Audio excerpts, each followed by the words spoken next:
Good evening, everybody. Doing my best to have timely starts. I've got a ton of stuff to go through, so I'm likely going to be limited to the usual 3 hour run. However, I know Titan always winds up going a bit later anyway. So we'll see where things are going. I'm going to take a minute here to make sure that I'm properly tagged up. We have got our, excuse me, we've got our quality options. We have got the right game on. All right, we're good to go. Now, there's a few different things that I'd like to get through today.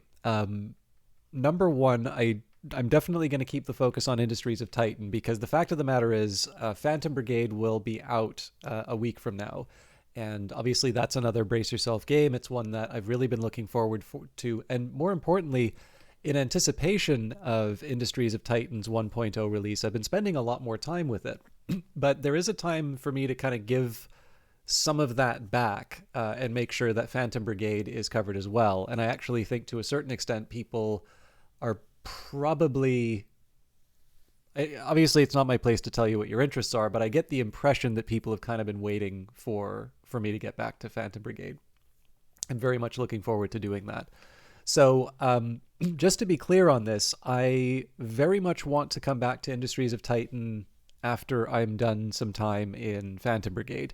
This will not be the last Industries of Titan stream, at least as far as anyone can sort of plan out a future, right? If it turns out that I'm just buried in other releases, and certainly, you know, Brace Yourself Games has no shortage of new stuff that's coming out. For instance, I'd like to get back to Godless at some point. That's the first title that they announced for publishing. But my intention very much is to return to Industries of Titan. That will mean this campaign, if we're not able to complete it, we'll jump back into that one and see how far we can go. But it's also true, I've been shirking a bit on reading the Codex entries. And so number one, I want to try and do a few Codex entries. And then number two, I did find a fun little toy that someone put up with generative text. And I realized one of the really annoying things about these various AI, machine learning, deep learning tools, whatever you want to call them, one of the annoying things about them has been that people never just leave it to themselves and their own amusement. You find someone who starts doing this stuff, and like if you follow them, it's the only thing that's going to be in your timeline. I find that kind of frustrating, but I did find something that I think would be a little fun to do interactively. So once there's a few more people inside, we'll see whether or not there's any interest in it. And if there isn't, I'll be able to share the link and people can decide on their own. But it's something that I thought would be a little funny to read out for people. So let's jump into Industries of Titan. We'll do a quick introduction of the game, and then we will continue on with our campaign. But first, a cutscene.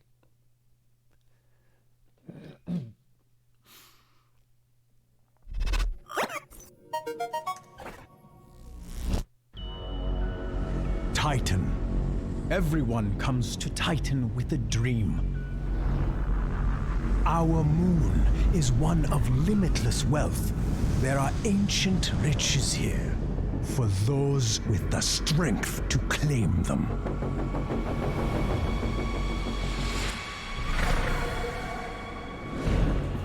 But some dreams start smaller. A better life, more dignity, more comfort.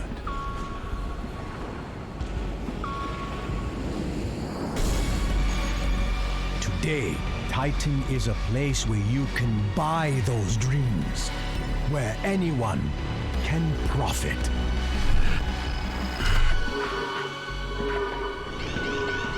But it isn't easy.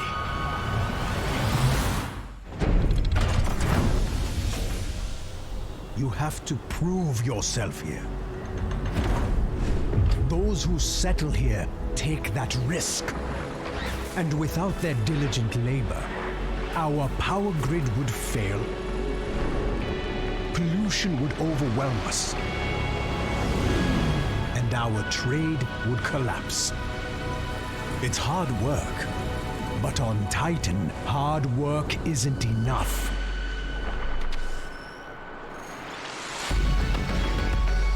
The bold, the strong, those are the people Titan rewards. Those are the ones who see their dreams through. exceptional people. Friends to the Council. That is why we're giving you this opportunity, Founder. We expect great things from you. Make sure you live up to our expectations.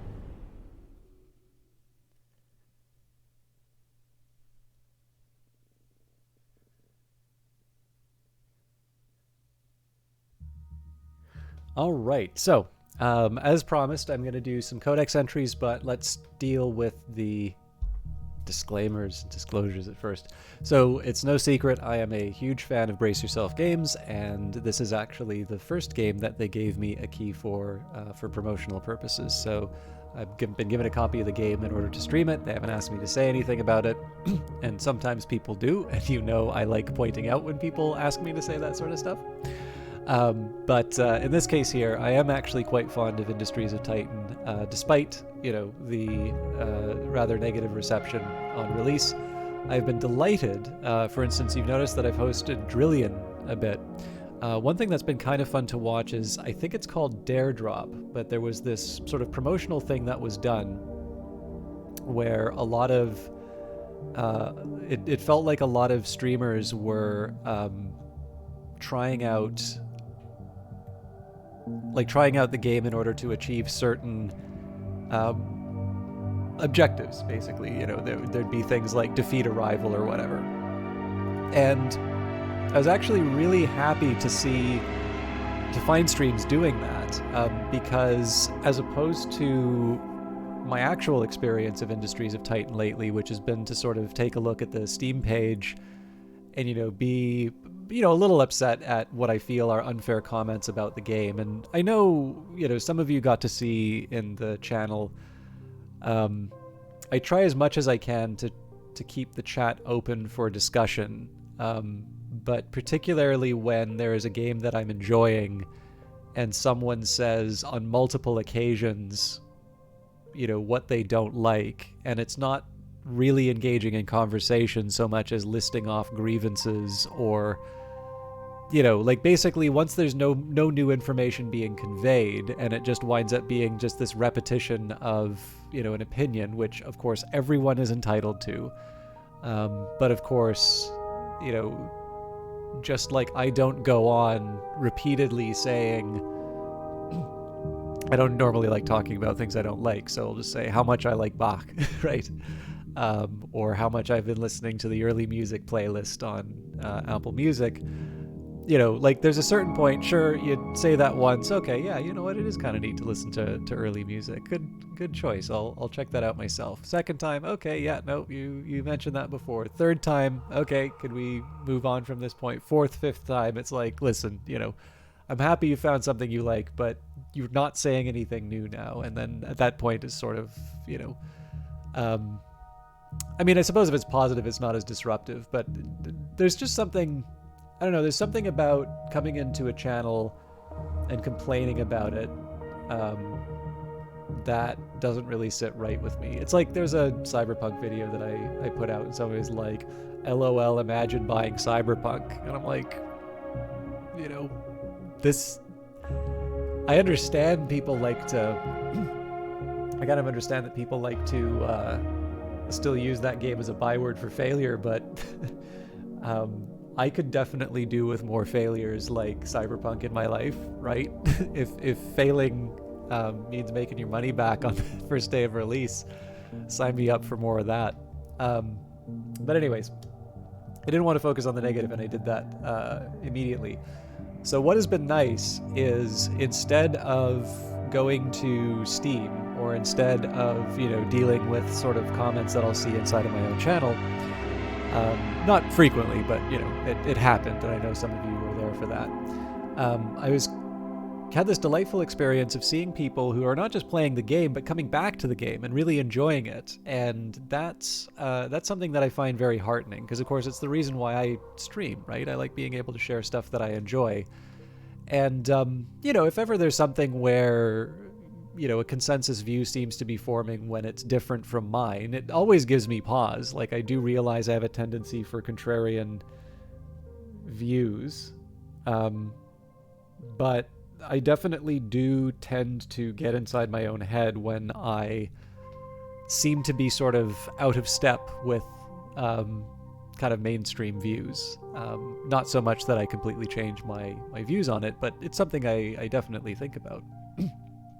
And in this particular case, it was very refreshing to see that there is a difference in terms of what people are experiencing when they sit down and play the game, and what people are saying in terms of forums. Because, of course, when you're on a forum, you may not even own the game. So that was nice, and it made me feel a little bit better for recommending it, because obviously I'd certainly say it's a niche game. It would have been nice if this had sort of very broad appeal and sort of brought everyone into this style of game.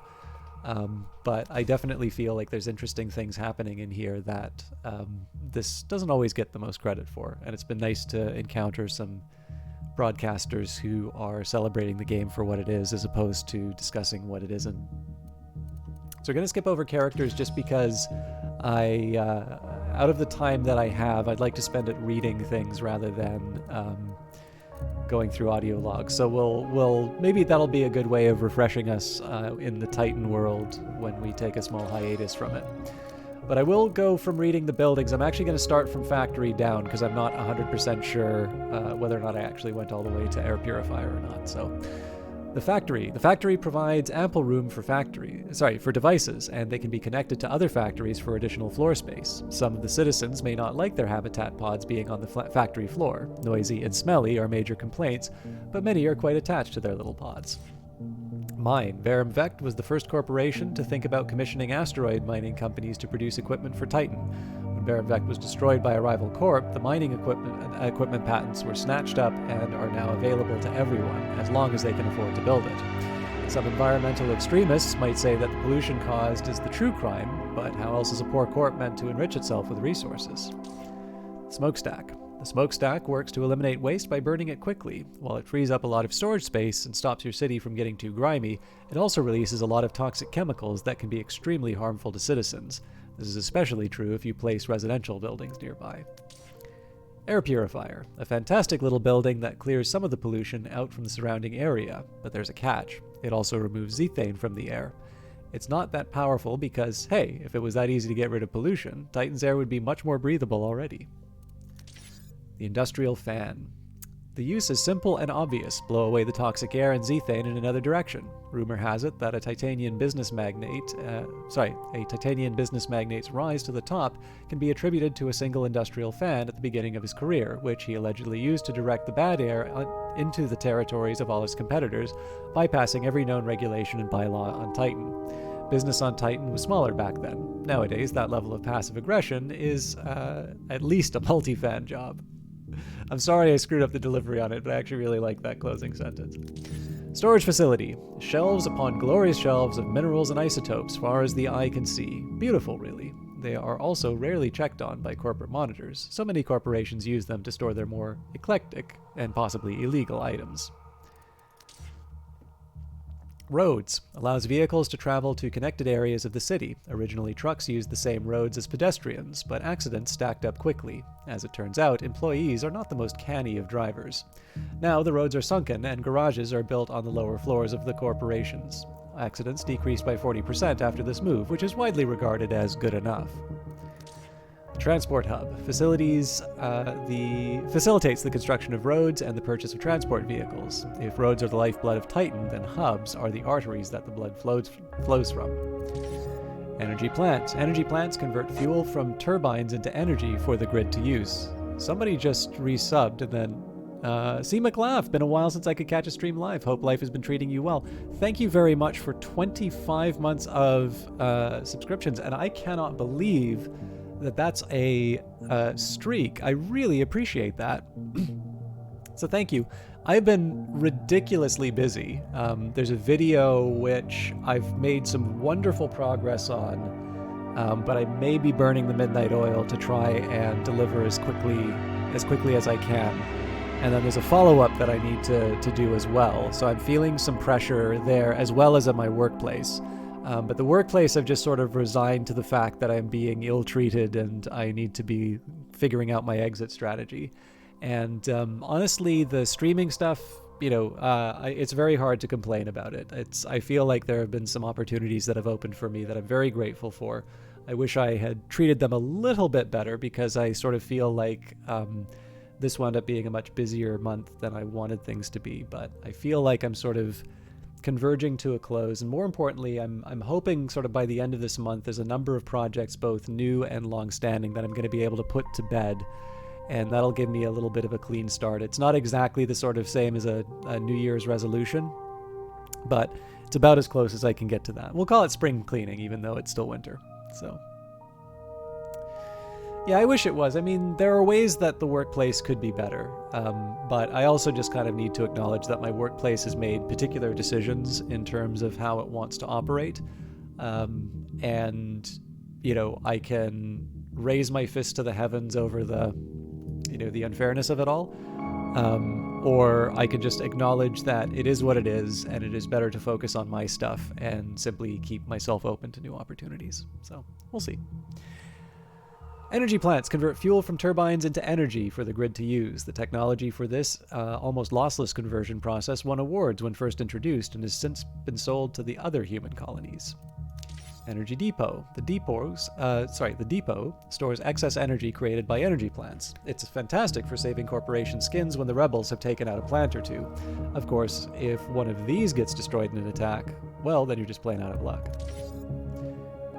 Energy pylon. This huge, glittering blue pylon connects buildings to the energy grid, allowing them to receive power, as well as connecting to other pylons to expand the grid. Fuel turbine. Turbines are able to fabricate fuel by using the zethane present in the air. The process is far too complex for most people, and anyone who says they understand how it works is probably lying. Fuel silo. Wonderful for storing excess fuel produced by turbines, but downright dangerous if damaged in a rebel attack thanks to the fuel's flammability.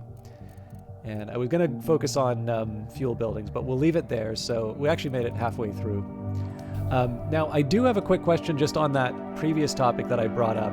I don't want to spend too much time away from Industries of Titan, but I did find a fun little toy. It is called the GPT Bible. And so I happen to know this is a guy who I don't feel he's well known, but I feel that he is reasonably plugged into sort of the machine learning data science community. He's written a book on, actually I quite like the style of the book. It's sort of focused on building up the tools from foundations. It's one of those books that it's not particularly math heavy, but it doesn't lie to you about the benefit and the importance of understanding the underlying mathematics. And what he did with, it's called Experiments in Generative Text, GPT Bible, and the idea here is that I believe what's happened is he's taken ChatGPT or GPT-3, I'm not sure which of the two. He has fed it chapters of the King James Bible, and it is possible to get summaries in the voices of, it says Norm, I'm assuming that that's Norm Macdonald, Joe Rogan, the Joe Rogan Experience, Jeopardy, a drill sergeant, Batman, Joe Biden, Donald Trump, and Family Guy. I've seen the Norm and the political ones, the two presidents.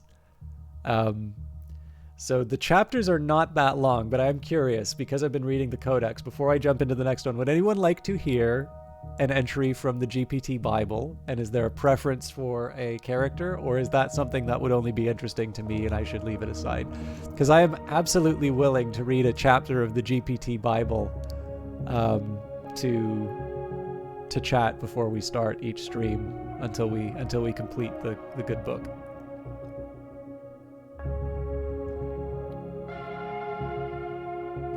I'm not married to the idea, incidentally, so if people don't want to see it, like, that's totally fine.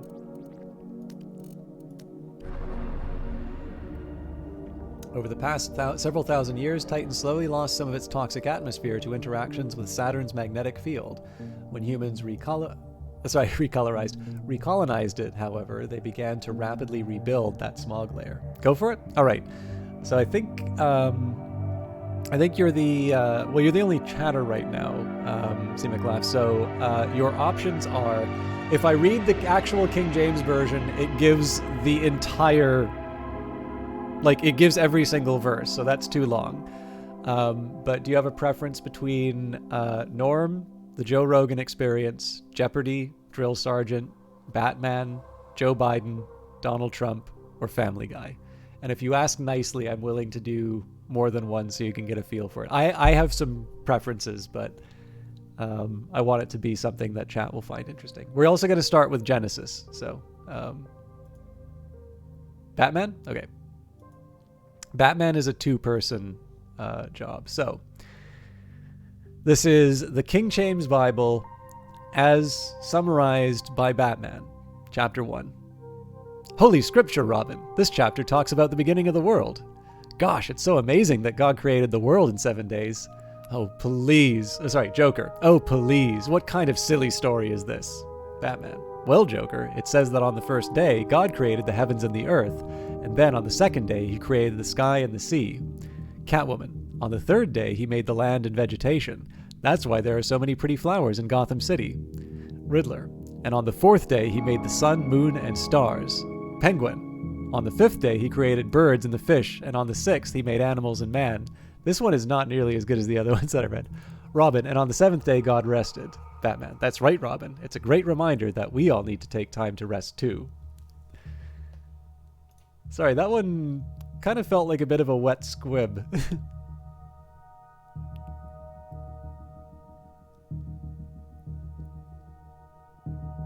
I'll do Norm just for contrast on this. It definitely is old school Batman for sure. All right, this is what Norm is like. Hey, Genesis 1. Well, God decided to take a break from his busy schedule hanging out and decided to create something. So God created the heavens and the earth, and it was good. Then God decided to fill up the earth with all kinds of cool stuff like plants, animals, and people. And he said, let there be light. So there was light. And then he said, let there be day and night. And so there was day and night. And then he said, let there be stars. And so there were stars. So basically God created everything. And it was like all really, really good. And then God said, let's take a break and have a nap. So he did. The end.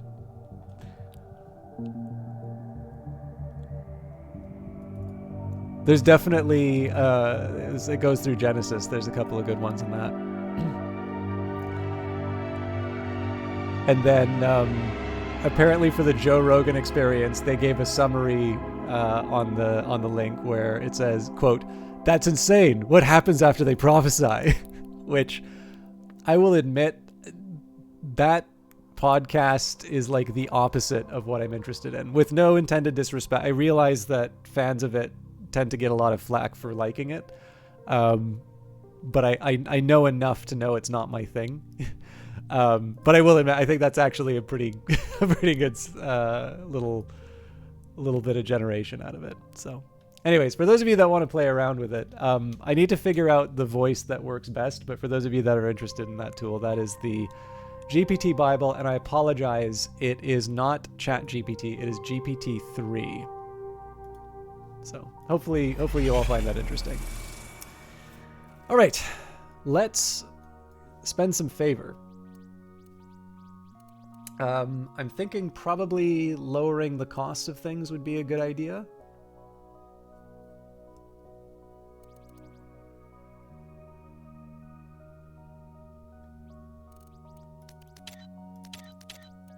So I've got 32 after that. Could probably do this a second time, so half off of almost everything. And then maybe we throw the balance into HQ range is tempting.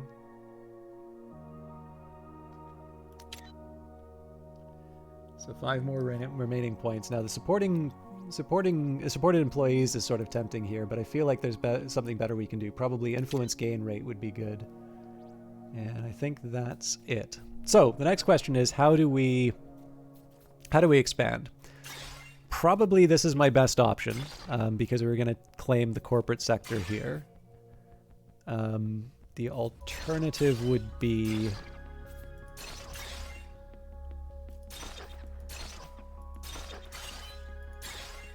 Well, the other way of thinking about this would be just to ask what my highest return is going to be. And it's either going to be this tile, which doesn't get me access to a corporate tile, or well, actually, I don't know if diagonals count. Yes, they do, because then I wouldn't have access to this one. So both of these grant the same amount of favor. This is a short mission length with only 2 rebel camps. So I actually think we should be able to make some short work of this one.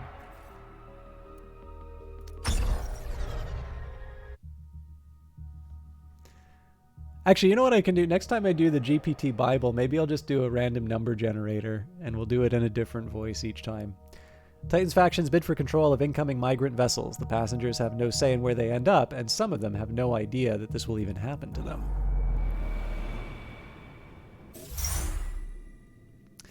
Okay, so no bonuses yet. We can do aromatherapy. Pollution increases habitability. Pollution increases habitability, but pollution is 50% more harmful to citizens. Or aerial armaments, no weapon limits, but shipyard support 1 less ship. Now, this would actually be, to a certain extent, this would be less of a worry because we only have 2 rebel camps to worry about. But I think I'm going to go for super highways here. Trucks are 100% faster on roads. I don't believe there's any other way to use trucks. And roads grant negative habitability. So, as our usual first steps, we're just going to go to our ruins priority and adjust it so that extraction and salvage go a bit higher.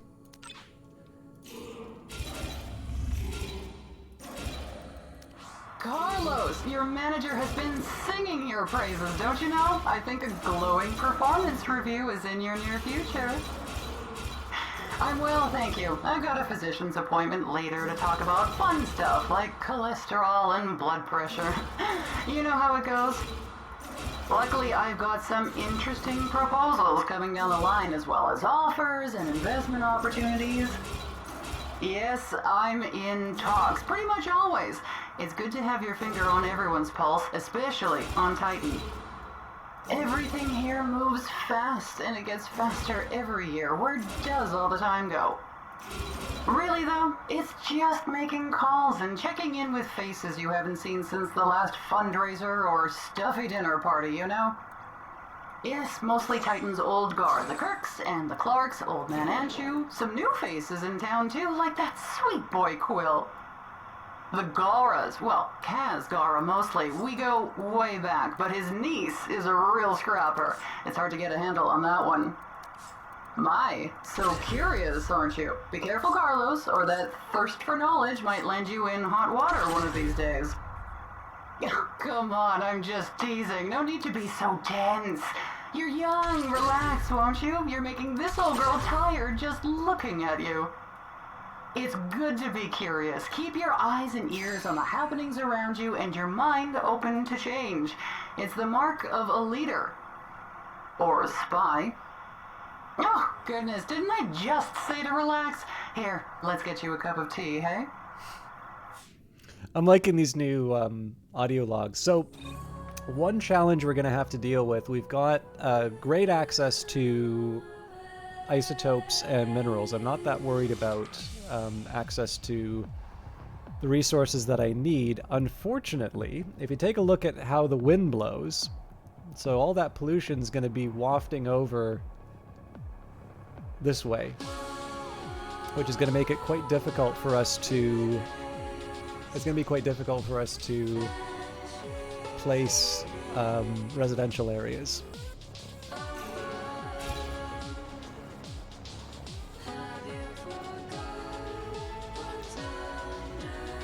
Anyway, we'll figure it out. It's a pretty good location for fuel. It might be a little light mineral-wise, but again, we have access to minerals through this. I didn't buy a mine.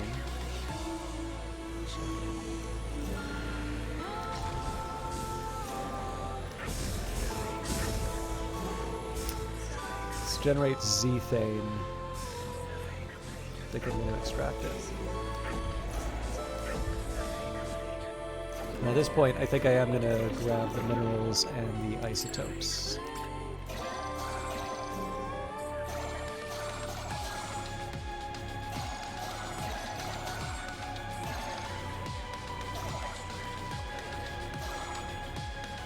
So I'd prefer this one. I'm actually going to claim this one, though, because it's closer to the fuel that I need. I'm going to move isotopes up to a higher priority.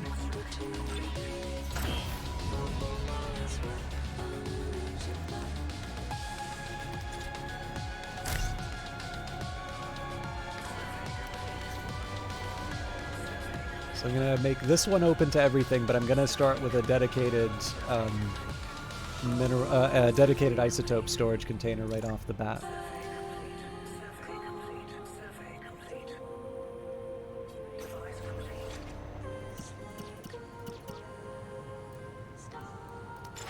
In this case, we'll get someone working on moving isotopes and minerals right off the bat. Okay, so let's start with. So it's not the smartest thing in the world for me to do, but I am actually going to start with the construction of the refining operation.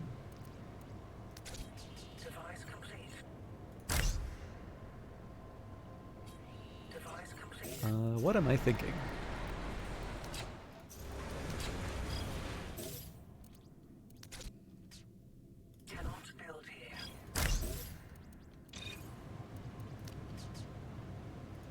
That's more like it.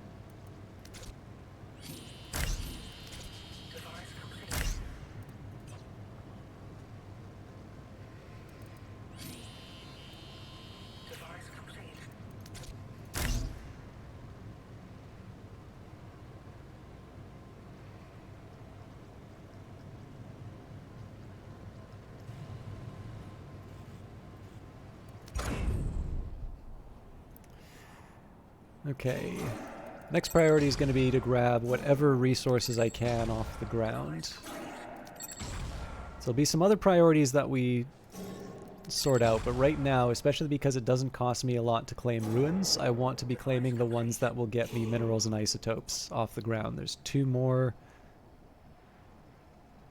3 more. Okay, so next step. We get some power down. So we are going to need 1, 2, 3, 4, which means we need at least 2 generators.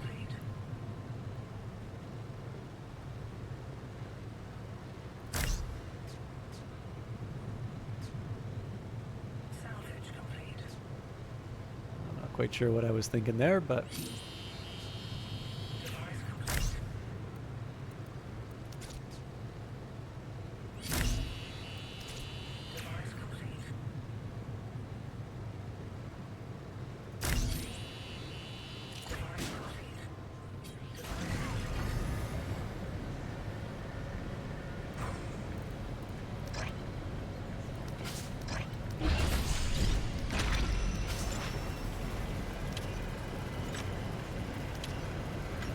now we can prioritize the minerals now that we've got the isotopes that we need.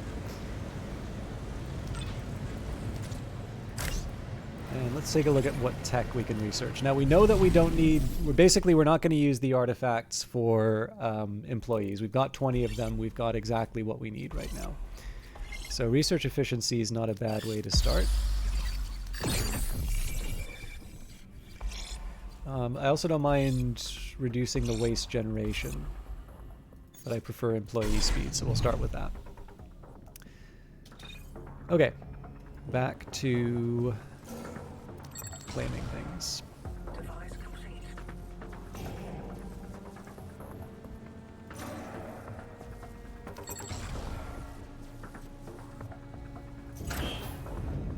Now, eventually, we're just going to dismantle all of this stuff, but for the time being, we're we're in a good spot to...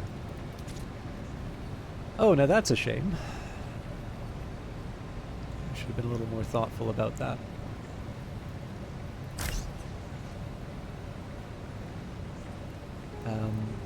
So what I'd like to do is just put down a couple of, like a battery and a fuel tank. I do tend to get caught off guard by underinvesting in storage.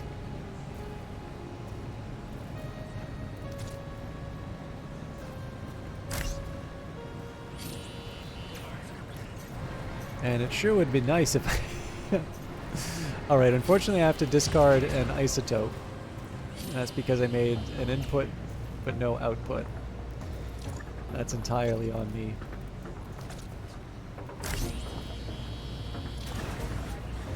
Okay, so now we can start properly processing stuff. Oh yes, and now I need a dedicated tier 2 isotope bin.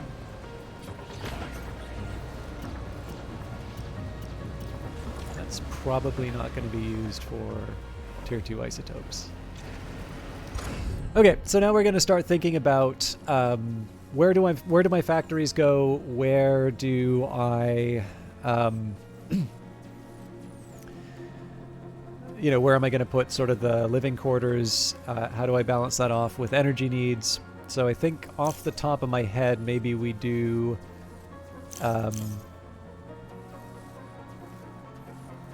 refining here, starting employment here.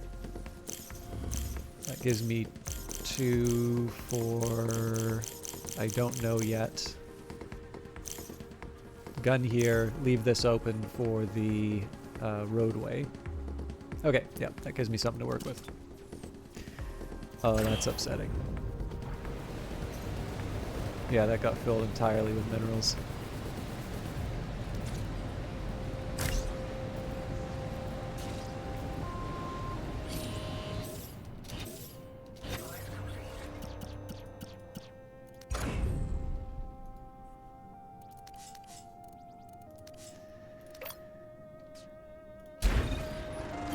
Oh, hang on, I also need to put a pylon down.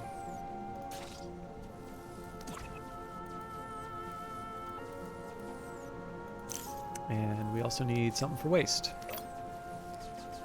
Everything's on fire.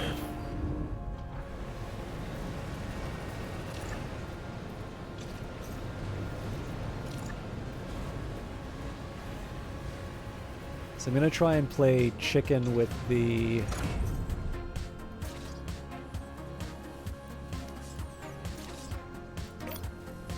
waste storage. I'm going to try and build that into a building first.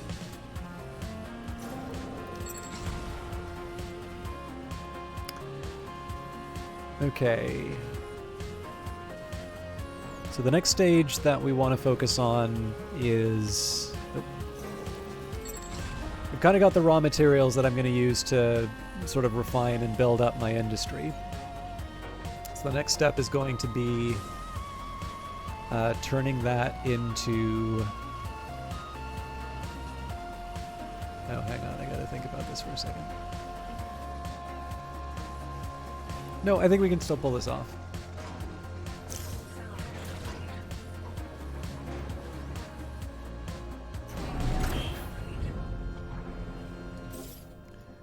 I just need to remember, so if we do something like this...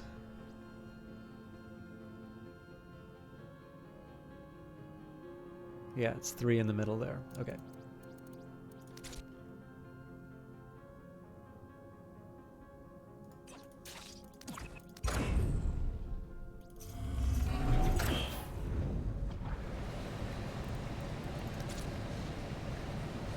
This is actually going to be a weird one for minerals. Oh man, they filled that up with... filled that up with the wrong stuff too. So the trick around that, I think, will just be to build these things in advance, because there's not enough workers who will like jam it up full of nonsense.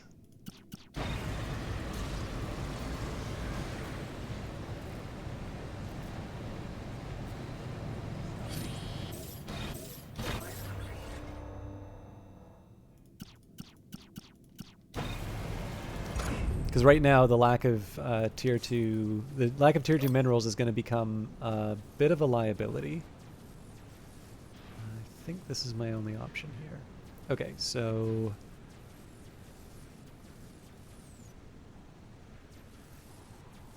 I don't like any of these options.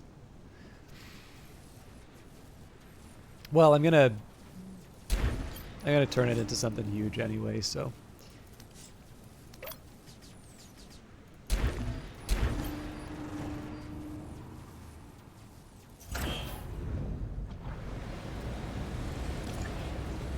So I need to make sure I've got enough tier 2s to get... Actually, I've got the fundamentals down, so we can safely, once this one's done, we can dismantle it and we can replace it with a mineral version.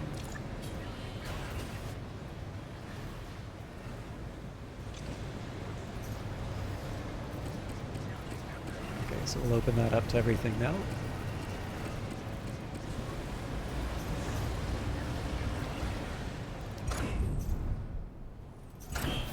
So one question might be, why am I doing it in this weird way? And it's just to make sure that when I build and otherwise upgrade various buildings, that I'm not locked into certain questionable choices. Okay. So that one's going to be...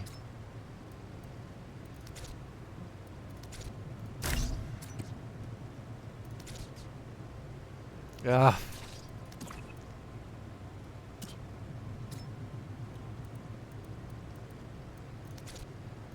Basically, what I want to have where I can is I want to maximize the number of sort of tier 1 isotopes and minerals I have available to upgrade.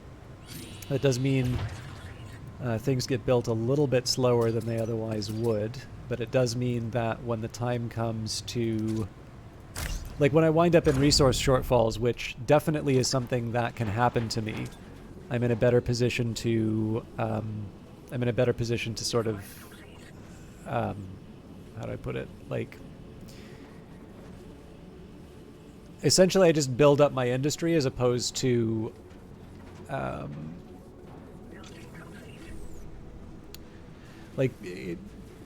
when I build it this way. Normally, what will happen is there will be a lot of tier 1 minerals, a lot of tier 1 isotopes, which I can then just turn into those tier 2s and tier 3s by building more processors.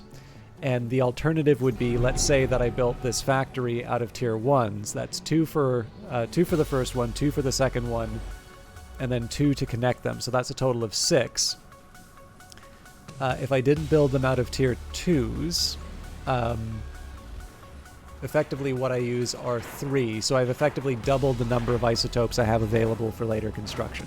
Now, we're in a pretty good spot here. Like, obviously we're not going to be running out anytime soon with these deposits, but it's still something I like keeping in the back of my head.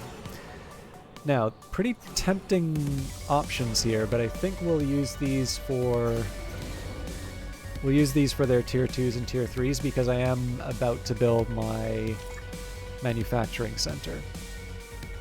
And tiers 2s and tier 3s are really helpful for that.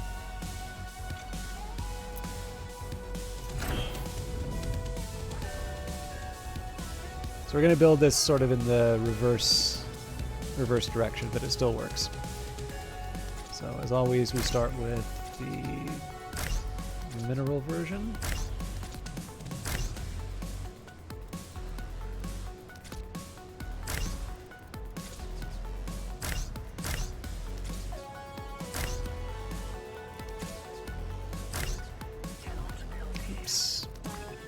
I've been delighted to get... there's a couple people on Twitter who found the tweet that put out this design. It was actually an old version of the design because the version of the game that I took the photo with didn't allow you to have waste modules sitting beside each other like I do now. But again, it's absolutely delightful to see people sort of picking this up and saying, hey, I use this in my videos. And I'm like, that's wonderful. I'm actually really happy that people are enjoying the game more because of something I share. Actually, it was Jared J who asked me to prepare a photo of it, which I thought was nice. So Jared's obviously gone on to great things with Muriel and Devolver. Now, I wasn't thinking. I claimed the minerals patch when I actually should have taken the obsidian ruins, but that's fine because we'll get that back in just a little bit. In fact, I do have an option of building a little bit more waste storage, but I want to be kind of careful in how quickly I fill that up. So the reason why I'm waiting out for the influence here, essentially I want to salvage that, and the reason why I was focusing on getting that salvage in particular is so I can get the tier 3 minerals and isotopes. It's actually the minerals I'm most interested in. Now, I suspect there's going to be some trouble in terms of actually building a container for them. So let's open this up to tier 3s of each kind.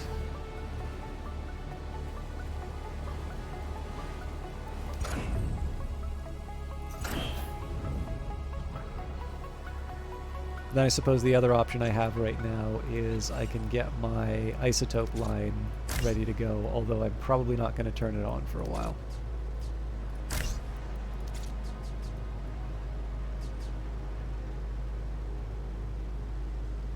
What am I doing wrong here? The only mistake was doubting myself.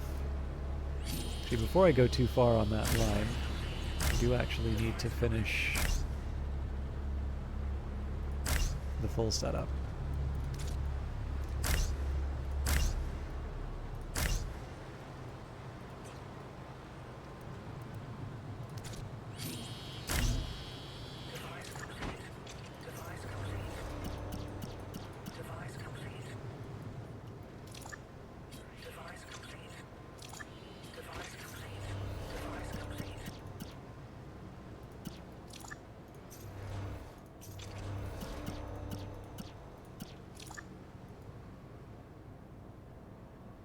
You leave your mineral ones away.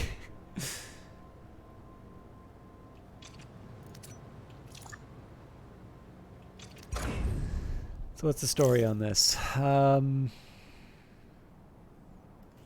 not the right one. This is the one. Nope, not that one either. Okay, clearly the tier 3s got picked up then. I just don't know where they went. Oh, nope, they didn't get picked up. There we go. Alright, so now is probably a good time for me to start thinking about claiming some more artifacts. In this case, I just want the highest return that I can get. 3 for 6 sounds like a good one. You can sort of see here why I do things in the order that I do. It's nice to be able to move reasonably quick, just on the basis of a couple of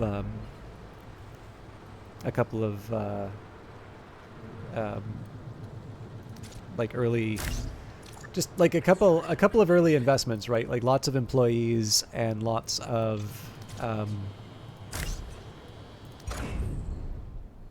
I just need to make an adjustment now.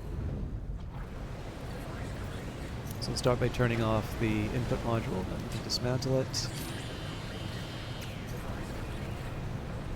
It's a building, so dismantle you.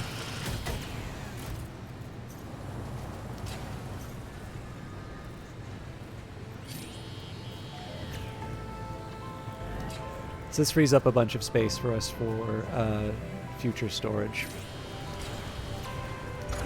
But at this point, we do actually need to think about how we are processing everything. So, sorry, I realize I start talking about things and then moving on to the next one. That is a bad habit. I will try to correct it. But a couple of other pressing matters right now. Okay, so first thing I want to do here is put down something to generate energy. We're actually going to turn this off.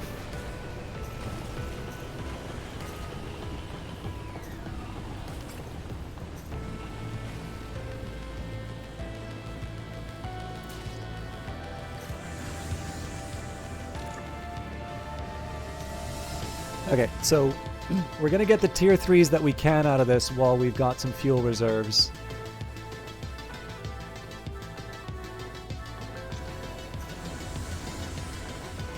Okay, so turn you off. We'll still get the rest of the tier 3s, but I just wanted to make sure that I had the proper infrastructure down.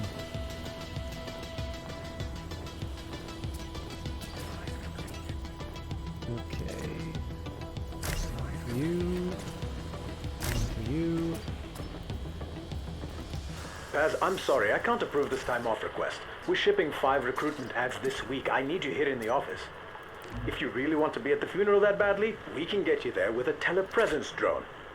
But I don't have time to send you all the way back to Mars during our biggest media push of the year. You know what this job is about. It's about making Titan the richest, strongest, most productive place in the system. It's about making Titan a place where your kids can grow up to be powerful participants in capitalism. Wouldn't you rather your kids grow up owning a factory here than working for the man on Mars? I know things are hard right now, but we'll get through it. Oh, and you must check out those telepresence drones. It's like you're really there.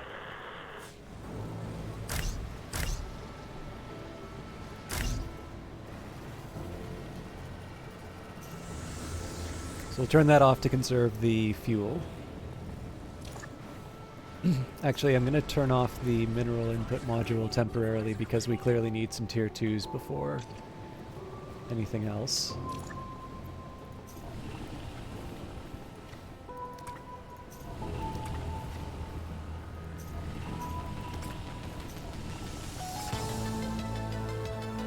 How you doing, Vanguard Master? Dropping by to lurk. Won't stick around. Parents and I are going out for dinner tonight. That's good to hear. I hope you have a nice dinner, and I appreciate you hanging out, even in spirit.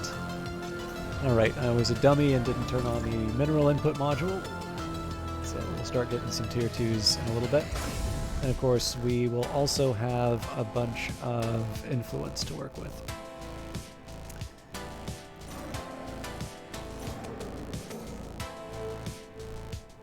It may be an idea to actually start saving this up and clear out the obsidian ruin. So there's a couple things I'm going to do. First of all, let's clear out the isotope patch. Or not clear it out, but queue one up. And we need 24. So yeah, I think I am going to hold back until we can claim another obsidian ruin. I'm also going to go back to the tier 3s. We'll just build a big bin.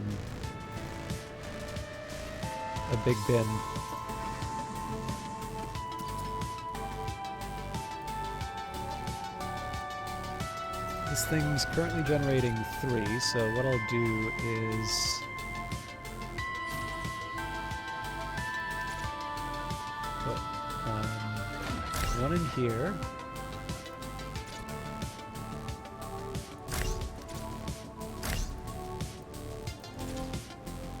This is just an effort for me to tidy up the setup a little bit.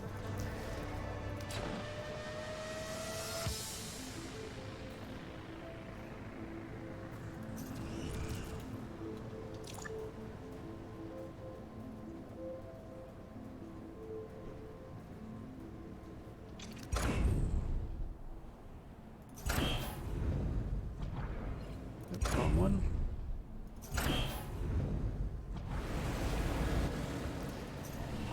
Okay, so wait, that's for no.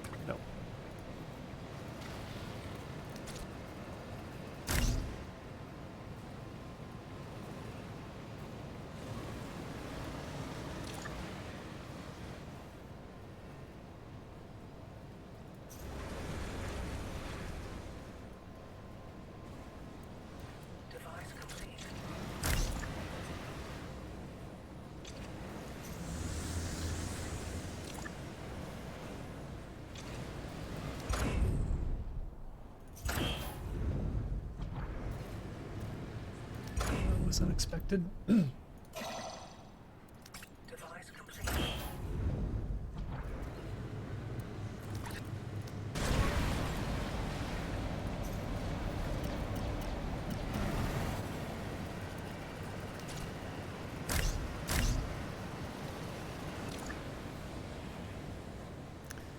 Okay, looking good production-wise. I'm a little worried about the rebel threat, but we've got a good foundation to build on.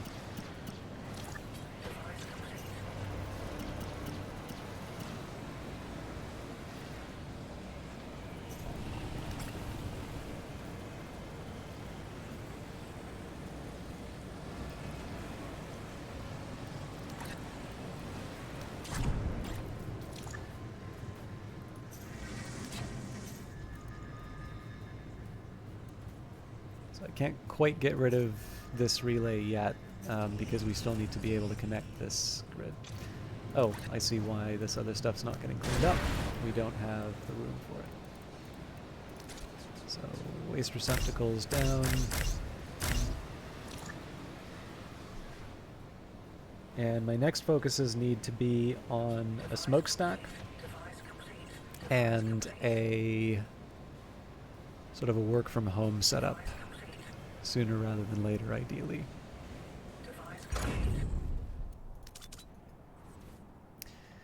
So, with that in mind, the wind is going to be blowing to the left like this.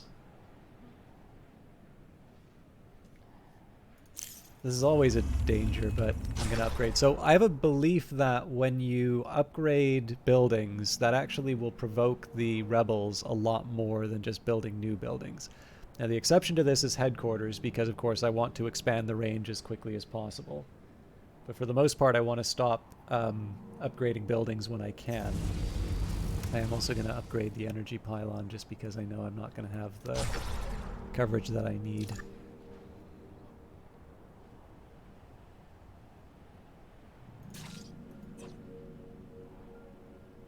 So that pretty much grinds the production to a halt. But oh, no, it doesn't, because we have our own internal power and fuel. I should probably be making a little bit more of the tech web.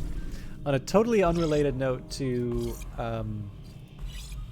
Industries of Titan, I watched an old Dustin Hoffman movie today, Tootsie. It was actually the first time I've seen it, which makes me feel kind of bad because I realize it is a very well-known and popular one. Okay, I might scrap the emissions.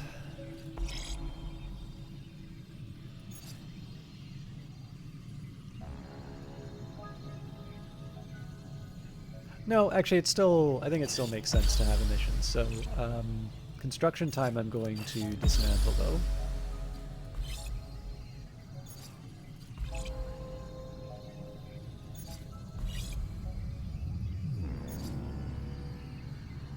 Going to want the generation rates.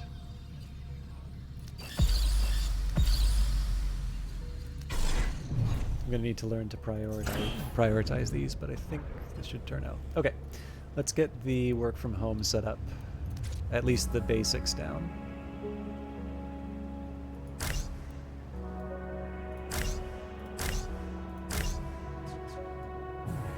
I'm going to take a slightly different approach here and get the habitat pods down first. It's a bit of a counterintuitive choice, but the idea here is that I've got a plan to sort of run at a loss if I have to.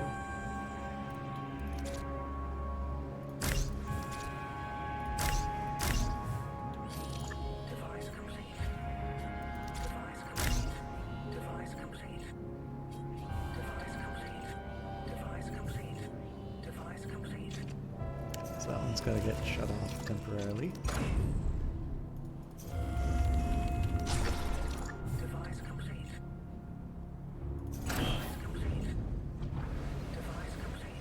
This is working as intended, so I'm reasonably happy with where we're at there.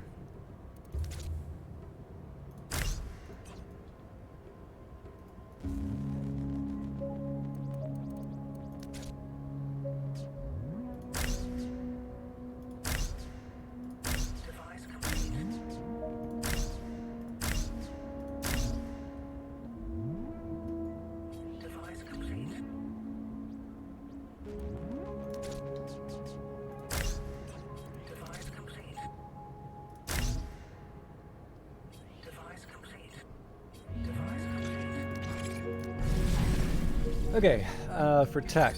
Council trade tickets we're not using yet. Habitability is not terrible. I think I said I was going to scrap this. That would give me fuel and... Oh, nope, this is definitely the one that I want to scrap, but I still want it. Employee limit's going to be good. So is the harvesting rate. Okay, we're near our limit, so let's claim the Obsidian Ruins. This will be a nice windfall for us.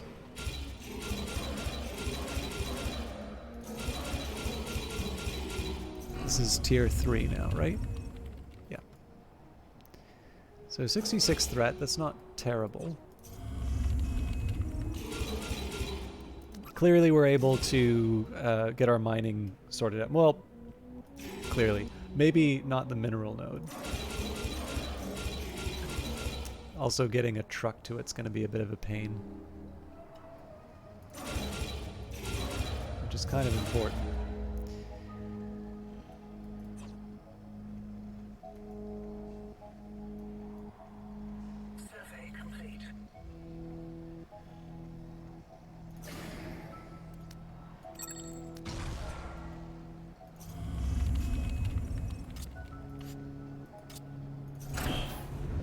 Okay, so we're running out of fuel, which isn't good.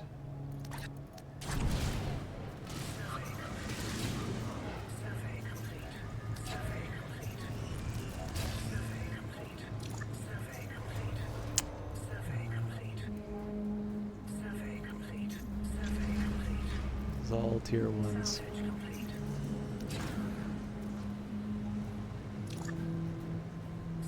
Yeah, I think we're gonna have to do our best here. Man, that is wild that we're so low on fuel.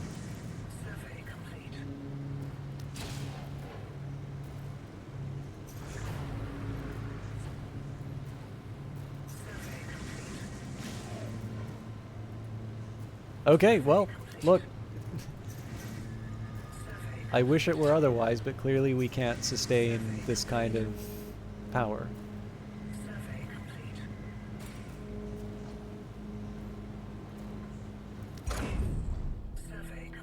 Probably better I just come clean about it sooner rather than later. So the nice thing is we've got a bunch of tier 3s, so we're going to be able to use that to build out my fuel infrastructure and that. The drawback is that there are going to be rebels flying after me in a little bit. So let's start by upgrading the energy pylon. It does make me feel a little queasy to do, but we did get my headquarters upgrade, so that's a good start. I'm mildly tempted to claim these ruins, but it doesn't feel like the smartest thing to do right now. And defense turret does have a habitability cost. I'm thinking that maybe the fuel turbine up here would be the right call. So if I take a look at Zethane, that's not telling me. So 34 there, 35...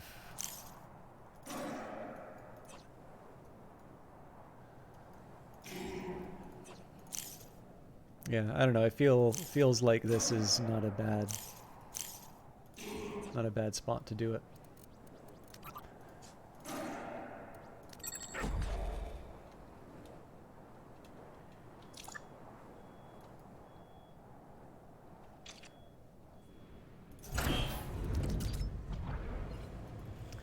Okay, so we've got a surplus tier 2 minerals. And the point here is to build sort of a work from home setup and then try and get in a better cash position. And we need power to do that, so we will now... Okay, cool. They're already working on that.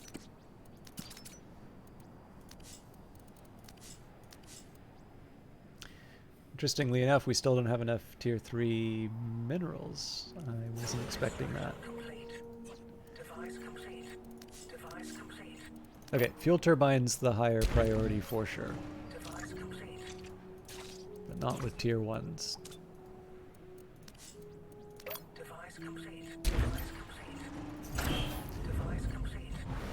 And we built the work from home setup, so now is the time to start making tier 3 minerals again. Especially given how messy the floor is. So I'm probably going to have to... Why don't you have power? Because I turned on the work from home setup.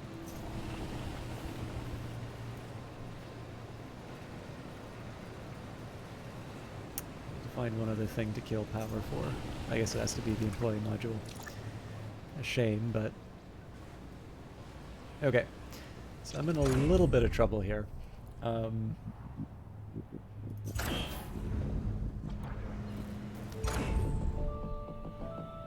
The fuel will fix a little bit of this. But I'm not going to try and build the next tier of it quite yet. Actually, the one thing I am going to be able to do, though, is build a power floor. Even if it's temporary.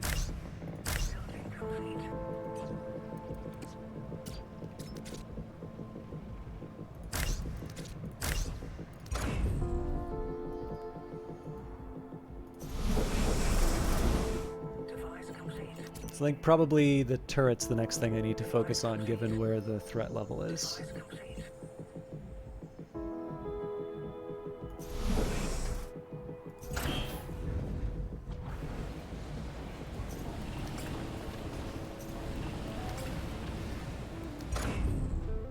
And then we build a smokestack.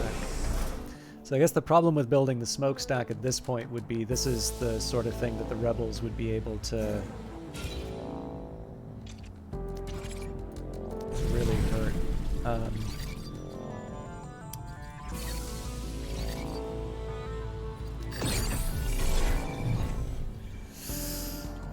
I don't know. I don't know how I feel about this. Okay. Definitely need another big storage container, so stick that one down there. This isn't accomplishing anything useful, neither is this fuel.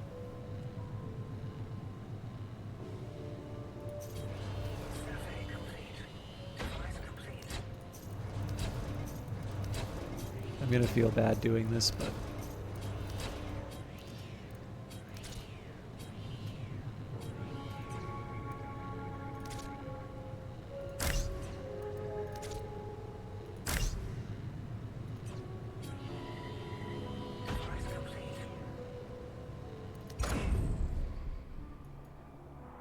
Okay. What next?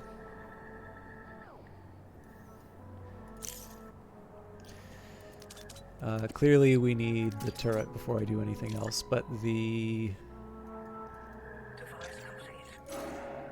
Nope, actually we can still do the smokestack. So if the HQ range is going to be increasing by 1, I can build a smokestack here and then just extend out there. Yeah, there's a whole other question in terms of, you know, getting the power and all of that, but we'll worry about that later. What would also be nice is to develop a way to make some cash. So what's the deal? You should be turned on now. No. Oh dear. Oh dear, oh dear, oh dear. Okay.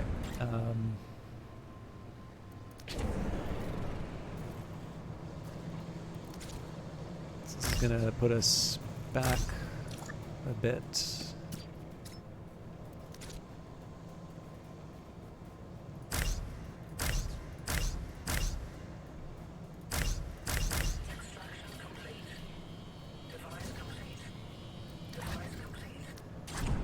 So hopefully we can turn this thing on without too much of a...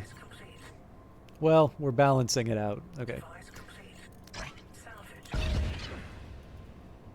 I'm gonna turn this off. Well, it is a work shift, so let's make some cash.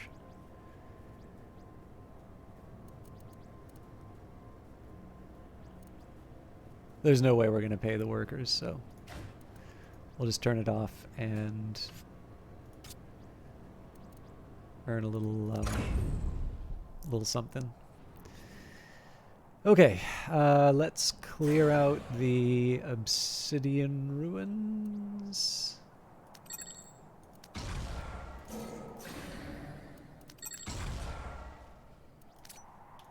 And then we can put down the smokestack. Now everybody's going to be carrying that by hand, which is not ideal, but it's a start.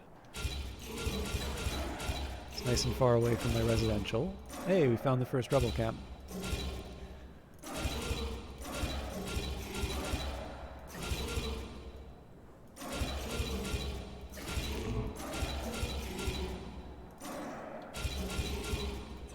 Okay.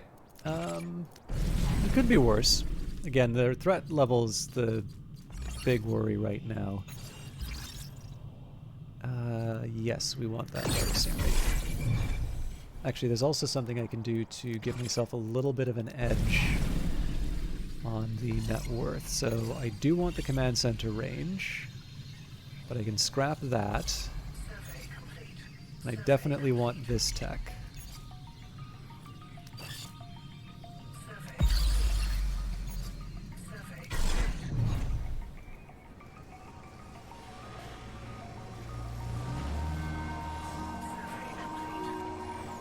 Now the interesting question is going to be, can I put down an energy pylon that's going to reach... Holy smokes! I can.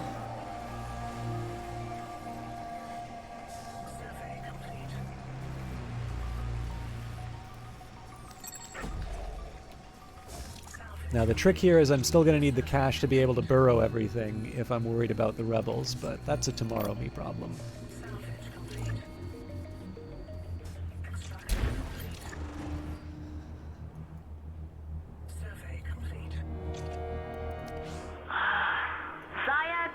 Please tell Mom and Dad to stop asking whether I found a job. I saw a listing that looked really good. It was an employee position at a factory, but when I got to the hiring office, it was a body mod sarcophagus. It basically replaces your entire nervous system. I booked it out of there, don't worry. A little modding here and there is cool, but this is just... I felt queasy just looking at it. There was a whole line of people waiting to go through that, if you can believe it. I guess it must pay well? Or people here are just that desperate. Well, tell Mom and Dad I'm not going to be doing anything like that. At least not anytime soon.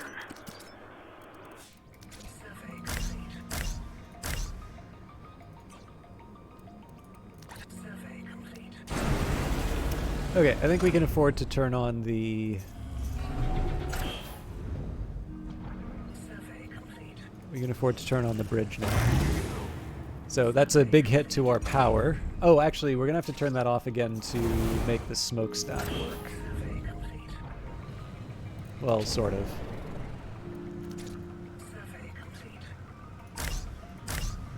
A temporary solution with...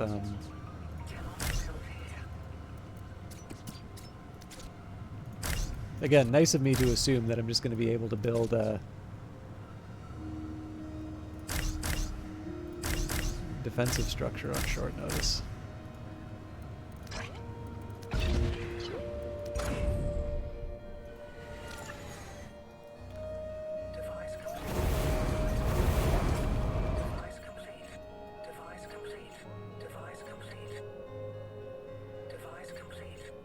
All right. So we're losing a bit on fuel now, but we have a solution to that. Just turn one of these off. Okay, so that's the balance for now. Priority is the defensive turret. Now, good news is it's not going to take that much to get going.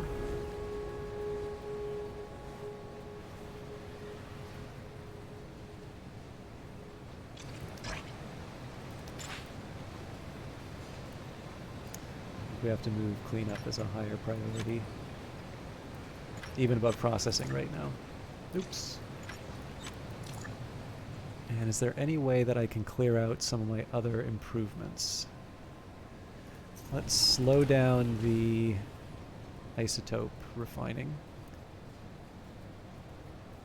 I'm not going to halt it completely, but the minerals are the higher priority. There's a very real risk that we're going to get hit by the rebels and I can't do anything about it.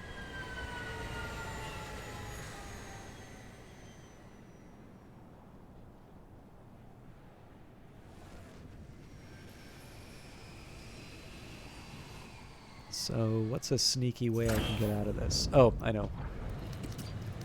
This was actually a really obvious step that I should have done.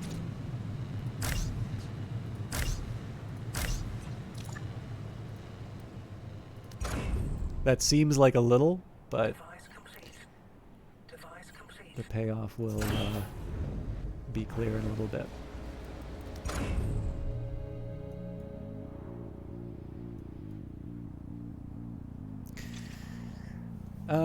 Okay, let's claim more isotope patches. I think that's fair to say, yeah, that's the thing we're shortest on.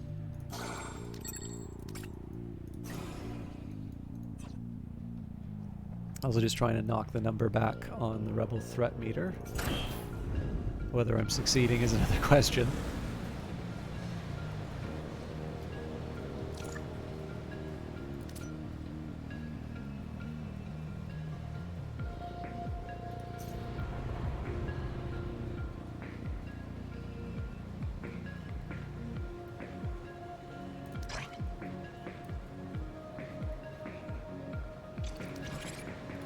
This is a chance for me to throw away another artifact or two.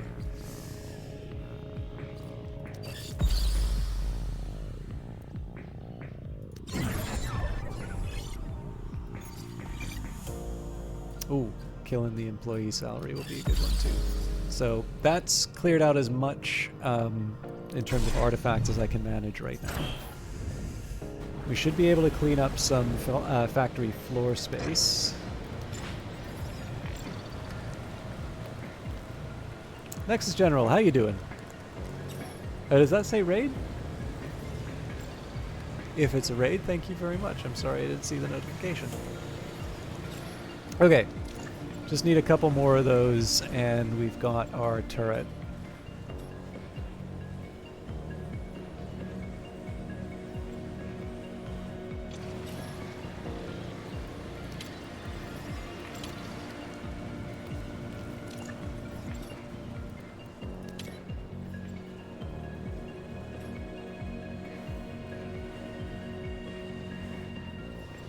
God, that's nerve-wracking.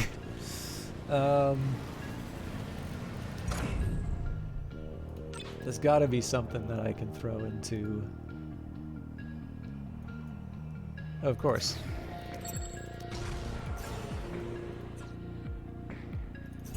So again, we just need the 400 minerals to be able to build a turret, and then we're good. So we've already got one sitting on the queue. Ah, it's 99, come on!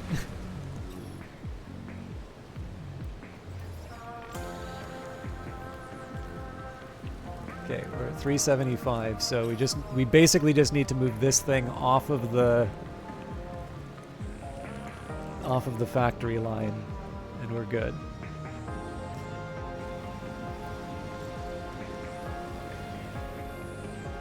We've got 9 unassigned employees, so I'm basically going to assign 1 to each stage of production. Because otherwise I'm just not going to be able to make anything else happen, and everybody else is going to be dedicated to clean up for the foreseeable future. Alright, man, that is the closest I've ever left it on a defensive turret. And of course, we're not out of the woods yet. We actually need to build this thing. I don't think it's going to be able to defend the smokestack, but I have a plan for that.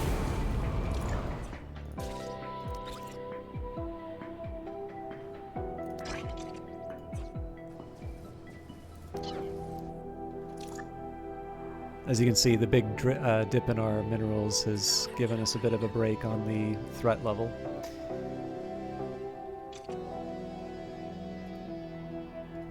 Now, under normal... great. I appreciate you hanging out. I know Vanguard Masters also hanging around here. My ideal would also be to get a power plant up, but I know it's a little much to ask for at 98. I don't think we're going to be able to build a power plant to be able to push back the rebel horde.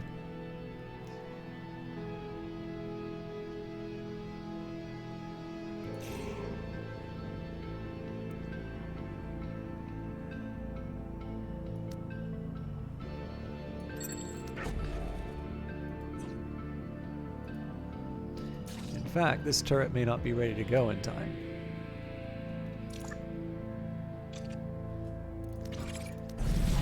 What have we got? Command center range. Wonderful day to put down one of the council's pawns, wouldn't you say? Could you just wait a minute there, Bahar? Oh god. This is gonna be the longest 53 seconds of my life. Oh, Dorgo Dorada, that's a throat clearing. There's a lot more where that came from. How you doing?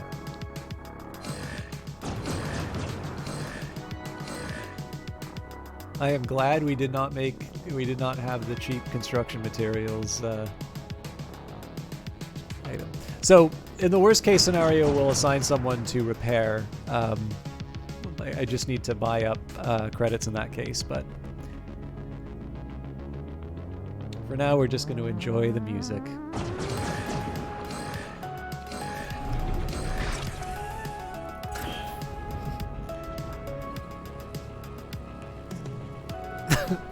You guys aren't worried about this, being your homes and all, right?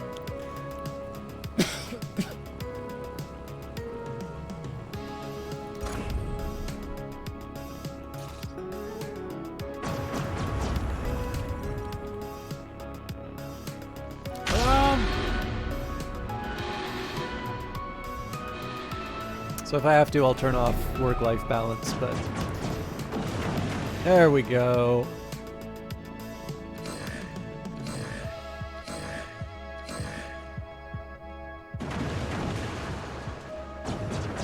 This is almost certainly going to wind up on fire.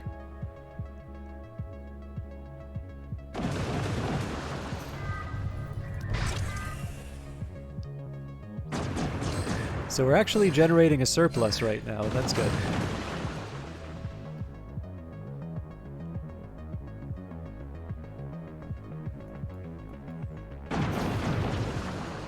Maybe before...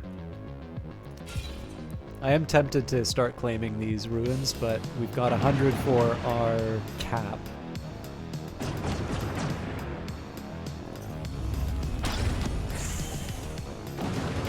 Actually, let's cancel the repair on the factory. We basically just need to keep the defense turret alive. So we'll do that. If I need to supplement the income, then we'll ask it from the council. But right now we're just gonna stay with this path. I'm also going to start prepping the infrastructure once we're done this little exercise in defense.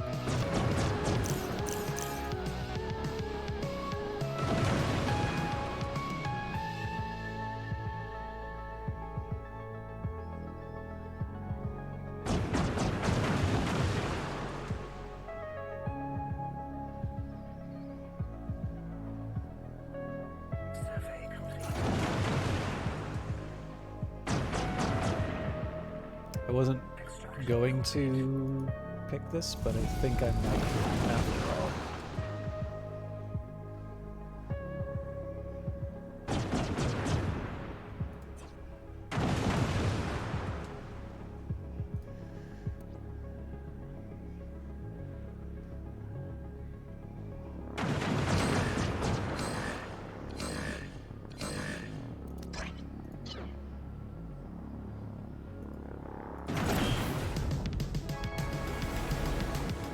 All jammed up here. So what I'm going to do once the repairs are done, I'm going to buy a transport hub, and we're going to get a a roadway to that smokestack as soon as we can.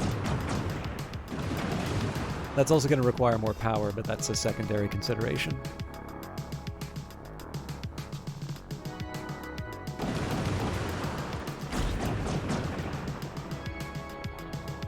It's going to cost us 40 credits to make happen.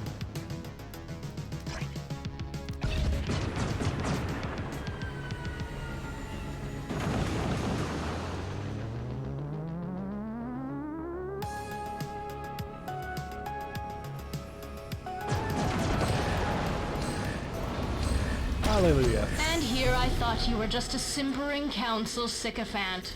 Till we meet again, Founder. Okay. Work-life balance is on fire. Let's just get this out of the way, so...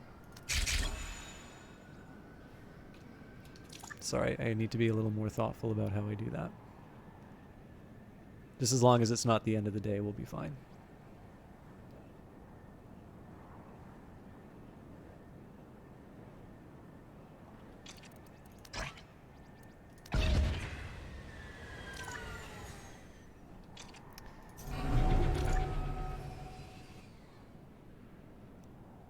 Okay, so there is the temptation to build the shipyard, right? But I still want to get a little bit more infrastructure down.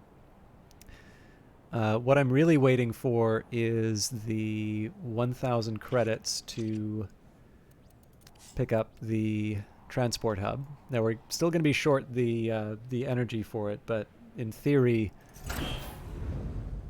this is going to stop having a garbage carpet at some point. How you doing, Olaf?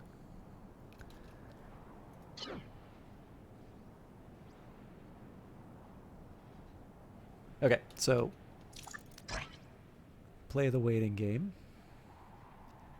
I'm gonna get my transport hub. I'm gonna make a roadway to basically help clean everything up. We'll build power, we'll build fuel turbines, and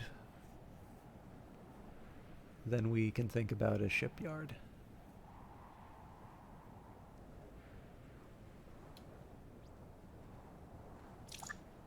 They work till 4, so... Oh, there we go.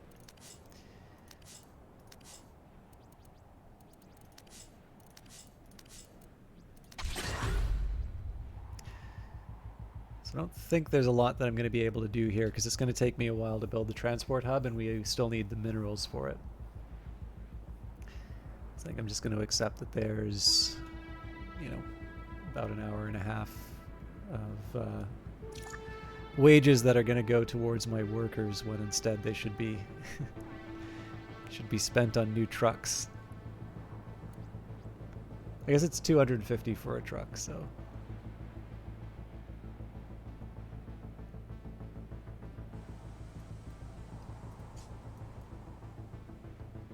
Oh, no, see. Could have gone to a truck. How do I live with myself? Okay. Let's get a few things out of the way. So we'll upgrade the defense turret when we can. Eventually I want to improve the the fuel turbine, but I need a power plant like yesterday. And honestly, I think the better thing for me to be building right now is that transport hub, because the transport hub is going to help me with my garbage problem.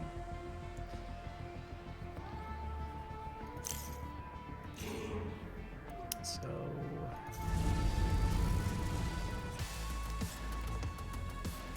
what is a clever way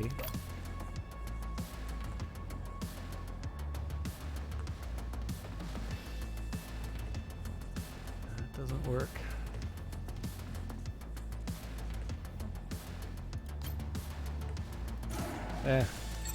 I'll accept the waste. Lord Sloth. What was it?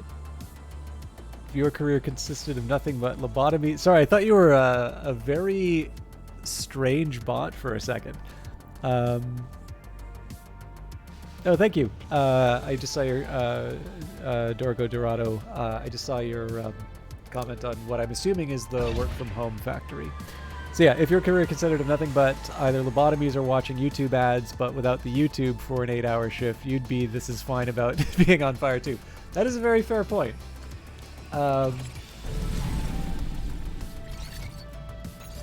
But on Titan, hard work isn't enough. So it would make sense for me to upgrade HR in the headquarters, but we haven't paid our employees yet. So let's go for... I feel like the fuel requirement's probably the smartest one for me to go for.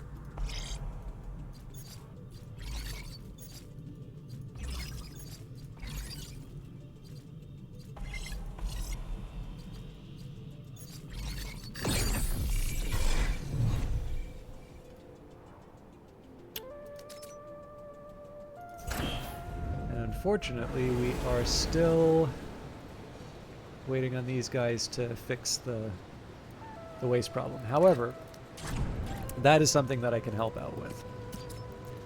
I don't like doing it this way because I am going to dismantle these, and it's going to make a big mess. But this is an acceptable substitute for... I don't think I'm going to spend tier... Clearly we have enough storage.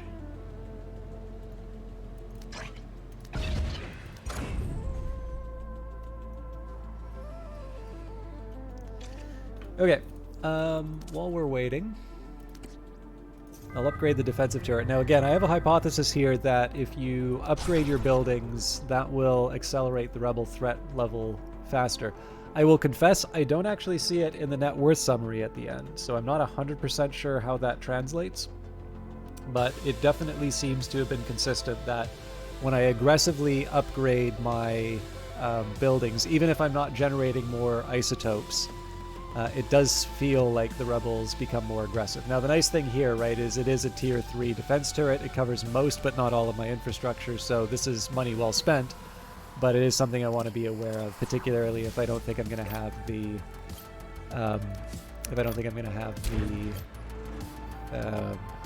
whatchamacallit, the shipyard up and running. The hardest one for this by far is figuring out how I want to work out my residential areas, because we're going to be mining this mineral node here, we're going to be mining this isotope node, and the wind blows this way. It's like effectively everything that you can sort of see in this area is potentially going to be covered under pollution. Now, of course, we could do things like, you know, scrub out the air and all of that. And that may be something that I do. Like, maybe I'll just make an air purifier right beside the mineral nodes. But it's still inconvenient, right? So, it's something we'll figure out, but...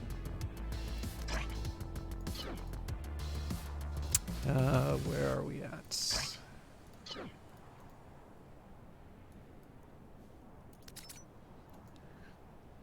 Okay, so now I'm going to build my transport hub. The ideal... Yeah, you know what, this will work. Oh yes, I've heard, Dina. Balric diverted his investment fund from my brother to me. I'm glad he's seen reason. Woo. I'm sure Ren is having a conniption, too. That's always a nice bonus. See, this is why you do things my way. Not a single bullet was shot, and we all get to walk away clean. You know, people love to give me grief for the way I handle things on Titan, but I always come out on top, don't I? Come on, Renna, don't be such a coward. Why are you such a doormat, Renna? You get left in the dust like this, Renna. There's power in making people like you, and in making them believe that you like them. But so many people forget this, and they stick to pulling out their guns and taking the fast and easy way. I'll never forget, which is why, when everyone else is dead and gone, I'll be the one left standing. Well, that's enough chit-chat for today. I have a rapidly expanding empire to run, you know? Send off those contracts to Balric by the end of today, all right?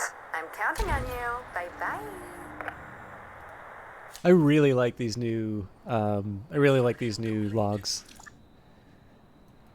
Okay, so the reason why I did this was so I can get all the I can basically get the road network down the second that the transport hub is finished. I actually probably could have put the transport hub down here, the more I think about it.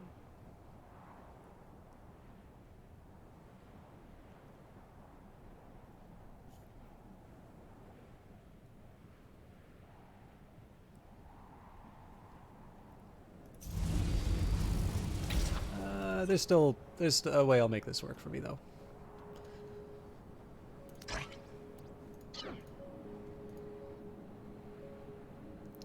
The first step is getting this thing up and running, and then I'm going to pave as much as Titan as I can. Eventually I do want to double these up, but again, it's going to take us a long time to get these tier 3 minerals built.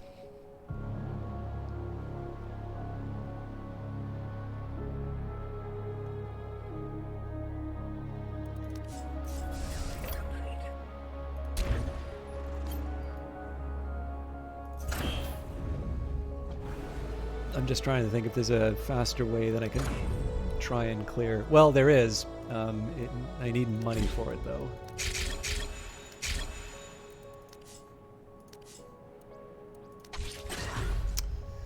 Okay, so we're not going to double up fuel turbines here, so I can build storage facilities in this area, and this is going to be dedicated to waste.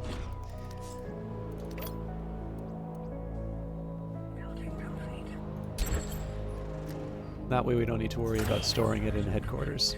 In fact... Oh, for crying out loud, they're not even cleaning up what they already have.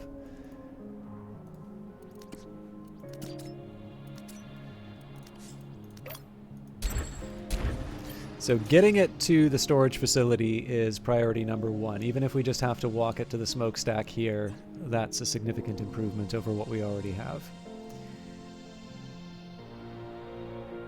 Alright.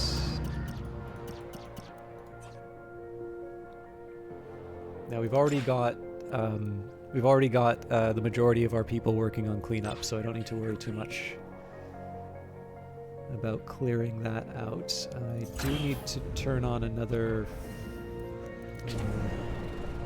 there's actually no good option for this. Because if I turn on the generator, I run out of fuel. So I'm going to let the energy drain for... Oh no, actually... no, hang on, I can't do that either.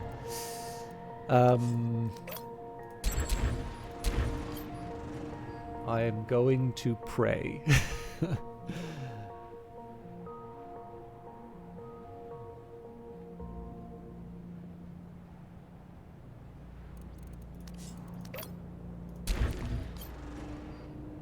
The hope here is that I've built enough energy storage that we're going to be able to drain down our batteries while we get the road network down.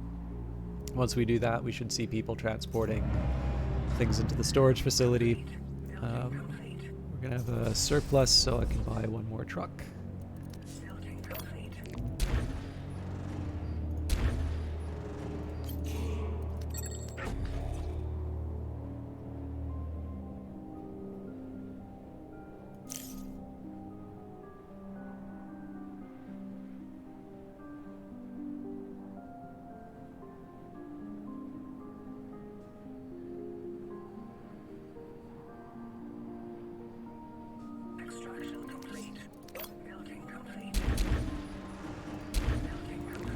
Okay, 2 more, one for the headquarters, one for the factory. I guess 3 more with the smokestack. But you can kind of already see through the fact that we're sort of improving the rate at which we're getting tier 3 stuff that, you know, building this infrastructure is already paying off. The other thing I'm tempted to do is actually lay down all of the roads to the areas that I'm going to want to access so that we can build the stuff faster too. We'll see. I'm not 100% sure how I feel about that yet.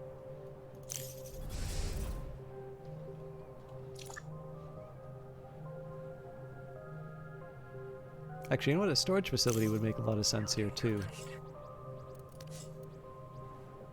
We'll put down the road first though.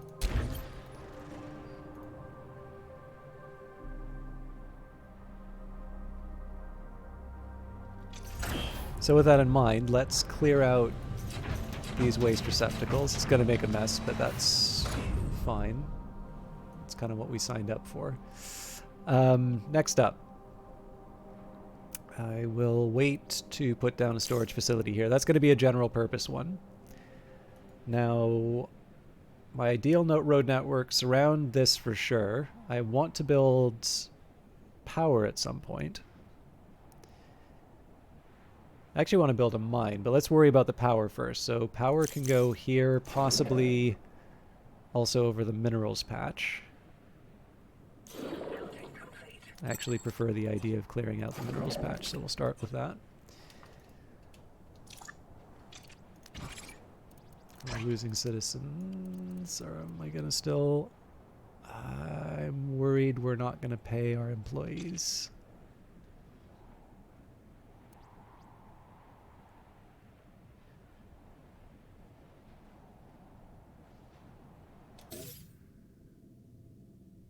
Okay, it is projecting a surplus.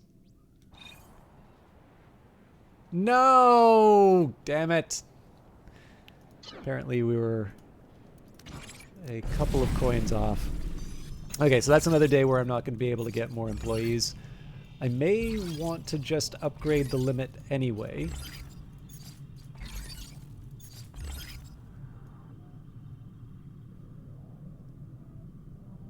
Should probably research this so we stop losing people first. Okay.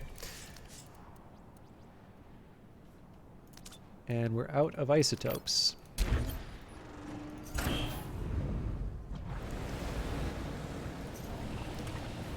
So we'll free you to do other things.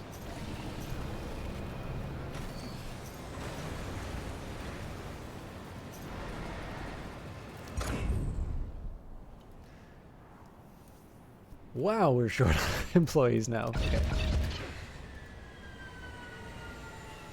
Now, the temptation is to build a mine and just clear all this stuff out. The problem, of course, is that I don't have the power for it. If I stopped building roads, I'd probably find it easier, but that's not going to happen.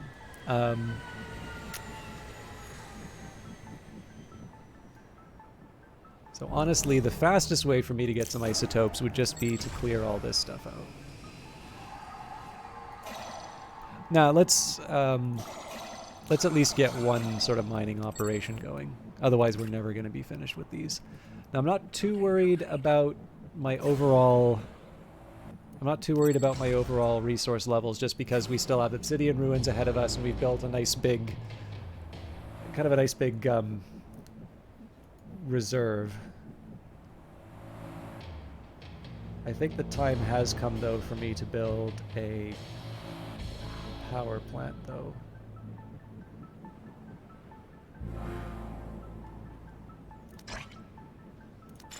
That's a little crazy that we've got... Well, I guess it's only 6 employees we have working this, so... So yeah, the question is, do I want to try and build the power plant first? Because at the very least I can make more efficient use of the fuel and stop having those power floors. Or I can just sort of pave Titan again. I feel like I shouldn't be paving Titan until this thing is fully cleaned. So the way that we clean that is by getting more employees. More employees are going to require either a conversion center or a conversion capsule. We're not going to be able to do that until we pay them. And either way, that's going to require power. So with all of that said, all roads lead to cash and power.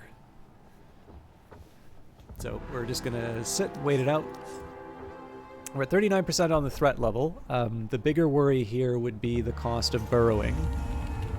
1,500. So we might be able to buy it with trade tickets, but obviously when it happens is going to be a big worry.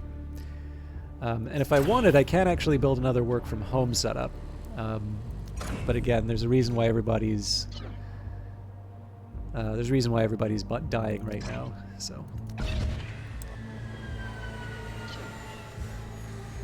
yeah, a full... I can't remember what the map size was changed to, but just a full... whatever the full amount can be on a... I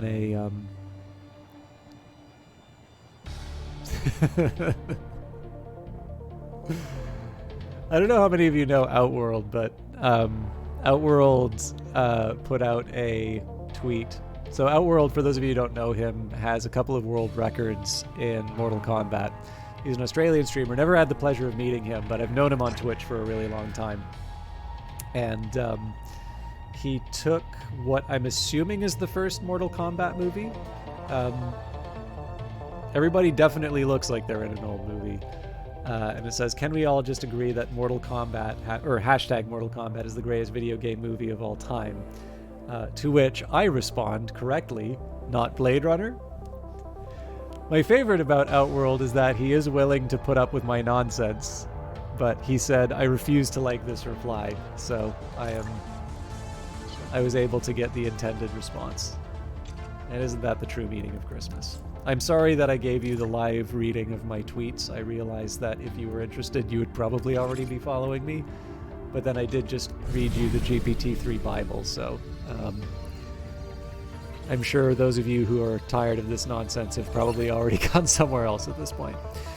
All right, I definitely want to improve the turret range. I'll probably take the Corvus. We are researching this. I'm not sure what I'm going to do with the burrow cost, so we're not going to go any further down that tree. I don't know about the hospital. Well, one way or the other, I'm going to have to access this branch, so we're fine there.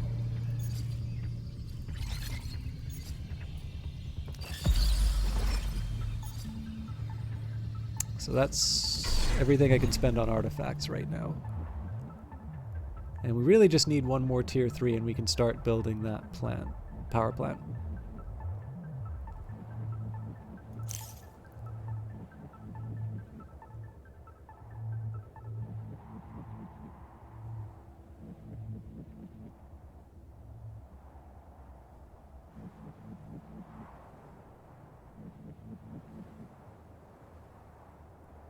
Again, I'm just thinking about where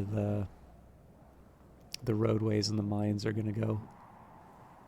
So the best I could do would be like a mine here. Roadway would kind of go through this area.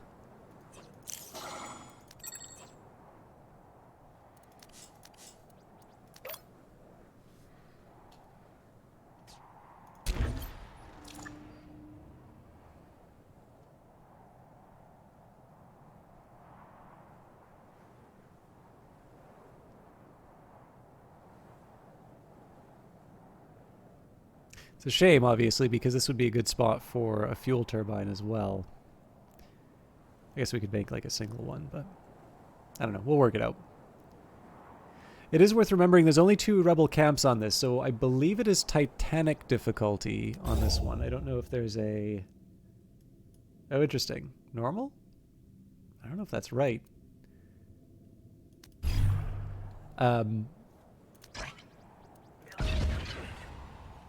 Either way, I'm feeling like as long as we get that shipyard down in reasonably good time, we should be able to deal with the rebels pretty easily. The big drawback is the cash situation, because again, I'm not 100% sure what the pollution's going to look like. I can't remember how much this takes. 9 fuel. Okay. We can definitely scrounge up 9 fuel.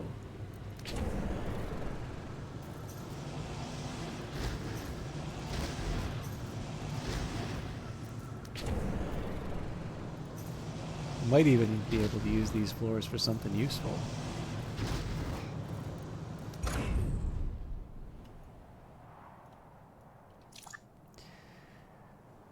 All right, looking good.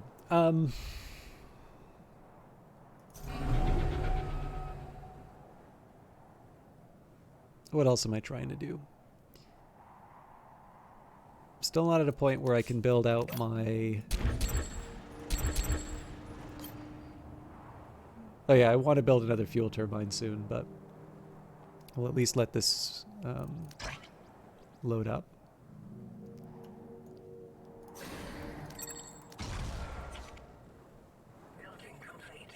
Holy smokes!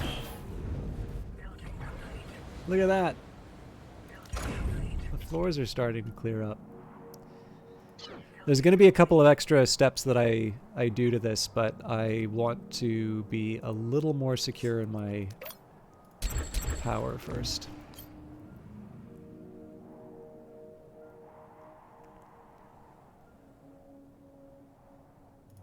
This thing's also starting to fill up with waste, sadly. Building complete. Salvage complete. Maybe we'll turn that off. I think waste in the proper storage facilities the higher priority here. Okay, workday's about to start. Building complete. I'll keep an eye on research.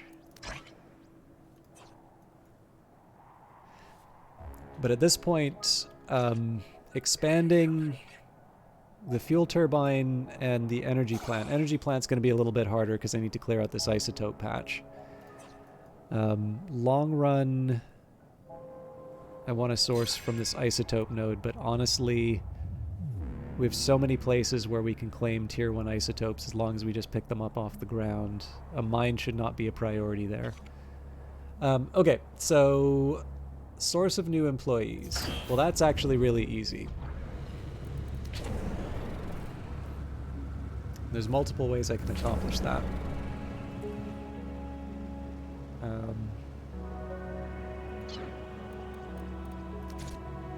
So help me clean up my act.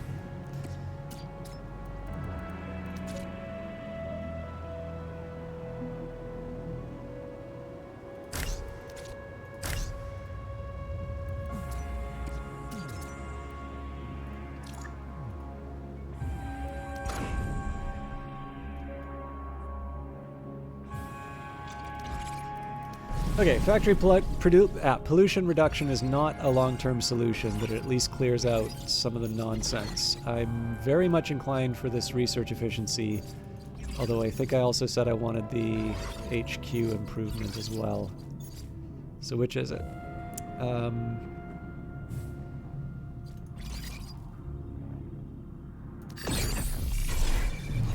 That's going to be ready too late, so we probably need that sooner rather than later. I would like the research efficiency, but clearly I need to manage things a little bit better. So here we're going to wait for the 200 minerals, and we are going to have an end of day balance, so I will buy another truck. So the priority in terms of construction is going to be expand this fuel turbine. Then I'm going, in fact, I'm going to run a little thin on my power. So these things take 4, so I'm going to need 8.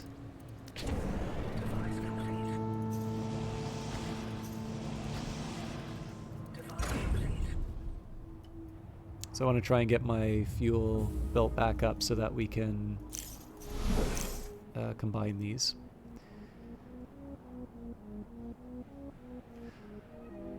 So double up the fuel turbine, double up the energy plant, although I'm going to need to wait to claim this isotopes patch. Or not claim, but work. Double up the smokestack, however, I do put that in fairly serious danger because I don't have a shipyard for defense yet, so either I'm going to need to build another turret. Well, that was an improvement. The likelihood of me actually being attacked on that at that smokestack is pretty remote. But again, is it the sort of thing that I would want to put down to chance? How's that floor looking? Surprisingly good.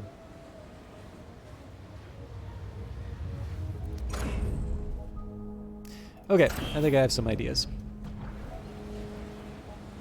So I'm not going to mess with the power and the fuel quite yet, but I am very slowly going to start killing these waste receptacles. I always want to make sure that there's some clean patches on the floor before I go to the next level. But essentially the plan here is to start transitioning any waste out of these buildings and into the storage facilities. Again, it's a long-term project, but it's one that I want to get on top of.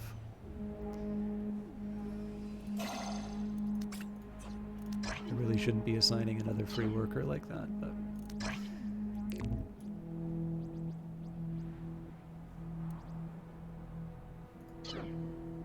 so many citizens dying. Oh, hang on. We're out of the work shifts. That means I paid people. All right. Time for you all to convert. In the meantime, we can start the work on this fuel turbine. I'm going to hold out until this isotopes patch is dealt with. Oh, Founder. I figured you'd be too busy thinking of brilliant initiatives to call little old me. I'm in a bit of a mess down here. I'm still sorting through the new contraptions. I got distracted by my shiny new project. I created this. It's gorgeous. It's an N-scale model of the city. It even has movable roads and trucks. I made the trucks myself.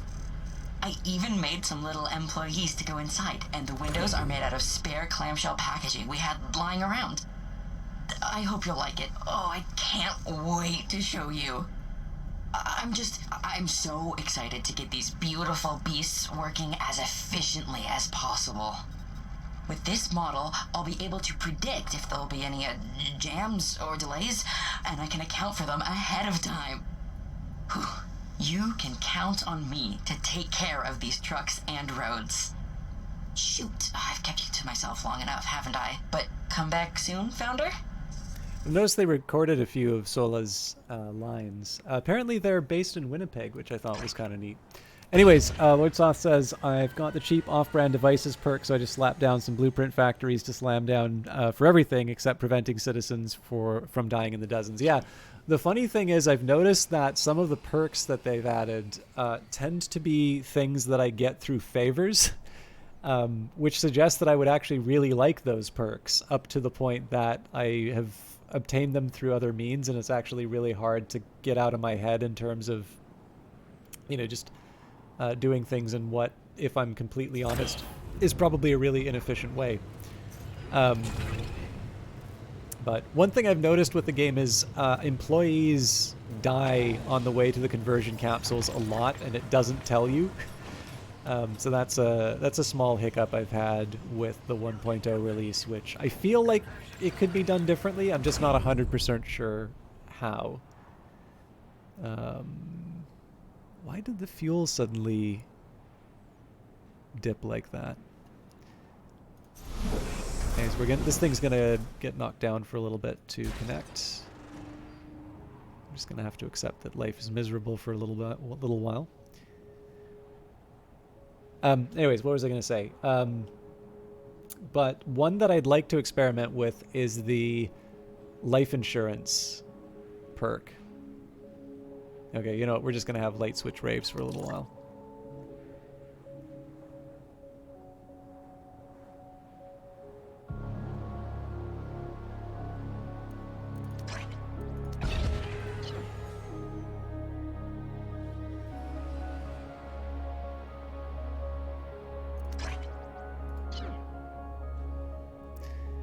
Okay, we'll let the fuel stack back up, and then we'll go through this delightful exercise again. Again, there's a small worry here just with the rebel threat meter, but we do have a good defense turret now, and we are pretty close to the rebels, so in the worst case scenario, I think we're going to be able to handle them. It's maybe not the smartest thing in the world for me to wait for this isotope patch to be cleared out. I really should have started that sooner, but I don't have that many demands on my power, so...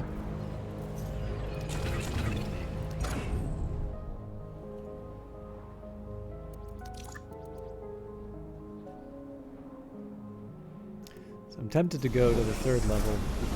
Let's maybe wait until everything's filled up.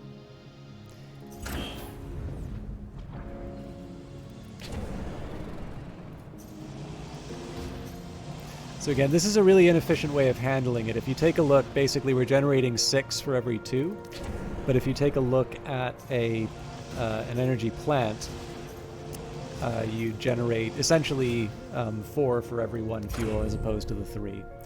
So it would be nice if it were otherwise, but in this case here, building the building, truly, like beside the connection bonus, like building the building really is a big efficiency improvement. Okay, Gatling gun is cool, but I want the research efficiency. Unfortunately, though, oh, and we're at there, or sorry, not at. We're near the limit on our influence, so this is not going to be a difficult one for me to work with. I'm going to clear out the last of the pure resource claims.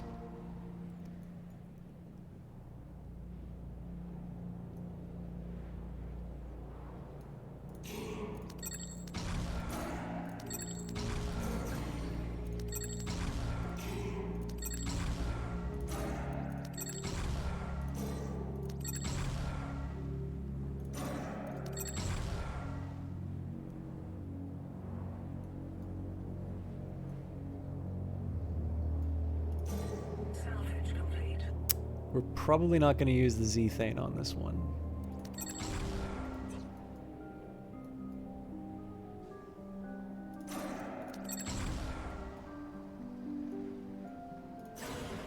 Alright, so we're 4 away from clearing that out, but that should be, well, I mean, there's always questions. I'd actually probably keep the sensor range here, at least until I have a command center. But again, there's the question, like, am I actually able to defend this? Same story with this one, actually. I'm not opposed to the sensor range ones, but they're not the sort of thing I'm going to bend over backwards to activate. So, we have a few things to do. So first of all, we still need to keep converting employees. We are 20 isotopes away, so I suspect it's going to take a while before we're going to see an energy plant improvement.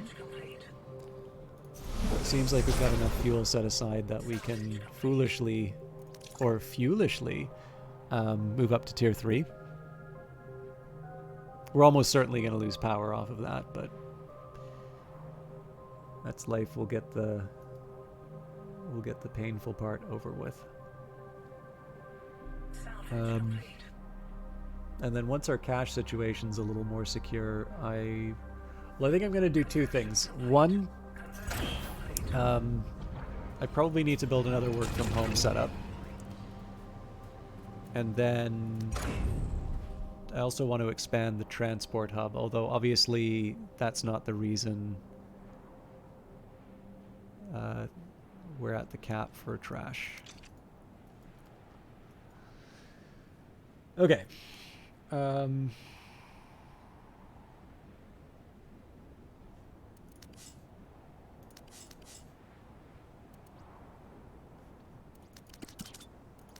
at least put down the foundations for an improved smokestack. I don't think I'm going to deliver on it quite yet. Expand the transport hub.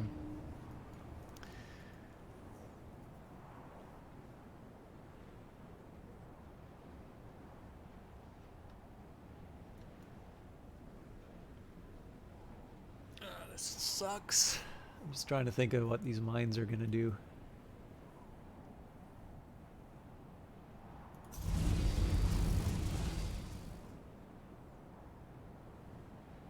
Well, you know what? Let's not worry about that right now. Let's just get another work-life balance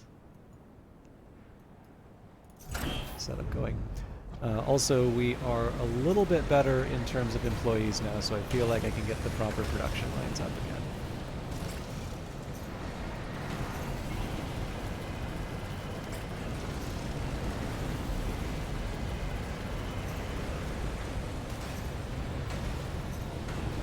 I'll only use one employee because we need to improve our tier 2s more than anything.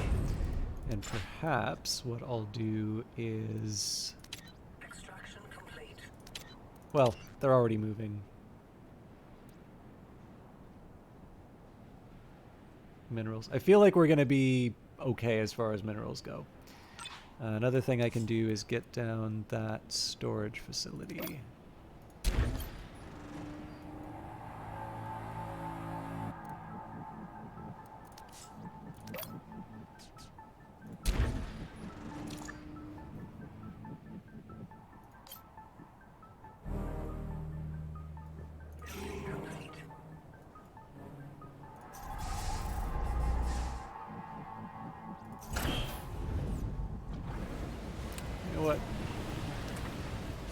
We're just gonna turn off that tier 3 for a minute.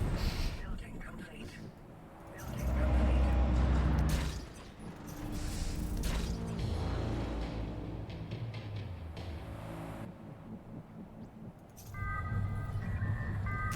Shouldn't have done that with the transport hub.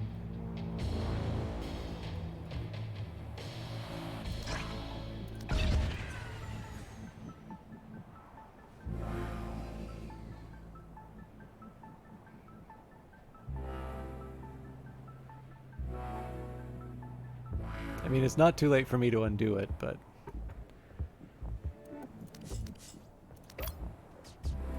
I will never admit to being wrong.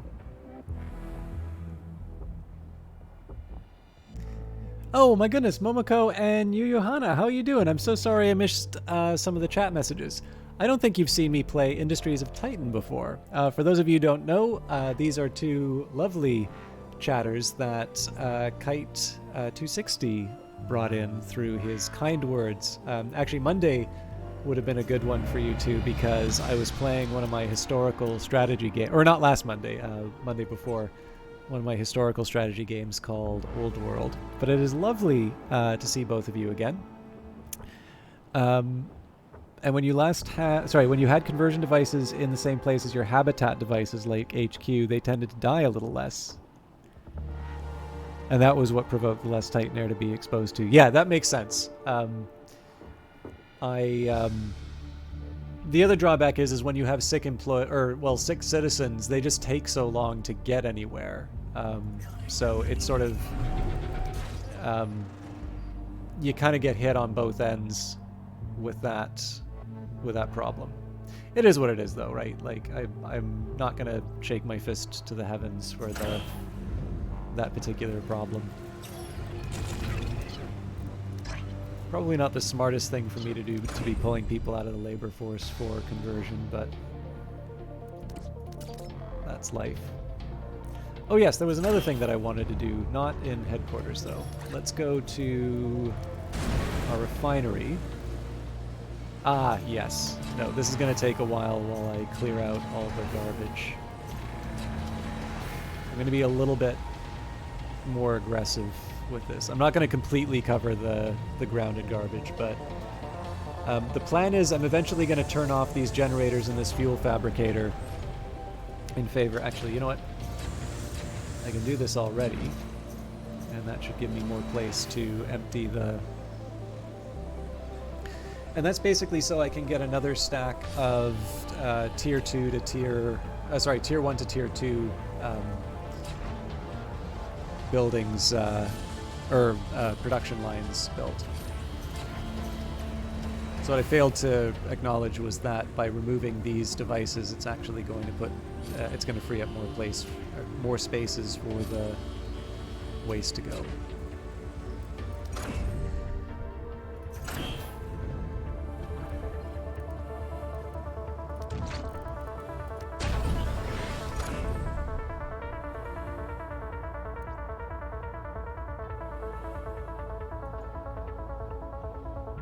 Still at zero tier 1 isotopes though.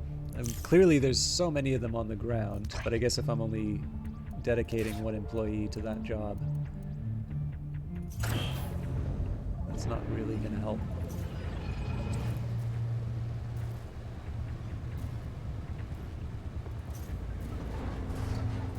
These are all tier 1, so I'm going to move that one out. These are tier 2, so I'm a little more reluctant to move those out.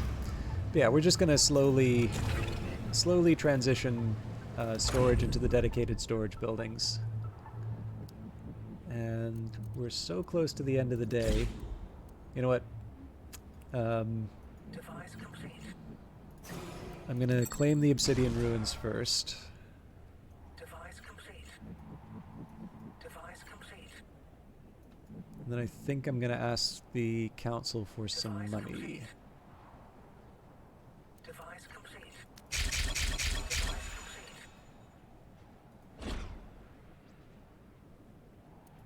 Device complete.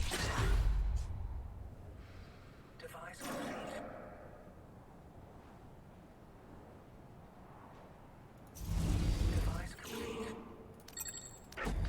I'm figuring maybe we clear out this little pocket here. Oh, right. I don't have the influence for it. But I can build a road down here. Then this is where the shipyard can go. And it's staying reasonably far away from the where I'm going to be putting the houses. The other option is to sort of build... Oh, actually, here's an even better option. If I build them here by these ruins, not these ones.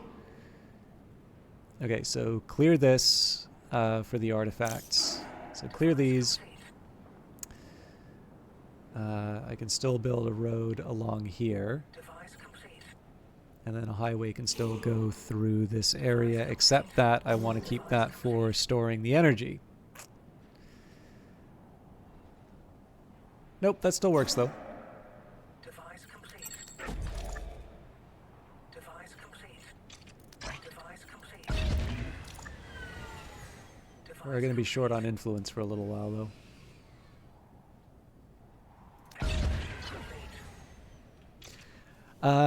This is the game you did the voice for. How did you know that, Hannah? Did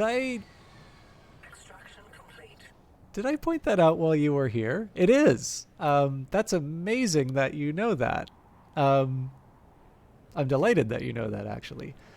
Yes, and there's actually going to be another game coming up reasonably soon, assuming that I can get my act together, which gets a very similar treatment. I think you're gonna... I seem to recall that was actually one that you quite enjoyed as well. So I think... Oh, here's one thing I can do. We can turn off the smokestack. We should... Oh, nope.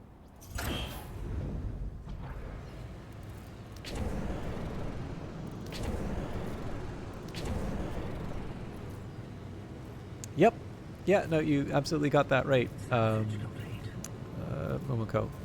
But yeah, so there's going to be another game that I do that for in a little while. So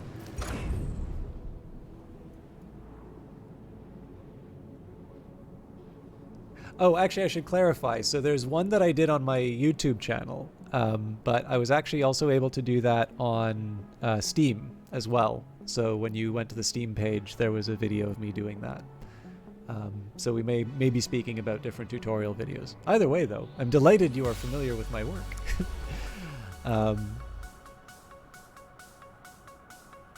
But yeah, there'll be another one pretty soon, I think. And then there's another video that I'm going to be putting out, which is going to be something that I went to in real life, like in the physical world. But that one's taking a really long time to get done. So I'm not 100% sure when that's going to be finished. He is very, very nice. The funny story about that actually was somebody else asked to use a video, and I very nicely but pretty directly said that this is something I was getting paid to do now, and they stopped talking to me. So I'm sure, I mean, we both know he's a very, very nice person, so he's obviously going to say much nicer things about me than I deserve. But in that particular case, I did not hit the big time. I hit the opposite of the big time. But I'm obviously very, very grateful to Brace Yourself Games for giving me a chance to do this, because first of all, I really like making that video. But number two, I also really like this game, and I like being able to share it with people. So it's nice. It's nice to be able to sort of combine those two things. Okay, so I'm probably not going to do too much with this on its own, but I can at least get the foundations down. I don't need to keep everything on, but if I have it built, at least I don't waste the resources on other things.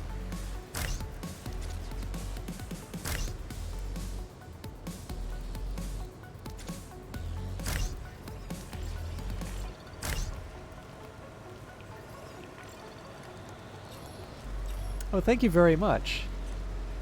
Yeah, one of my favorite things to do in school actually was to be a TA. So when I started as a TA, I actually did it for computer science, which wasn't my major, but it was a class that I did quite well in. So they invited me to help be a teaching assistant for that. Oh, this is funny. I didn't need to get rid of this waste receptacle. Oh well, lessons learned. But it actually wasn't until I did my my master's degree,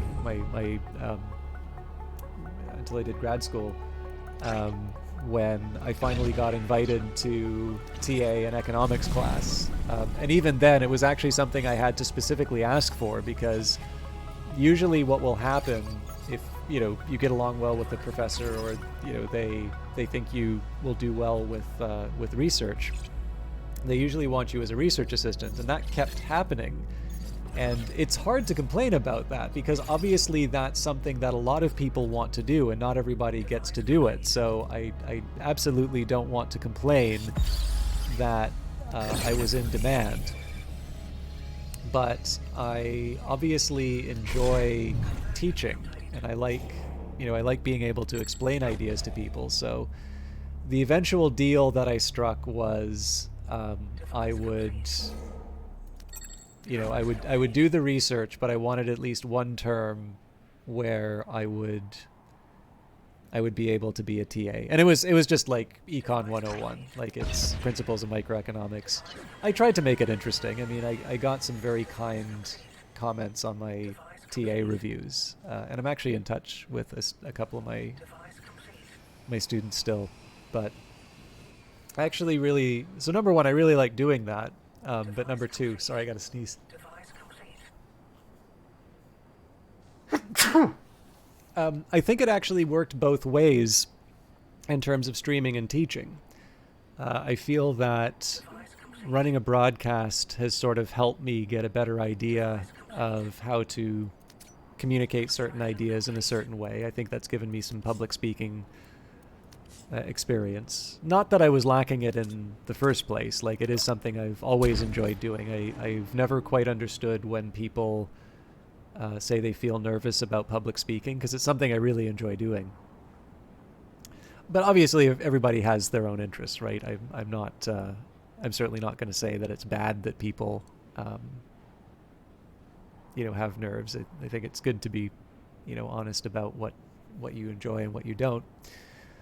But on the other hand, I also think the process of trying to convey something that people can often find difficult, or something that they find counterintuitive, is also some really good experience for becoming a better broadcaster, particularly when you play a game like Industries of Titan, which has a lot of complicated systems in it, which,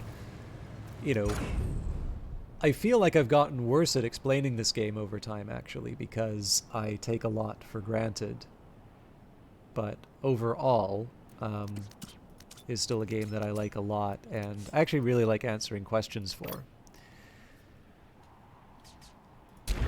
Okay, so this power plant's going to be getting online just in time for the shipyard, but we may get hit by the rebels. I'm going to try and angle things to my favor. It occurred to me it would have been better... It actually would have been better to build the ship. You know what? Sorry.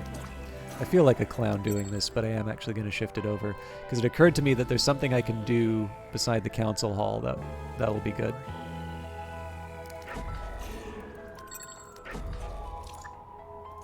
So these should be turned into priorities. So I'm clearing these out so I can put the shipyard down. Oop. Knock knock, it's push o'clock. We still doing this? Alright, you know something? I take it all back. This place sucks. There's something seriously wrong with it. I asked one of the other guys what it is we're hauling, just to make conversation, and he gave me this look. I mean, I know employees have a rep for not talking much, but man. Well, pardon me for asking questions, sir. Thought I'd try to feel like a person instead of an automaton for a few seconds of the day. Sheesh. It's tough to relax around here. I feel like everyone's watching me, waiting for me to slip up. Oh, my lunch break is almost over. Gotta scoot. Talk to you later, or something. So again, I suspect we're not going to have a ship ready to go in time, but we'll do our best.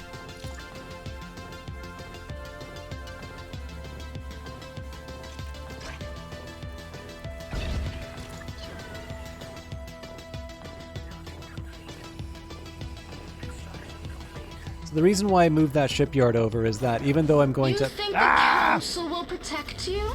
Nothing can protect you from my wrath. Okay, this is not good timing. Let's turn off the... Oh no.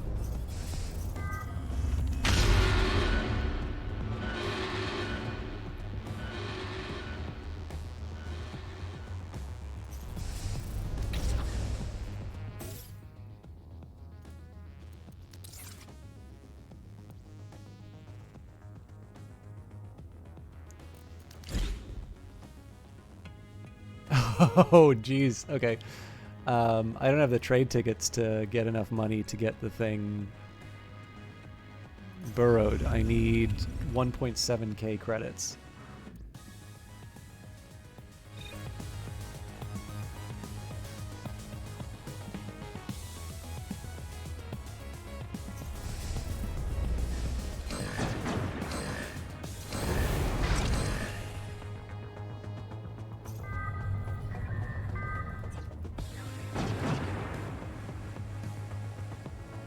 Okay, I think I have a plan here.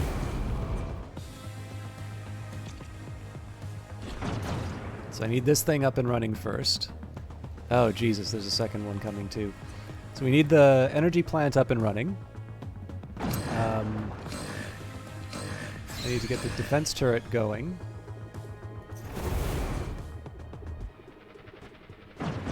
Work's going to start in 3 hours.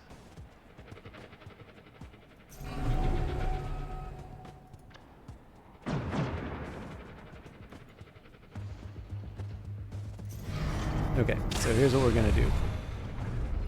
I'm going to build the smallest possible ship.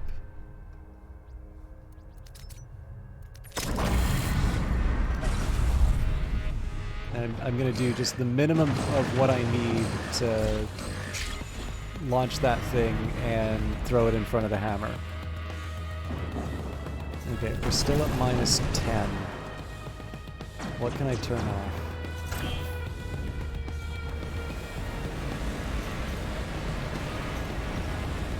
Easiest choice I ever made in my life.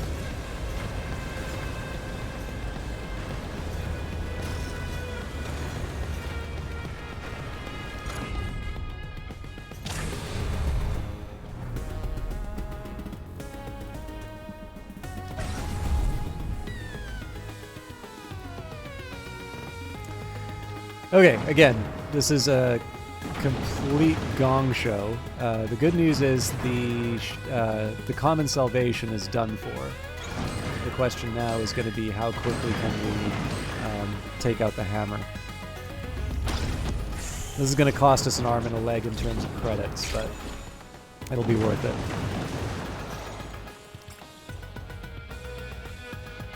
Ah, we're still short on energy. It doesn't seem to be affecting too much, though. Oh, in this case, I do need to... Nope.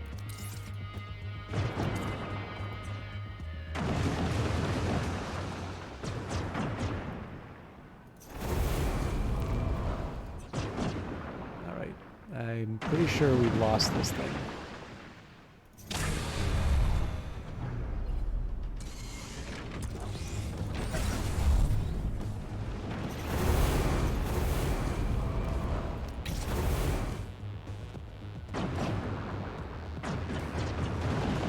Pretty sure this, even though we're trying to douse the fire.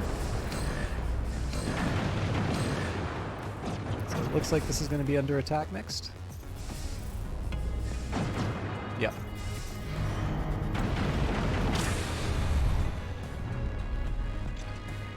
Okay, so at a minimum we need an engine in this thing.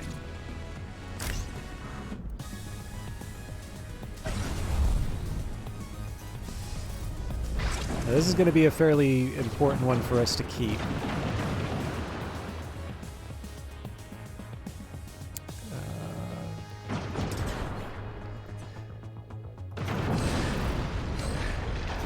Not bad.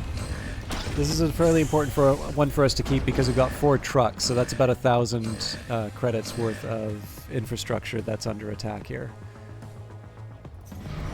But the Green Hornet is going to save the day, I hope.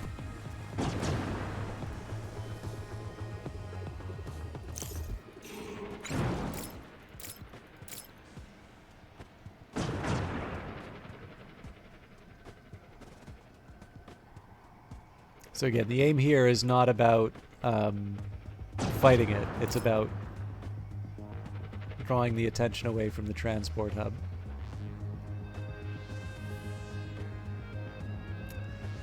Looks like they're not buying it, though. Oh, maybe they are. Brilliant.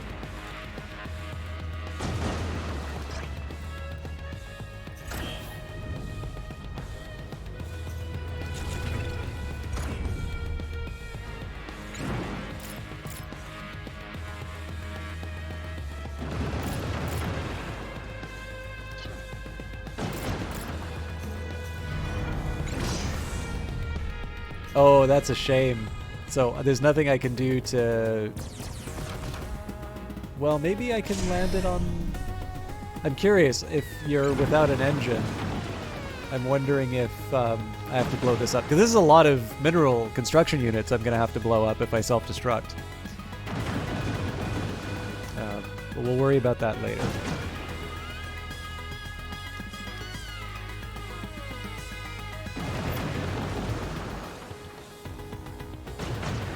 Build the other smokestack here, so we'll combine them. Did just occur to me this storage facility is full, so we'll upgrade that.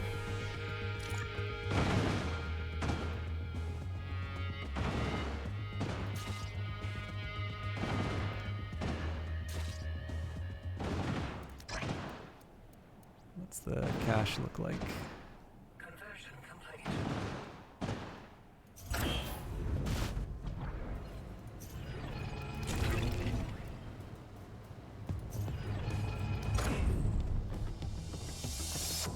You're a lot smarter than most founders. I can respect that.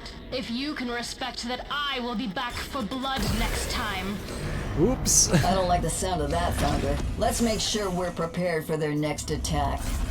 Yeah, so not my favorite choice to sort of blow up a ship, or to have to blow up a ship that was intended to be a distraction, but Conversion complete.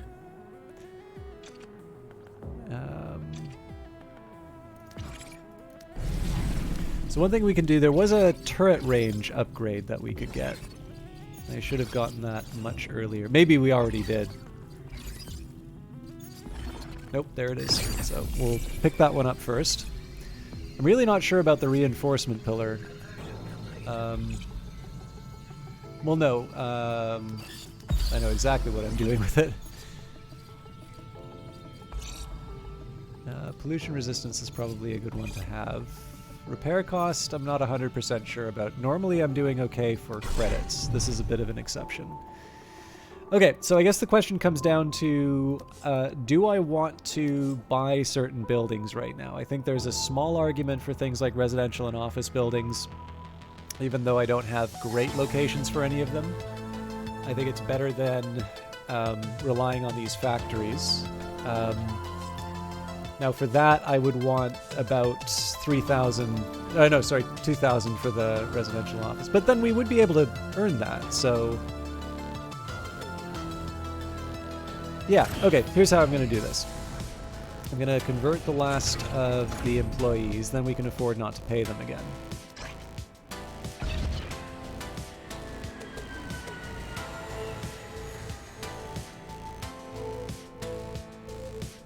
Also, we're full up on energy, so now's not a bad time for us to get that upgraded. We'll probably lose power again, but That's fine.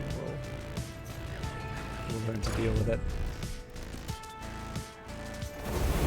So I have the option of defending myself, so I'm going to combine the smokestack.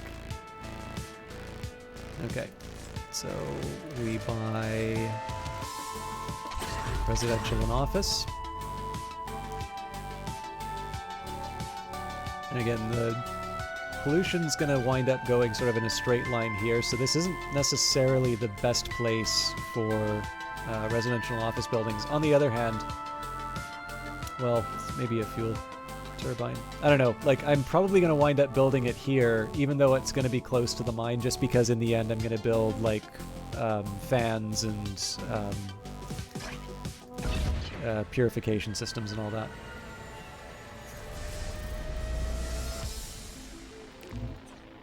There'll be a power cost for that, of course, but we'll worry about that in a little bit.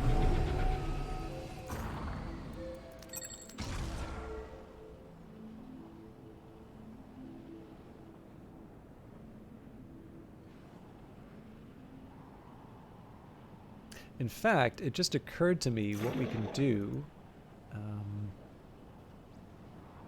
Just run the road out here.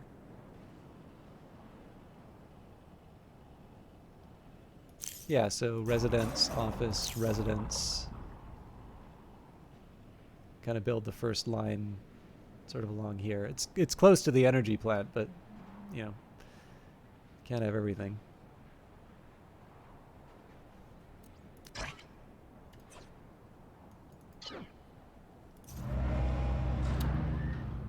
Oh, nuts. I should have bought another truck. All right, well, that's life.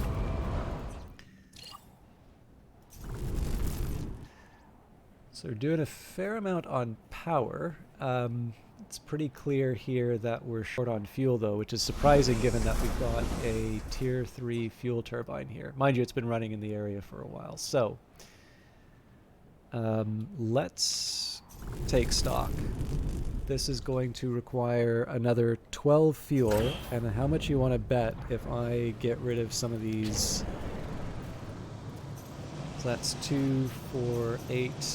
Yeah. This is a really easy thing to fix. Just dismantle those, get some Tier 3s back.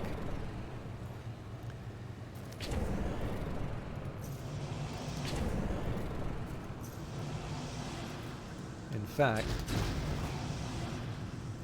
just clear all those out. Now, the funny thing is, we're still only at a surplus of 6 fuel after doing that. So clearly that wasn't the source of the problem. Which is fine, it just means we need to put down another fuel turbine somewhere. Now, this might be a good candidate here. Yep. So it'd be nice to store the fuel. Don't really have that much in terms of alternatives.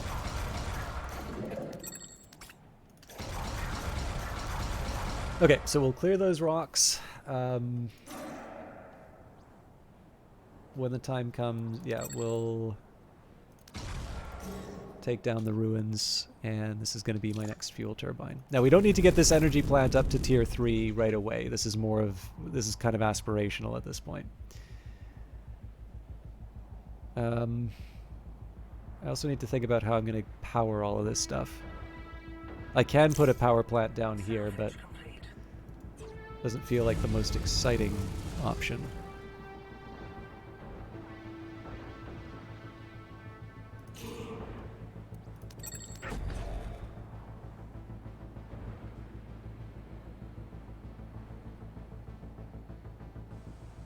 Extraction complete.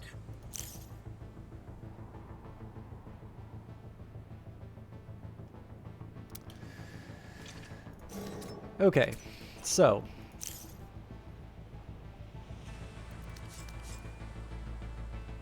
I feel like I might run out of power doing this.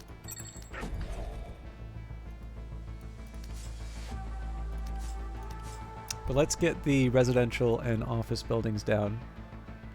All right, have a good one, Johanna and Momoko. Thank you very much for hanging out again. I'm sorry I didn't have a little bit more to say, but it's always a delight to see both of you. And I have a feeling you're going to see Kite before I do. So please give him my best.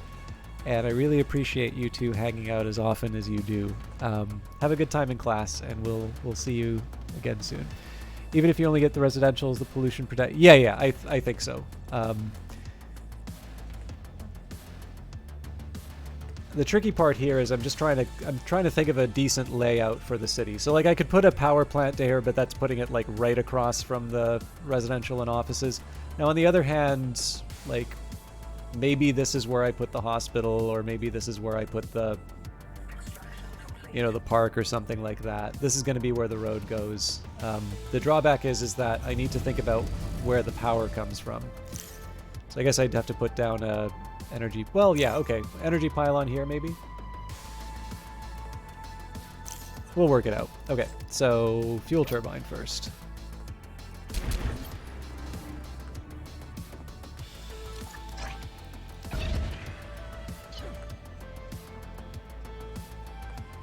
And then...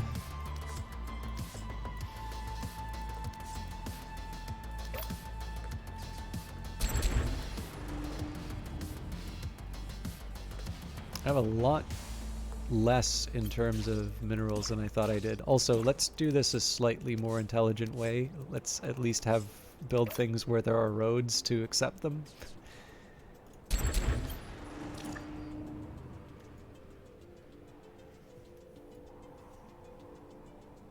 It's kind of shocking to see that we still have this waste problem.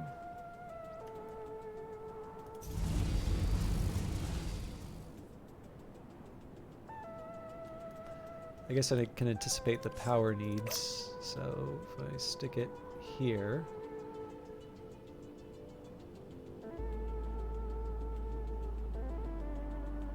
This is slightly better because then I only need to upgrade it once to reach the others. Building complete. Building complete. Building complete.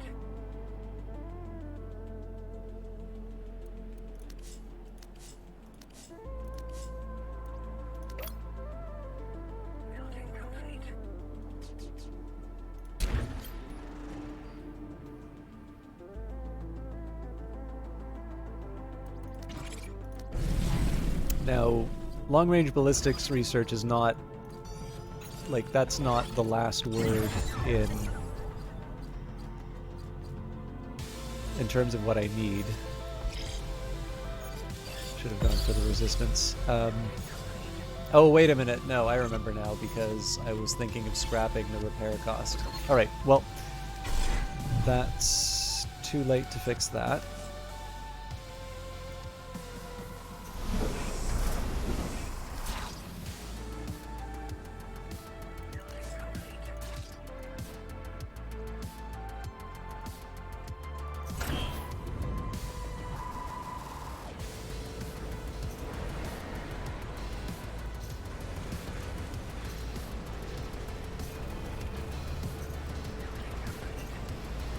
I am an actual idiot.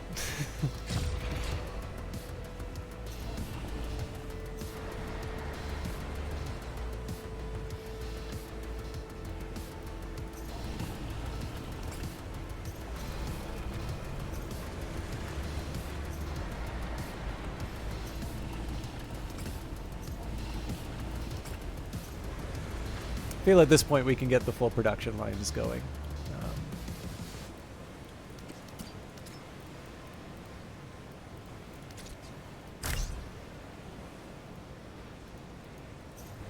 And I completely forgot to designate this as tier 2.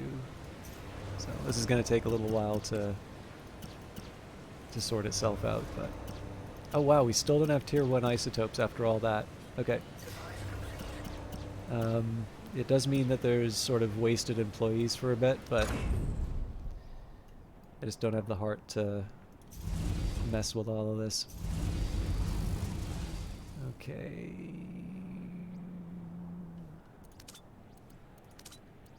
You get an upgrade.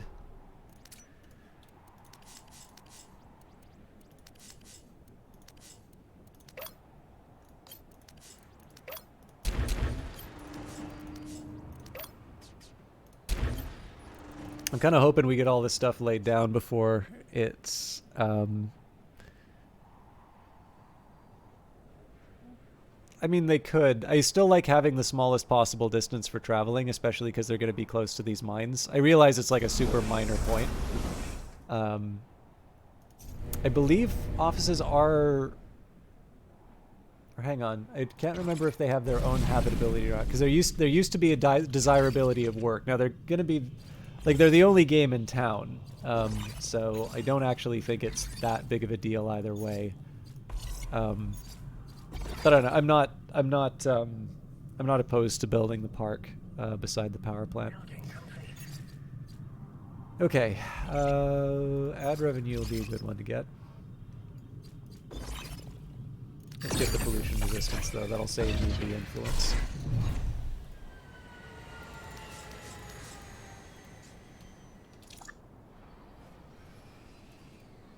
And just seeing where that threat is going, I probably want to be a little more mindful. I can't believe I didn't think about the range I need on the energy pylon. That's fine, I don't mind having it as a higher tier one.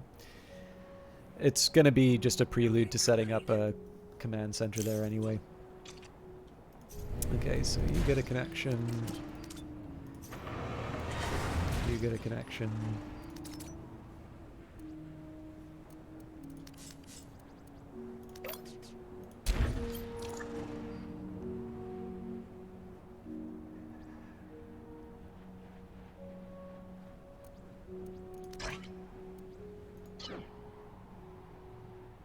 I'm definitely not opposed to shorting the workers on this, although it shouldn't be required once we have our... I was scared that was going to happen.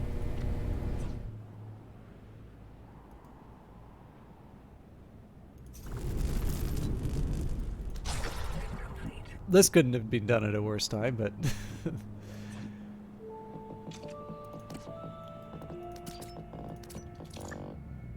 Like I said, I'm not all that scared of the of not paying the workers.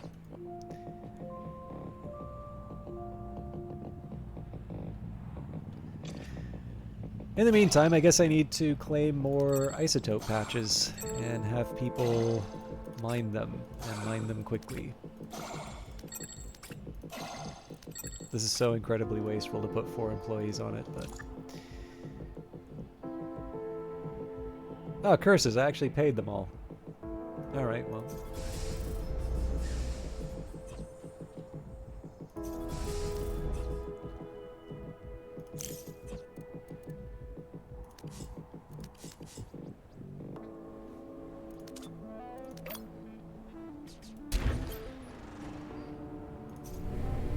Now, can I turn you on?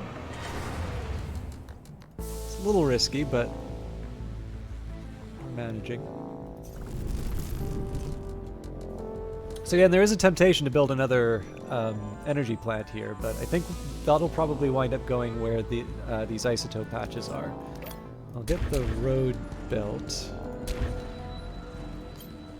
So I guess the mine goes down here.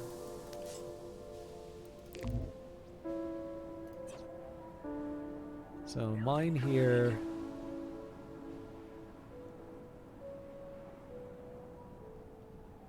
Oh, interesting. So I'm not going to have enough room for the storage and the factory. So maybe...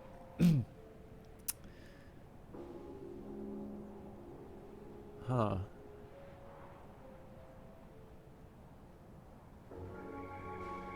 Building complete. Building complete.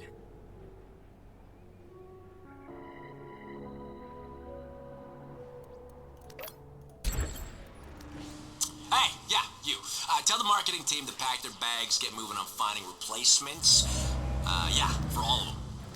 Oh, right, you're my new assistant, Jacob, or something. Like, I hope you're more on the ball than the last girl we had. I don't even know where we find these people, but I'll probably need to knock some heads down at HR for wasting so much time. You know, my office was bugged. What kind of assistant doesn't even notice things like that? Yeah, so I'm counting on you here, new kid. Just keep everything in order, do what I tell you, and this job will be a breeze. The marketing guys? Oh, yeah, look, they weren't up to snuff. I basically had to do their work for them. Can you believe that? All this while my snotty little sister's been making moves behind my back, too. So, yeah, it's been a little tense Hello, around Mike. How you here. doing? Incompetent staff, wars of succession, yada yada. Don't sweat it though, Jakey. It's just how it is. You can't do business without stuff blowing up, and you can't run a dynasty without your own blood coming after you. You'll learn your way around here soon enough, and all this crap will just be routine. Oh, hey, speaking of routines, we've been dancing around with Ballrick applications, so make sure you keep tabs on that. We need that investment fund from them. I don't know how R&D keeps blowing through all our cash, but if they need more money, we need to get them more money. Because more money means more ships for me, and at the end of the day, that is priority one, baby. I think this will be where I put the new power plant. Yeah, the new voiceovers are great. I know exactly what you're talking about in terms of the sort of the effects while playing. Oddly enough, I think it's a combination of a couple of things. First of all, there were some really cool lighting effects that were added not quite early on in early access, but like reasonably close enough. And again, they look great. Like, I'm really happy they put them in. But they did have some odd interactions, particularly with the snow, I thought. And I don't know if they were ever really... I don't know if they ever really got worked on all the way through to sort of resolve that sort of stuff. And then I love that they added the new weather effect. It's nice that there's new things. Obviously, I had to deal with the heat, for instance.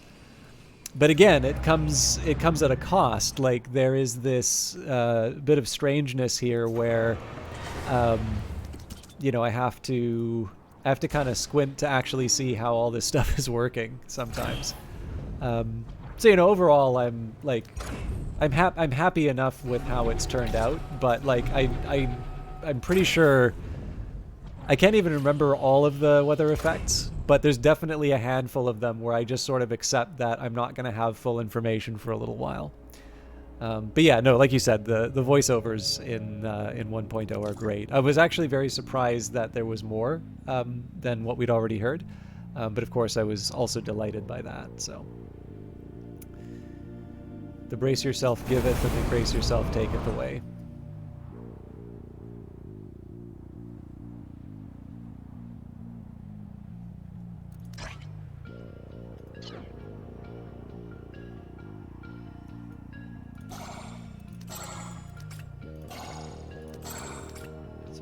Probably should have burned through these isotope fields a little bit faster.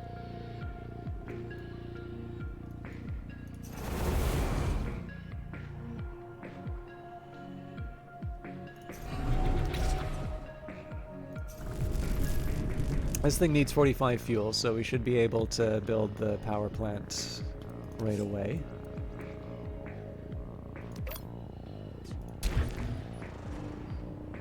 Oh no, don't build that out of tier 1, please, for the love of God.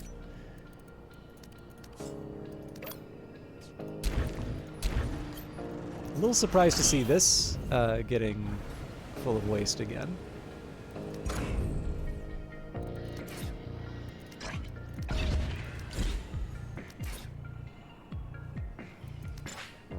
How many free employees do I have running around? 9. Well, we had 9 before. I suspect we're still going to be losing the fight against garbage, but we'll work on that. How you doing, Joshy man? They should add a voiceover for every single tech. Well, tell you what, I'd like you to write a very heartfelt fan letter to Brace Yourself Games telling you that there's this streamer you like to watch, and that you really feel like they could do a reading of all of the Codex entries and each of the items in the tech web. and their rates are appallingly reasonable. Please do not actually... I feel bad because I figure most of you do not need to be told this, but some of you have also read the article in which I needed to do that disclaimer. For those of you hearing that, please do not bother Brace Yourself Games with that. That is sarcasm, and I apologize for making that distinction, save for the fact that inevitably on the internet, somebody's going to take that seriously. You know, one of the things that's been interesting actually is to see how they've handled the way people have been playing the game. So I noticed, for instance, they have... Oh, you know what? I need more storage space. They changed the shipyard cost, and I'd actually gotten accustomed to the higher cost for the shipyard. But what's funny is the way that the tutorial was written, the tutorial really hasn't changed over the course of early access. And so what the shipyard wound up being was just this huge difficulty cliff. And I'm not entirely sure it's the worst lesson for people to learn in the game. I feel like, you know, it's easy to... Sorry, just a second.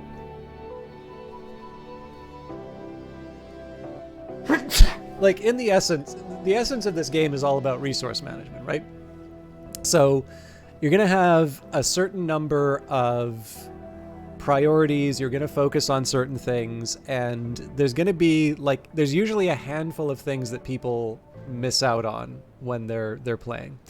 And it's usually employees or citizens, so credits or people to work with it. The employees make a lot of sense, because essentially you've got a bunch of employees standing around doing nothing at the start of the game. And so everything you do happens instantaneously. And over the course of expansion, you're going to have more and more jobs. Just the simple maintenance of things is going to require dedicated employees. But on top of that, the byproducts of all of that activity, things like getting rid of waste and all those activities, that's also going to be a drag on your employees' needs. And so whether you start suffering in terms of credits because you aren't able to sustain a heavier workforce, or you run into the situation where you need to build a shipyard, it's I just feel it's one of those things that you need to learn by sort of burning your hand on the stove at some point. But it is fair to say, especially when the shipyard is at 5,000 credits, that is a pretty stern lesson that they teach you at a time when maybe you're not quite ready to be faced with something so harsh. So.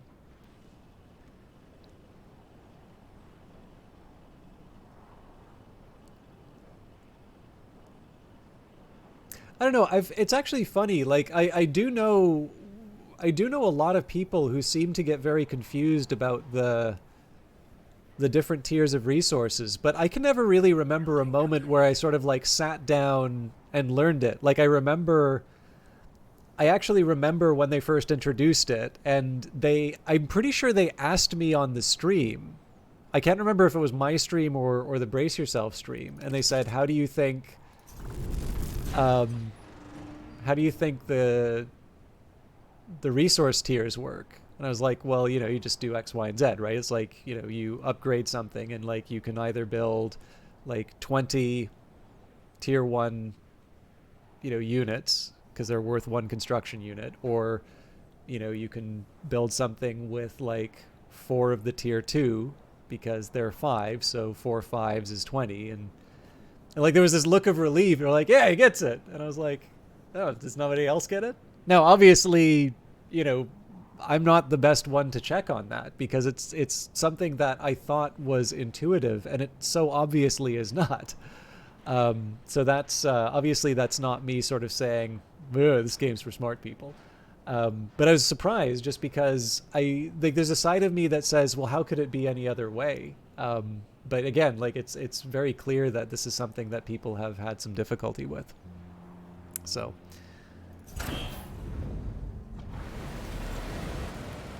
But yeah, as far as transportation hubs, I'm curious, what's the stumble with that MTG Omega? Because like for me, I always just took it as like put the transportation hub beside the thing that you want, and I've never thought of it any other way. So is there?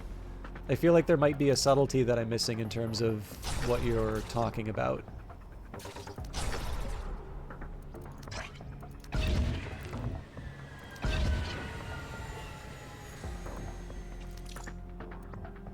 I've really been delaying things with the shipyard. How are we for cash?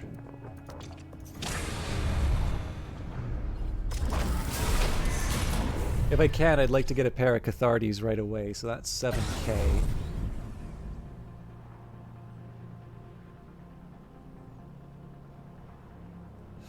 We'll be at... Okay, so if we're at 49...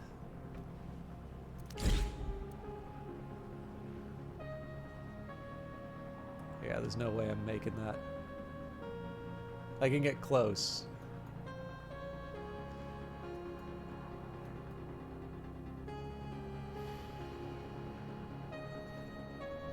Okay, so while I'm waiting, let's say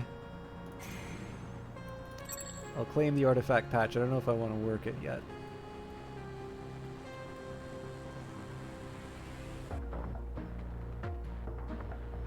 Actually, it's not going to hurt anything.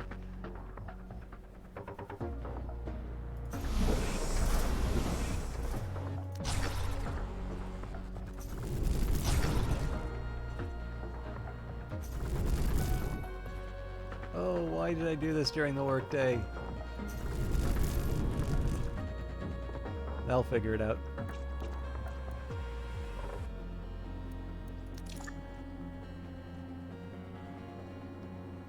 I know I'm not going to get my Cathartes at the end of the day, so efficiency's gone down the tubes.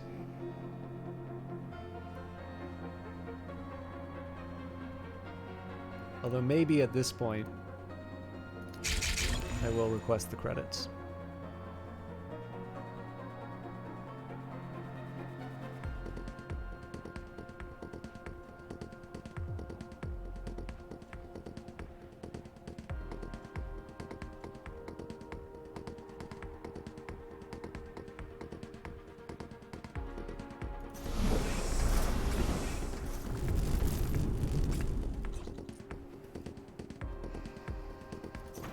I don't think I'm going to be able to fully upgrade all of these, but I should be able to... I should at least be able to take them to tier 2. And then we really need to think about where the isotopes are coming from. Well, no we don't. We just need to clean them up.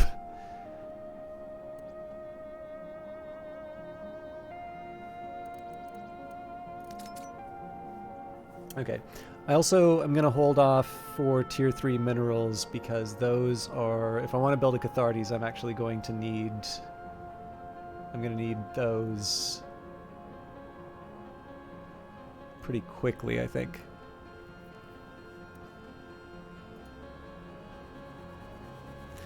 Shipyard wasn't always 2k though. The shipyard used to be 5k. It's actually... I think it's because a lot of people ran into the problem at the start. Sorry, they found that it was too... Like, that's what I meant by that difficulty cliff, that if you've played the game long-term like me, you know, you don't really think of it. But clearly that was a point where that people had some pretty severe pain. We should probably consider upgrading the smokestack. You know what, let's just go for it.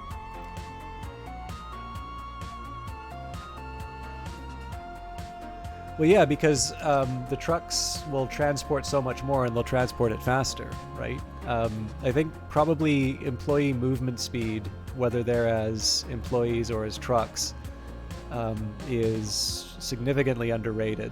In fact, if you've ever watched Ryan Clark play the game, he's the founder of Brace Yourself Games, and I think he designed the original version of this before it was 3D. He plays it in a really unique way, which I wish I could emulate, but I actually just don't plan out as far ahead as he does. Mind you, he is also someone who runs a successful game developer that's growing, so I suspect there's probably some qualities that people like that might have in terms of their ability to think ahead. But in essence, he would always like map out these roads to like even like isotope patches or things like that, and it was specifically so that the resources could be moved more quickly, which was really interesting once I learned that. It makes complete sense when you sort of just like sit down and think about it intuitively, and yet it's not so obvious to me that it's the sort of thing I'd say, oh yeah, this is obviously how I'm going to wind up playing the game. But yeah, no, I for my own part, like I inferred that you couldn't move trucks diagonally. I know employees do move diagonally now. They didn't always. But it's pretty clear that it's signaled, like with the garages down below, that you have to be in, kind of on the edges, not on the corners. And yeah, I mean, just for the same reason that they're in the ground, I sort of took it that, okay, so if you put a highway beside something, it has access to the network. I believe if you look at it here too, right, I can see what things are hooked up and what things aren't. And so my usual routine is to build, like, if I had these isotope fields still kicking around, what I might consider doing if I didn't want to put down a mine, I would maybe consider putting down like a storage facility. When I used to build residential and office buildings, I would actually build storage facilities next to them so that all the waste could get picked up. Now, I don't really do that anymore, but those are some of the things that I would do to make it a little more, just a little easier for me to do certain things inside of the game. But everybody has their own way of playing it, though, right? So for my own part, I had just a little system of improvements that I could put down to try and make my life a bit easier.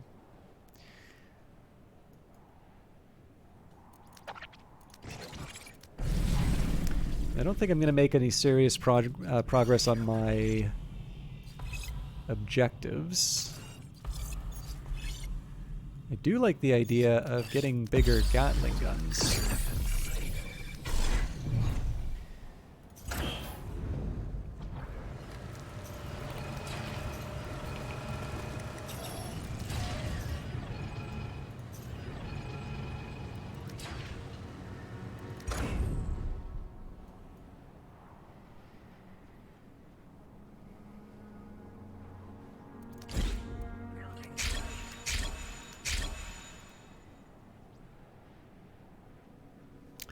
I'm a little worried about the overall threat level.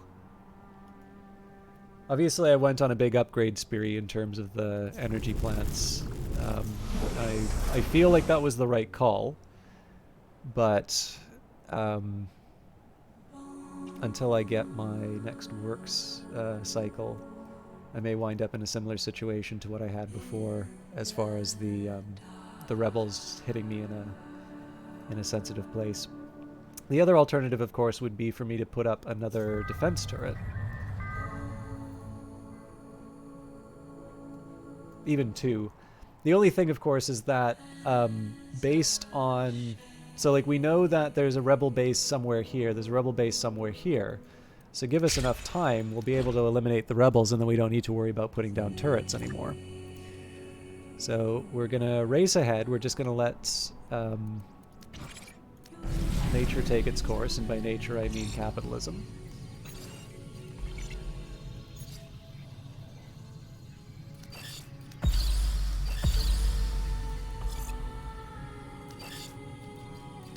Definitely yes.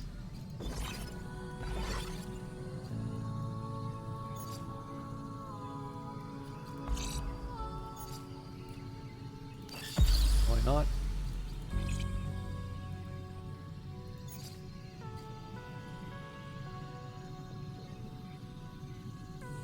I don't know if I'm going to go down that path. and definitely this one. So just trying to spend a little bit of the stuff that'll improve my net worth.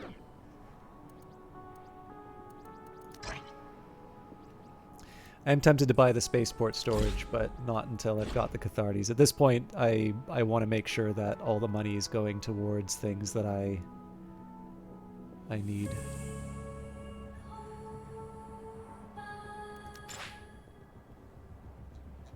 We've got 11 employees.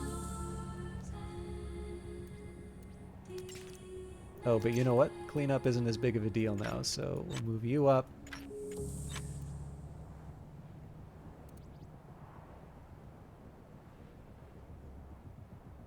This will be temporary.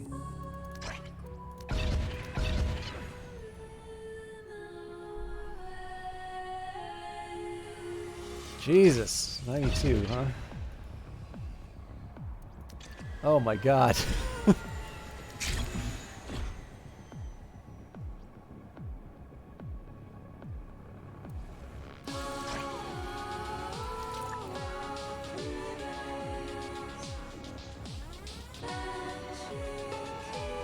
No, this is gonna be so bad.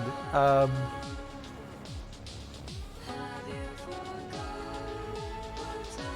just trying to think, is there something I can do to dump?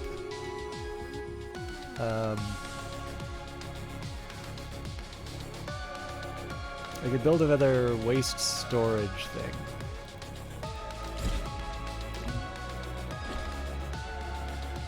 It's my personal mission to ensure mine is the last face you see before perishing, Founder. They did not lose any time. Okay, the second one's gonna be a problem.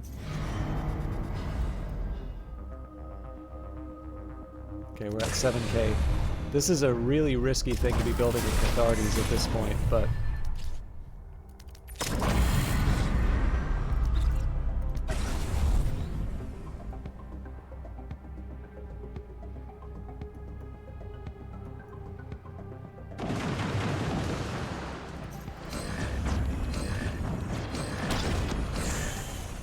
That's fairly astonishing, actually, that I've made it to third wave without having any defensive ships.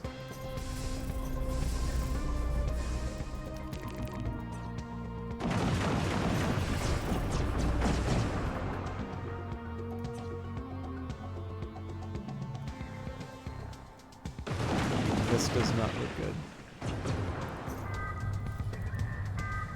So I'm gonna do something sneaky here.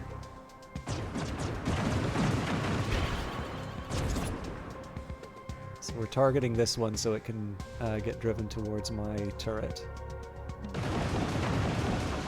Oh, they're not taking the bait.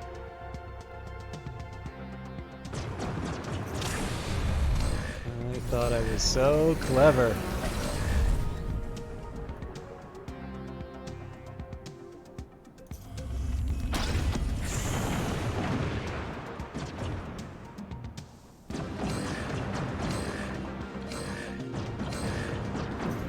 Stop hurting my road.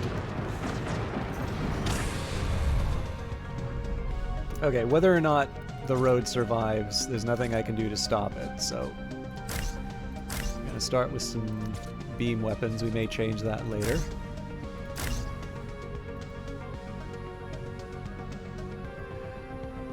Oh yeah, no, that's totally fine. I wound up talking about this at the start. I actually don't think it's bad to criticize a game. In fact, I'll go so far as to say that without criticism of the game can't get better. So in that sense, I'm actually not necessarily the ideal audience for Industries of Titan, because in the end, I'm pretty content with stuff, and I tend to be able to just figure stuff out on my own. And that's not necessarily the quality that makes for the best game. Like, you know, you don't want someone to be unreasonable in their complaints, and I don't think you are being unreasonable in your complaints. But clearly, you are not going to see progress unless people are able to speak honestly about what is and isn't working in the game for them. So yeah, please do not feel that you need to apologize for that to me. And you're right. I mean, I actually have a suspicion that probably in the original conception for the game, fuel was going to be transported in other ways. And I suspect that that's one of these cases where, you know, the original plan for the game is different from what we are playing now. And I enjoy the... Good morning, Nick. Yes, you can just set the documents over there. Thank you. Pardon? Balric Applications is on the news. Let me see that, please. Leaks of Balric's correspondence with the Titan Health Commission. Millions of credits poured into cover-ups and bribes? Of course. Of course. It always goes like this, doesn't it? Why did I think this time would be different? Right after we announced the merger, too. The timing is too conspicuous. Who have I made an enemy of now? No, that's the wrong question to ask, isn't it? It's Titan, after all. This place is my enemy. It always has been. Thank you, Nick. Please cancel my meetings for the rest of the day. I need to think. Oh, and turn off that recording, would you please? Thank you.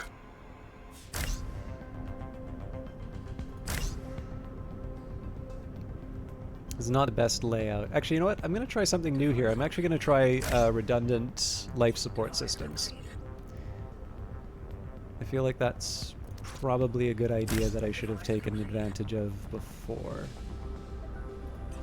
But yeah, so the funny thing here is that we were actually able to get by without the... We were able to get by without the presence of a ship. But yeah, so you're right, absolutely right. Like, there's some inconsistencies in terms of how things get transported. Fuel effectively magics itself from fuel turbines to fuel storage, whereas minerals and isotopes and energy... Wonderful work, Founder. It's good to see those rebels crushed. All of that will... You can hurt us, even destroy us, but you cannot kill our desire for freedom. Most of the things in the game do require some form of transport, but in the case of fuel, it's the one where it doesn't really have any kind of a system. I think there was also some talk in terms of the production systems, that basically there would be a... I think there was going to be a plan to make it so that you could hook the output of a lower tier processor into a into sort of a higher tier one. And you know, again, like, it's one of these things where to a certain extent you could imagine this game becoming someone's life work, right? That's essentially the Dwarf Fortress situation. But you know, there are realities, particularly for something like Brace Yourself Games. I have a feeling that probably that team is going to be needed on some of the other things that they're working on, and reasonably soon. And so, you know, does this get later updates where they add even more systems? I don't know. I don't think anybody can really say, because obviously Crypt of the Necrodancer got updates years after its release. But in its current form, I like it, so I'm...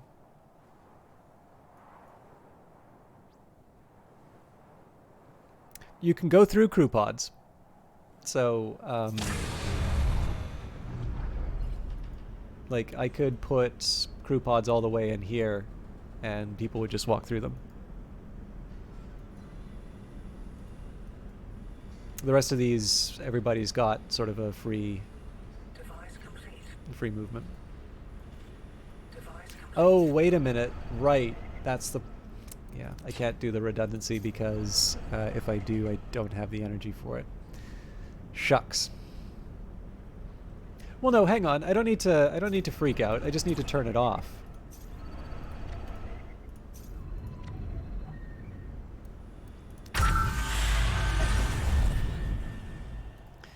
Okay, clearly I need to get a conversion center up sooner rather than later. But I think it would be good to get a second ship in the sky first, so...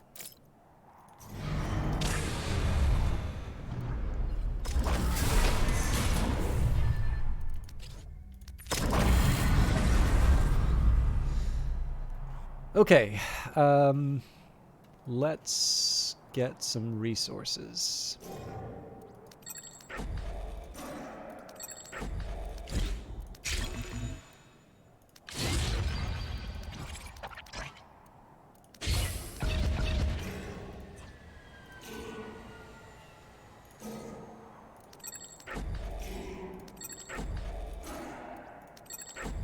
This is pretty indiscriminate in terms of how I'm grabbing the ruins. I just really want to move the number down from the cap.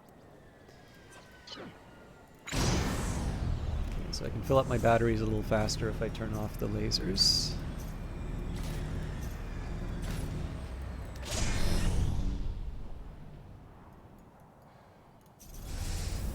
There's always going to be room for more trucks. Okay, we're too short on minerals now, so we're gonna have to wait it out.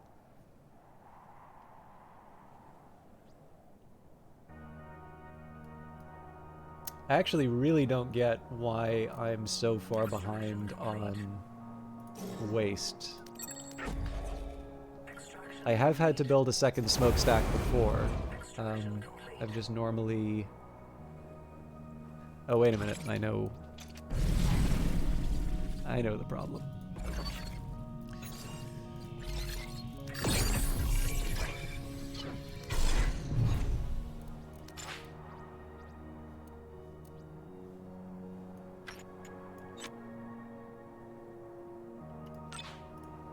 It's weird to have processing be at the bottom of the list, but I'm actually at the point where I can sort of upgrade everything, so it's obviously going to make the rebels furious, but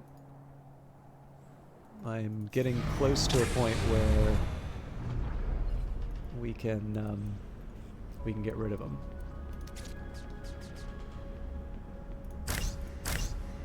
Probably don't have what it takes for this one, though. Yep.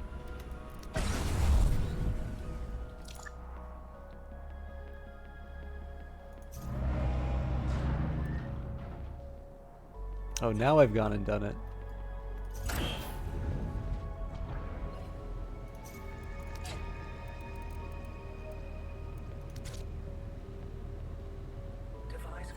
So I have to put another one of these down just because I've used up all of my storage space with tier 1s.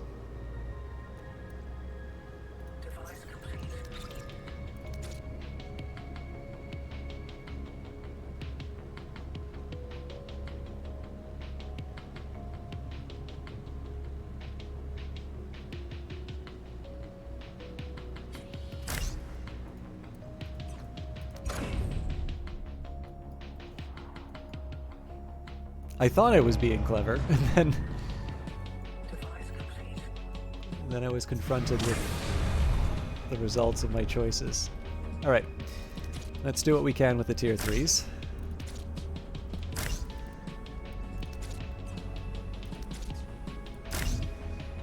Yep.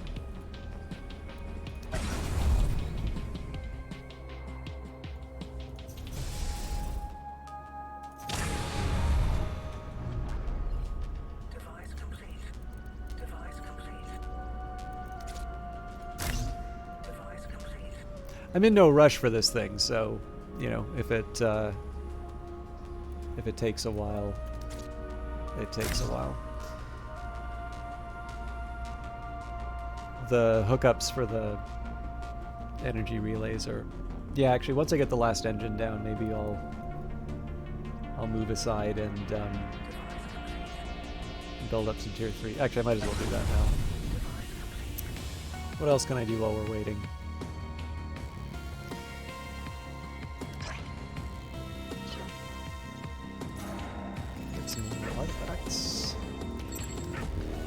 In fact, now that I've got ships that can defend, I might want to consider claiming a few of these inert ruins.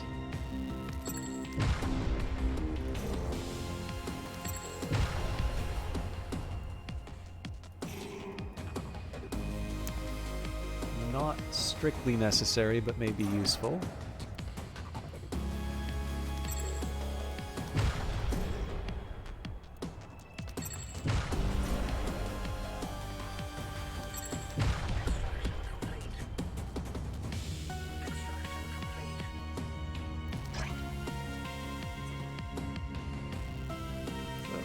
The sensors in this case actually really pay off. I realize that's kind of the underappreciated feature of some of the inert ruins, but in this case, it gives me a good idea of what I'm up against. Probably should have got some cash too. Okay, we're gonna start paying for all of those upgrades that I did.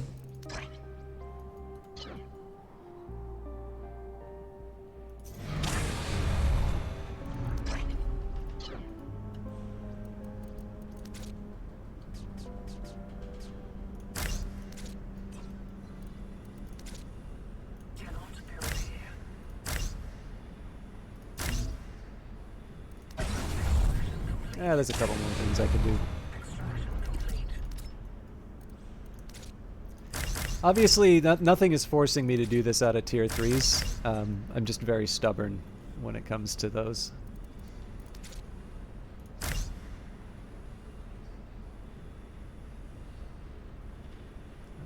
don't even remember where I put it on the other one. We'll sort it out later. I at least have the means to defend myself when the time comes. I figure we should be at full power here, so we can at least turn the lasers back on.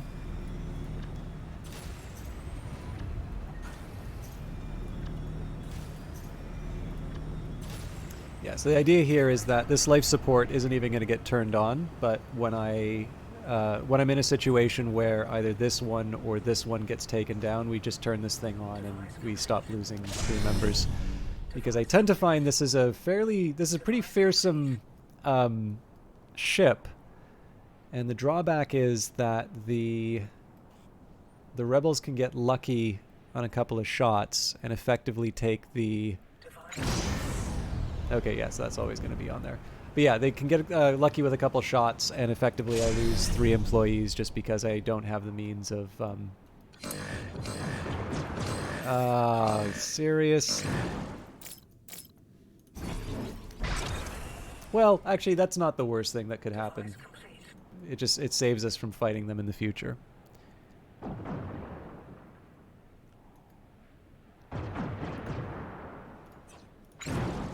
Device complete.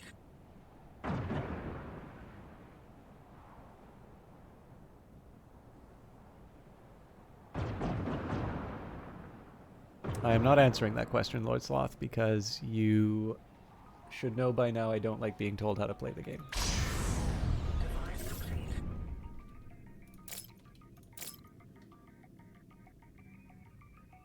I'm sorry to put it so bluntly, but I do feel that I've been clear on this in the past.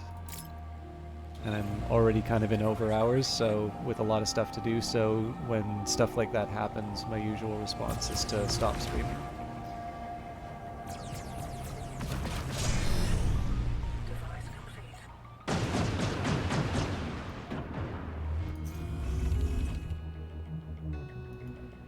Okay.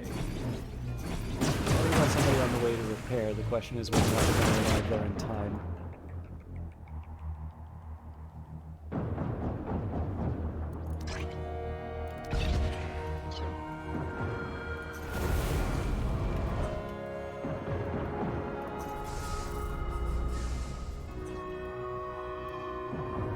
Okay, we're laughing as far as credits are concerned, so we'll queue up a bunch of trucks.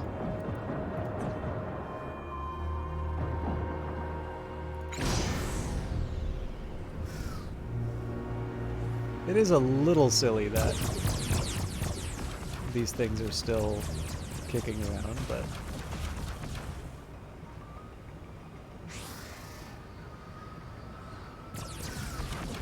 I honestly would have thought that this would have been sufficient to knock the laser out entirely, but clearly it's not. it's not a big deal because I'm going to be repairing the ship anyway, but...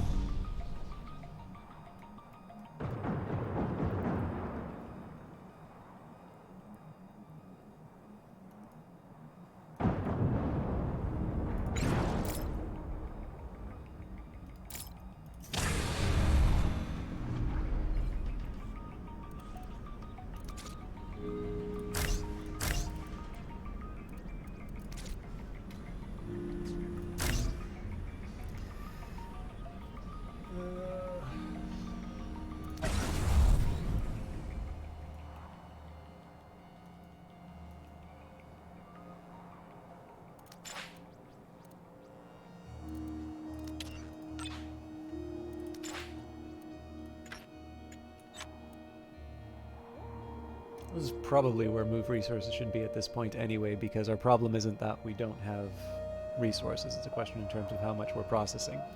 Now, obviously, we're working with about 7 or 8 employees, and especially because there's construction jobs, they're going to queue those right away. So the original plan was to build a conversion center, but then I went and put all my tier 3s into other activities. So my best option right now is just to build the conversion capsule again. Okay.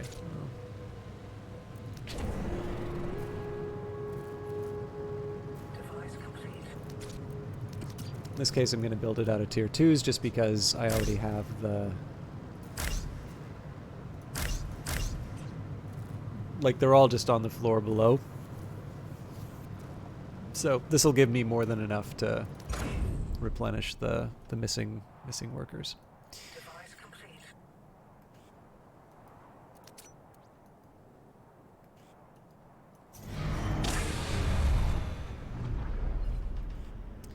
Of course, the best way for me to get to that magical day when I can build the conversion center is to finish building this ship.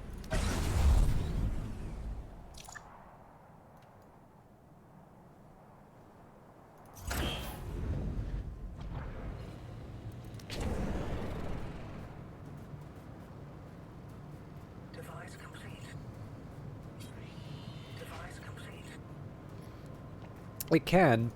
For me, I tend to find I'm able to manage.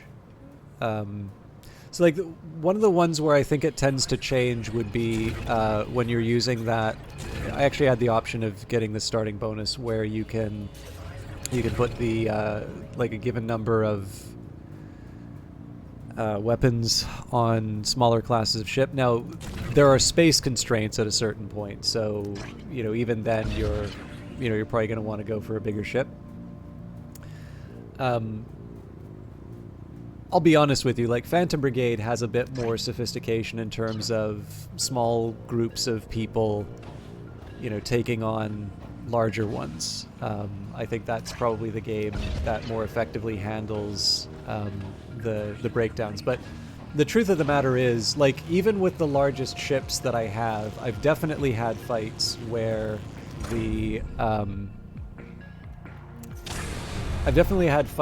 even with a big Cathartes like this, has actually needed to be supplemented by another ship to sort of handle the fight effectively. The other thing that I have tended to notice is when, which is fine, like in that case, that's just bringing a number of ships along, so that's not necessarily like the hardest thing in the world to do. But also, I have no idea why I needed that small relay on that other ship. I obviously built it wrong. But yeah, no, it's like, I totally get what you're saying, and you're right. Like, for the most part, especially when you want to take down turrets, having a large ship gives you the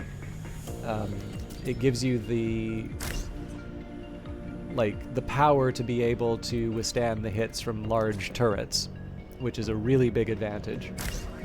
But on top of that, you also have the firepower to be able to level turrets. So, in contrast to something like Phantom Brigade, where, you really do have this, like, small group of people, and most of the fights that you're going into, at the very minimum, you're going to be outnumbered, and in a lot of cases, you are also going to be outgunned. That's definitely a game where you feel like the effort that you put in to try and do something clever in terms of the shots count for more. And what I tend to find is that usually around the times, and I think this is probably where the 5,000 credits for the shipyard may not have served the game very well. If you're in a situation where you have to generate 5,000 credits to get a shipyard, my guess is that it's not going to be that big of a deal for you to get another 2,000 to be able to build the biggest ship. And then it's also probably true that you already have a really good production line. So the idea that you are missing out on these very precious resources by building a bigger ship, I'm not entirely sure the trade-off is quite expressed in the way that maybe they would have wanted. Now, I didn't notice that there was a deluxe HQ. So let's go for the Corvus. But, like, in principle, I can see why you would want to do a smaller ship. Like, in the end, you're going to free up resources, which are it's basically going to allow you to do a little bit more with other things. So a good example would be if I wasn't spending, 1,000 construction units on building, big cathartes, I would have more employees to do my bidding. But obviously my solution to that was just to build a few conversion capsules, excuse me, and get along, get away. Maybe they should allow 4 small, 2 medium, 1 large. Interesting. What would that do? Because, like, one of the things I suppose is that it can be very frustrating as a player, for me at least, to sort of feel that I'm getting some sort of an artificial block. Like, that doesn't always feel the most rewarding. If I just sort of feel like, like, I guess one example I could take here would be okay, so this is not like an actual complaint about XCOM. It's not like I'm going to be like standing shirtless in front of Firaxis, screaming about this fact, but it's kind of weird that apparently XCOM can only ever afford 1 Firebird, right? You can have lots of soldiers, but, like, the whole premise of things like the terror missions are that you're only ever able to go to one place in the world at one time. And to be honest, that doesn't make a whole lot of sense.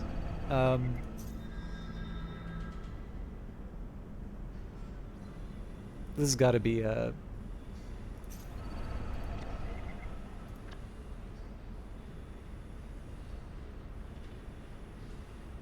What am I missing here?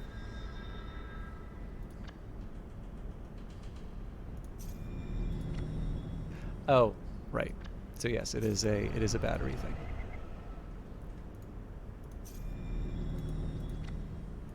But yeah, so there's a couple reasons why that can be a little annoying, right? It's like, number one, you have a huge roster of soldiers, right? Like, you completely have you absolutely have the human resources to be able to deal with multiple terror missions.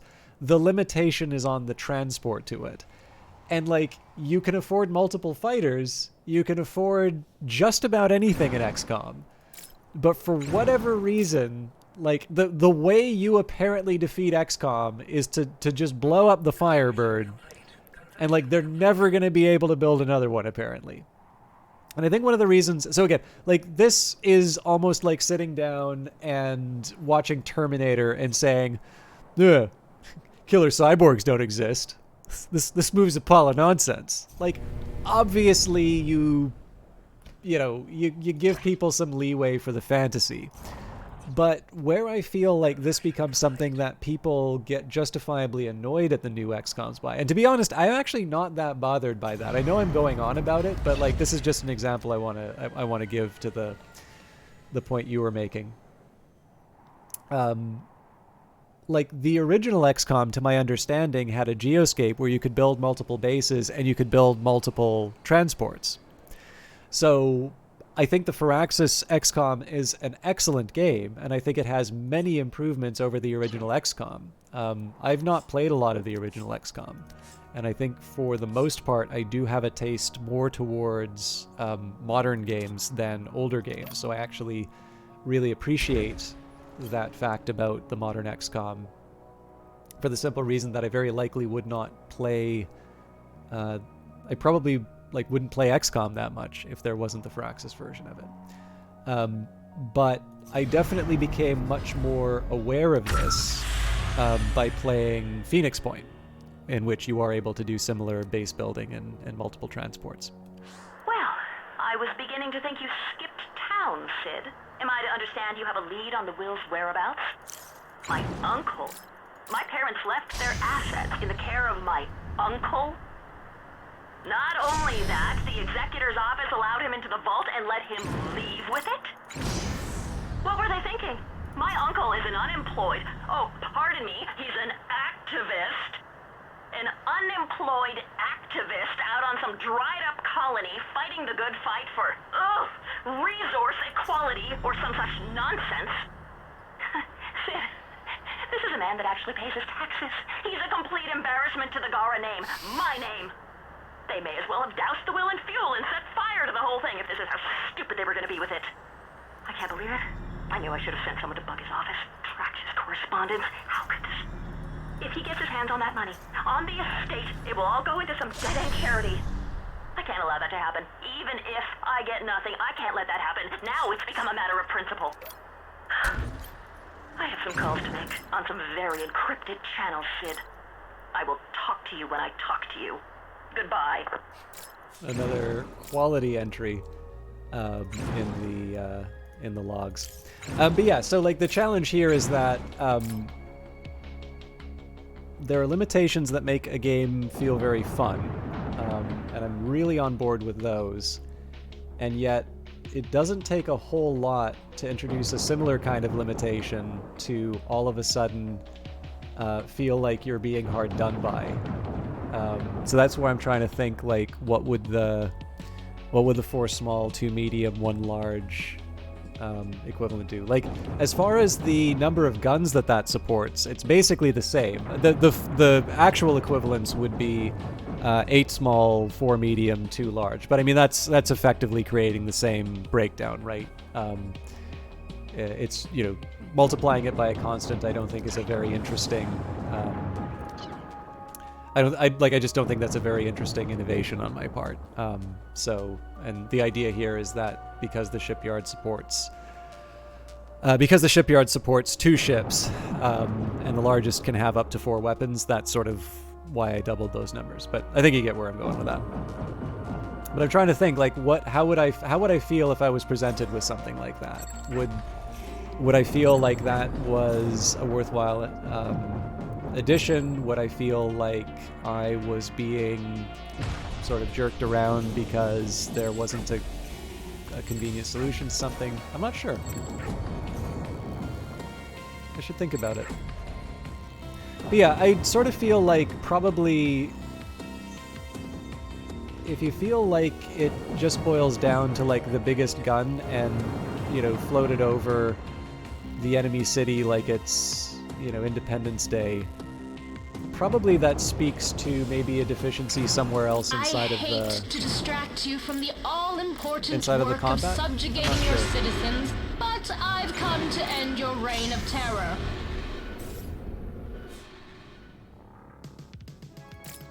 This thing's full of relays. I don't think I'm going to be able to do much with that. We're just going to do the same approach as last time.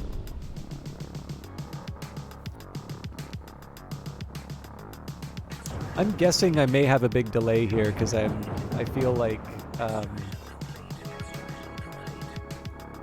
there's some replies to stuff that I said earlier that I'm just seeing now. So my apologies if it seems like I'm on a time delay. I don't think I am, but that's possible. The office here is going to be in some trouble. I don't think we have enough to burrow, but we should be able to get that from the council.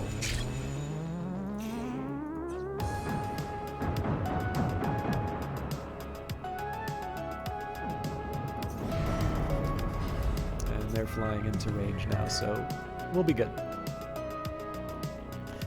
I just wanted to get the repair done because we're going to move straight to the next rebel base as soon as we can.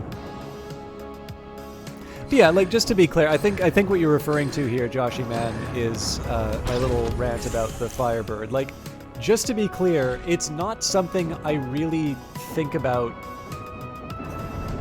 like, at all, to be completely honest with you, in terms of XCOM. Like, I'm very happy with the way XCOM is. There are things that are in XCOM that I understand people feel are essential to the experience that isn't in it, right? So, like, XCOM Enemy Unknown doesn't have procedurally generated levels. And, I mean, that's something that Jake Solomon, who's now since left Firaxis, after a very impressive tenure there, actually. I was playing Sid Meier's Railroads, and, oh, Wrath of the Chosen is amazing, for sure.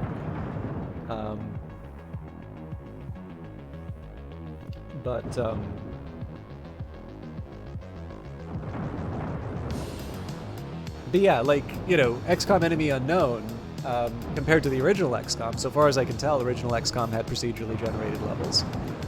But I also know, like, from the little bit that I played, the AI always played to win. So, like, if you had wiped out the aliens and there's one little sectoid left, like, that sectoid's not going to run screaming into your, you know, into your line. That's suicidal.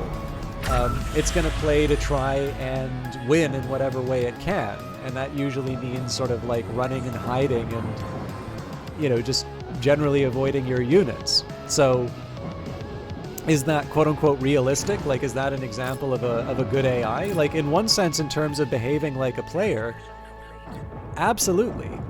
Is that at all fun? No. I mean, that is probably one of my most distinct memories of playing the,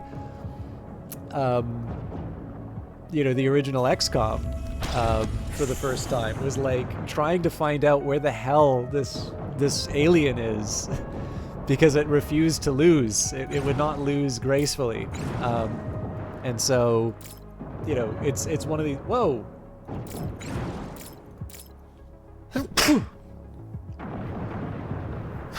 Excuse me. Should have been paying attention. But yeah, no, like, is that a failing of the Julian Gollop version? Absolutely not, right? Like, that is just a feature of the old game. It's actually something that I think some people admire about it. Bless their souls. But do I consider that an essential part of the XCOM experience? No, right? Like, I'm glad that they have considered what is important to me as a modern player, and you know, have adjusted accordingly. But of course, this is the other thing too, right? Like, when a game has a certain degree of success, something that's never assured, that also sort of affords you the opportunity to try and do some of those things that you weren't able to do before. And I kind of harp on this a lot about the Mass Effect games, because one of the things I know about Mass Effect is that Starflight is a really big inspiration on that series. And if you've played Starflight... This loss is a lesson, and when I am victorious, I will remember it. If you played Starflight and you have had the experience of kind of going on those planets and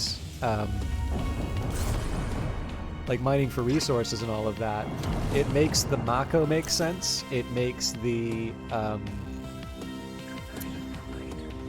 I'm just gonna let this thing get shot at. It's clear that there's always going to be another turret popping up. So to see all the different variations on it, like how mining worked on planets in Mass Effect 2 as opposed to the first one, and also more importantly, when you read some of the different articles, like Jason Schreier's stuff on the development of Andromeda, you can really see that the whole sort of planet generation mining sort of thing, that was the one part of Starflight that I suspect they never quite got right, and that was the thing that they seem to keep coming back to and iterating on. Now, I haven't played Andromeda, but like I do very much like the Mass Effect games. I totally don't get why people were mad about about the third one. Okay, no, I quote unquote get, like in the sense that gamers are kind of awful and they'll complain about anything. But I don't see like a major basis for the complaint. Actually, you know what? I'm just going to be a jerk and hit their life support. But yeah, like obviously if the original Mass Effect was not as successful as it was, there never would have been the opportunity to try out those different systems. And even then, after 3 tries, they didn't get it. Now, does that mean Mass Effect's not a good game? No, Mass Effect's an excellent game. But it's an example of how some of this stuff that, like, when you're dealing with really good source material or like really good inspirations, it feels like, I don't know, maybe the stuff should be more automatic or more, for lack of a better term, easier than it is. But you know, I think it's fair to say, like, it's kind of hard to believe that BioWare has anything short of some of the best people, you know, making games working for them, right? Like, that's got to be true.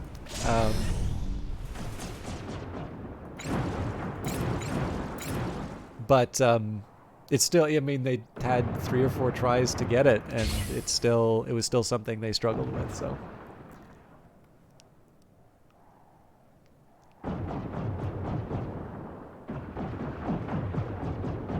I don't know. I think for the most part, like the modernizing choices, in my opinion at least, tend to rub longtime fans the wrong way, and I think to a certain extent it's because you fall in love with a particular experience, and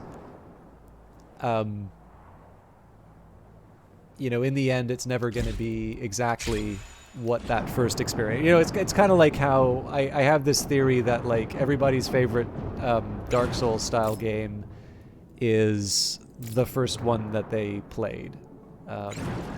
So like if you started with Dark Souls 2, you're going to be a maniac for Dark Souls 2. Oh, the Common Salvation's still kicking around. All right.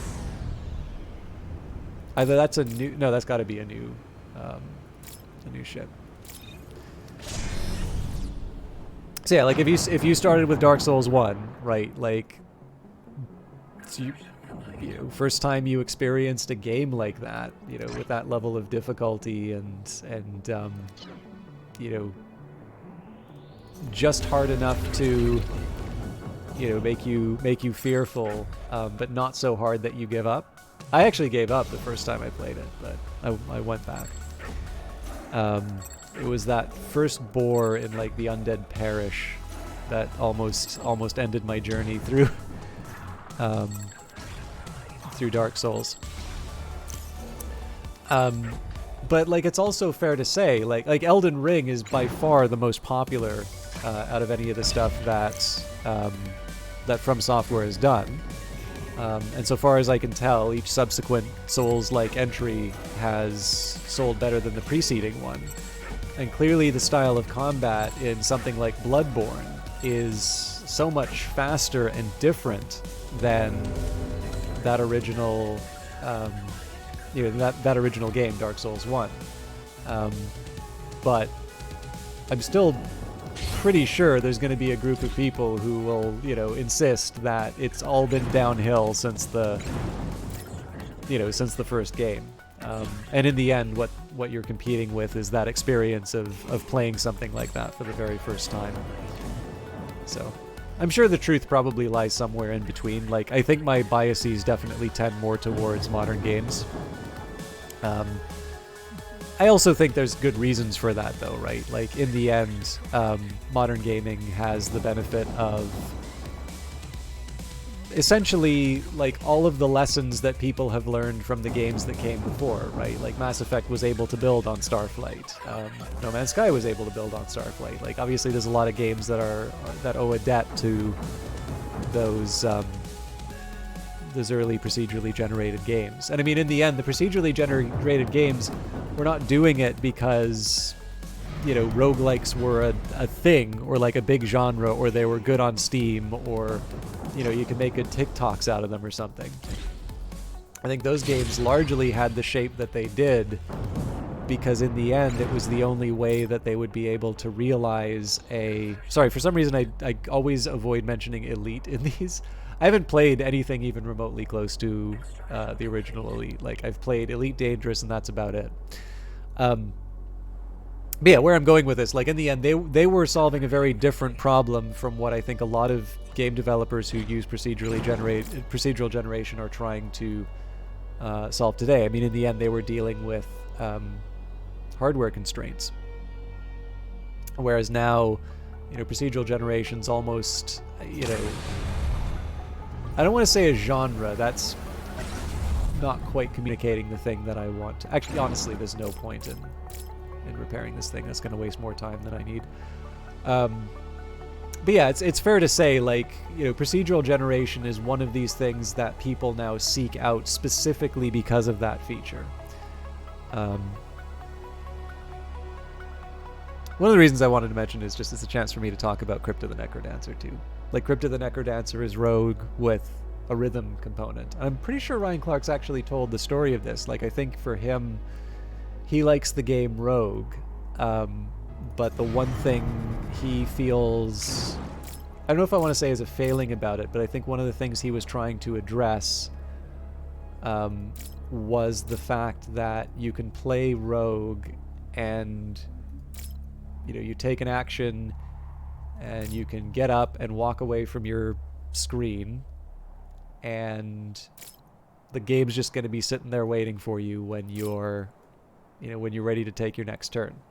I'm sure a lot of people like that feature of it, but it's one of these things where I'm putting words in his mouth here, so please don't take this as the motivation, but I suspect probably for him the idea is like, well, I'm an adventurer, in a dark and dangerous place, and like when I sit down and I play something like Dungeons and Dragons, we don't sit down and deliberate for, 4 or 5 hours as to the best strategy. So I think the origin there was that, he tried to introduce some kind of a timer, or basically some kind of a device to motivate player movement, sort of consistent with what I just expressed there. And somewhere along the line, it was apparent that the character looked like they were dancing. And from that, you can kind of see where someone goes from, hey, this is a fun thing, to, oh wow, we really got something here. And of course, the rest is history. It's why we're playing this wonderful Industries of Titan game. But, even then, I suspect probably, the procedural generation of something like a Crypto the Necrodancer is probably a reflection of its origins as being, hey, I like Rogue. I just want to change this thing about Rogue. I suspect probably it wasn't necessarily, this is going to be easier to make, or, people's... I think probably it was a reflection of Rogue's effort to solve a very specific problem that it had. I don't know, though. I mean, I feel like that's something that probably the Brace Yourself forums would be able to answer if it was a train of thought we were sufficiently interested in. I really need to build some science labs, but we're still hunting rebel bases. If we can take out the rebel HQ... Oh, there it is. In a timely manner.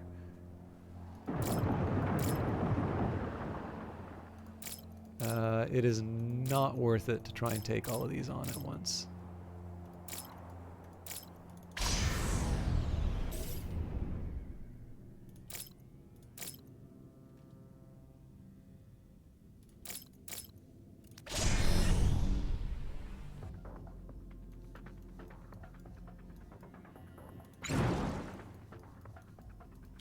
This is going to get a little complicated because I'm in range of the enemy turret. Okay, so hopefully that'll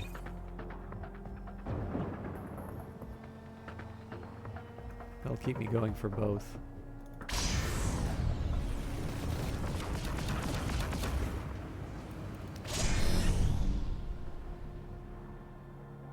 I think we should still be able to handle it. Just we're at 59 in terms of the... Wow, we've got a lot of free employees now.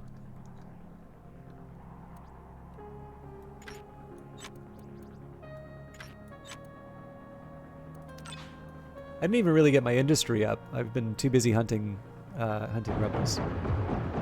Yeah, we should have this sorted. Oh, they're obliging me by not fighting me near the turret. That's very kind of them.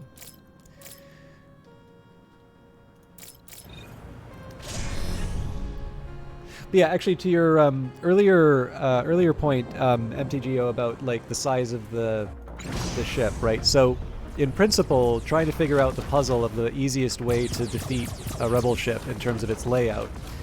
On its own, I sort of feel like that would be the motivation for building a smaller rather than a larger ship.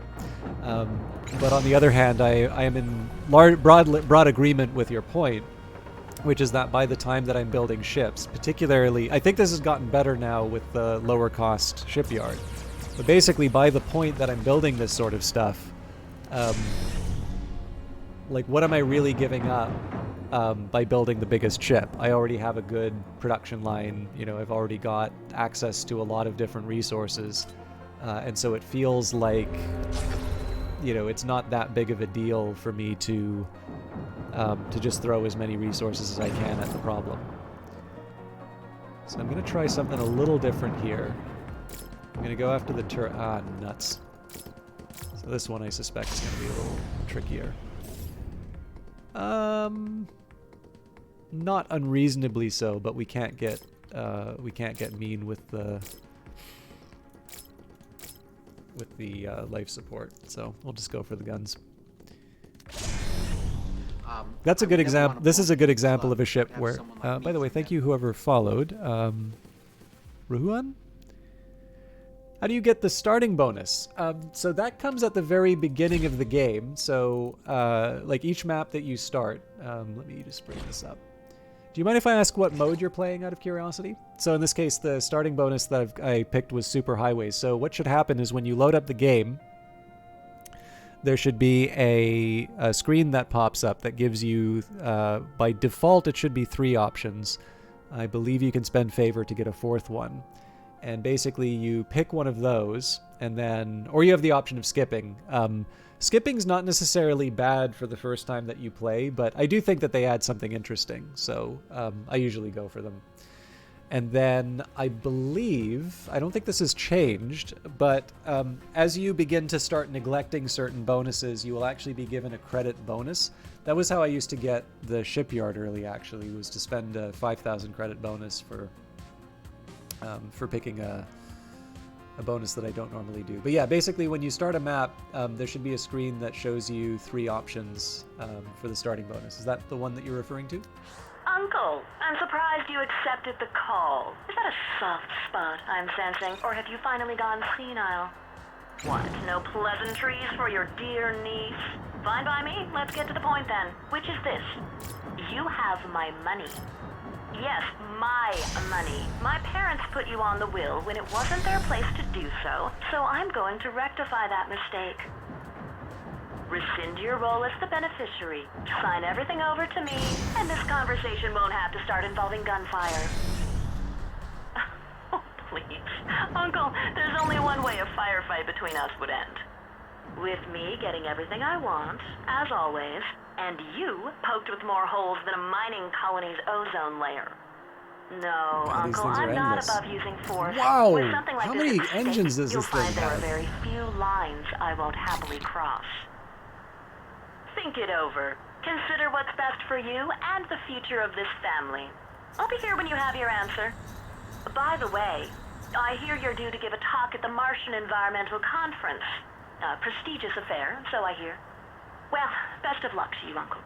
You're still a Gara, a lesser one or not. That name still means something to many people. I'll be tuning in from Titan. Try not to embarrass us even more than my parents have, will you? Goodbye. First of all, love the dialogue. Number 2, this is hilarious. I feel like this has been added specifically because of some of the stories they were telling about testing these things. Yeah, no problem, Ruhuan. I'm really glad. So I was talking a bit about how I was disappointed at some of the Steam reception for this game. And one thing that's been really rewarding about streaming the game and watching people stream the game has been to see how much people like it. This doesn't mean that the game is above criticism, right? That's definitely the thing that I'm not trying to communicate that. But I like being able to engage on games that I enjoy, and particularly being able to run into people who are playing the game and enjoying it, or at the very least are interested enough to be asking questions. That's actually really rewarding. It's the reason why I'm going a bit later, although I do need to get these videos done, so I'm probably going to be wrapping up reasonably soon. I figured taking out the last rebel camp wouldn't be a bad idea, though. So the reason why I'm keeping these rebels in the shadows is just to I'm trying to set it up so that I can. Oh, they're doing a good job of knocking out my power, actually. Anyways, the plan was to try and knock out the crew, but I think I'm going to have to revise that approach.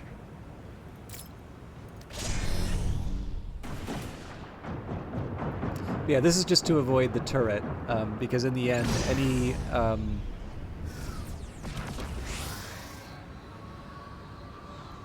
any health that I have left is going to go into fighting the turret. And of course, if I take too long, I'm going to wind up in a situation where I just don't have enough gas. So, one, I don't have enough gas in the tank to take on the turret, but number two, they're going to spawn more ships. So, trying to make the most with what I have. Oh, there we go.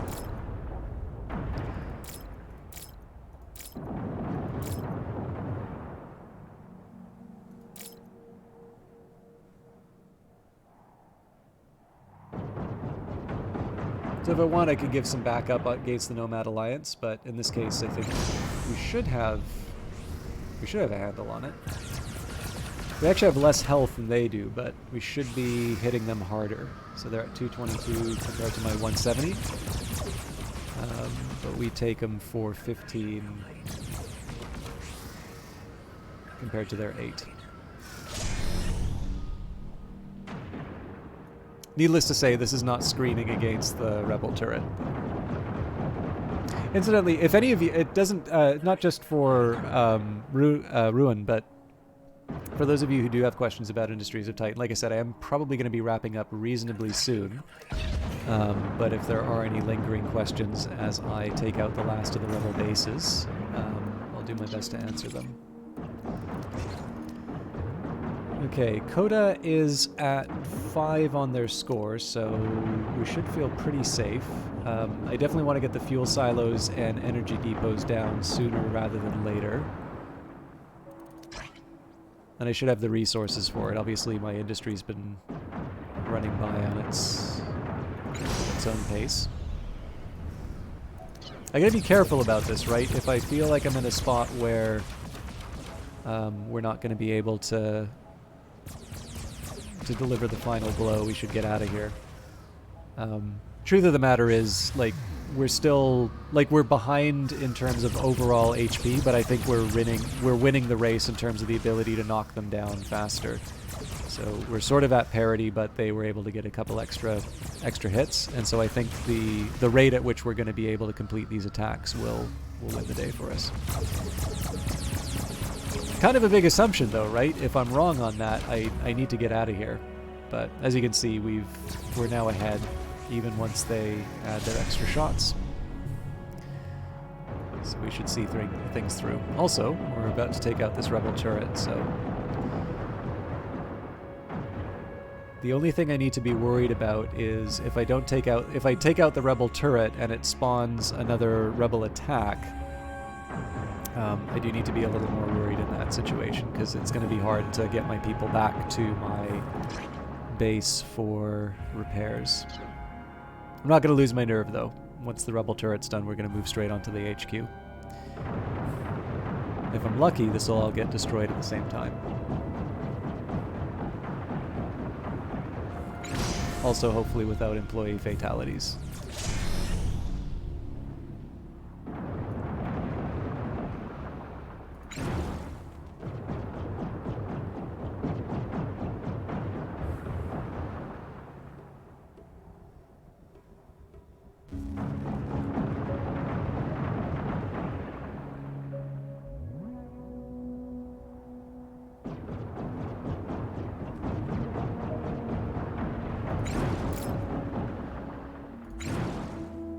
Okay, yeah, so it went up to 72. That's concerning, but not the end of the world. We're also about to take out that ship.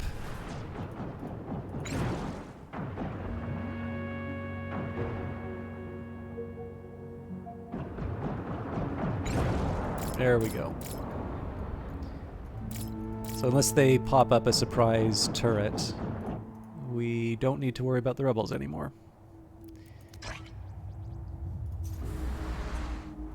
Let's think about batteries. So first things first, I want to get some logistics down.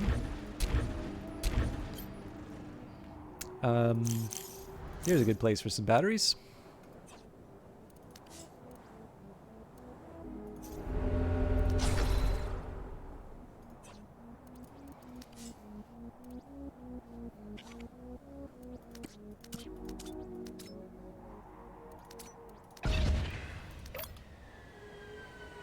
So the rule here is going to be if there's an energy depot, like so if it's something that's covered by a relay, it gets an energy depot, and if it's something covered by a, excuse me, if it's something that's not covered by a relay, it gets an energy or a fuel silo. I also think I'm going to build a second smokestack. I know I was threatening that before, but the time has come.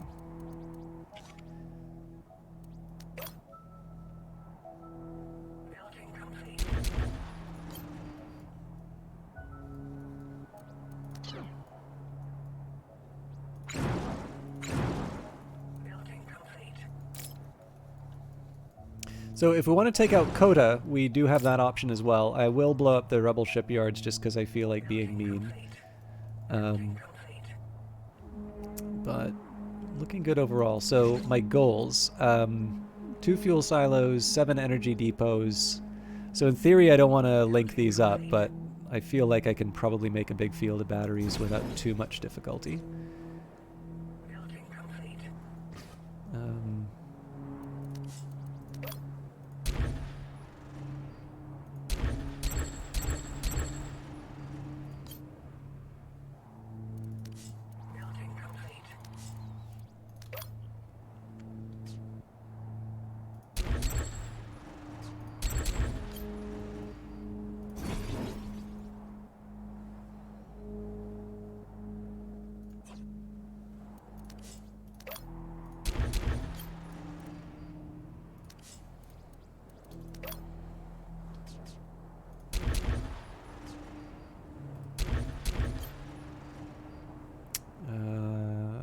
Nuts.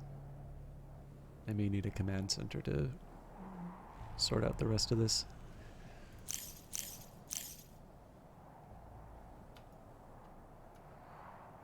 Okay, what have I got here?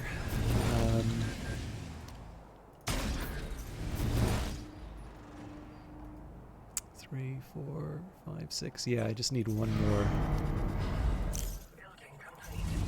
Well, I could cram one here. I know I've got like mining that I need to do nearby.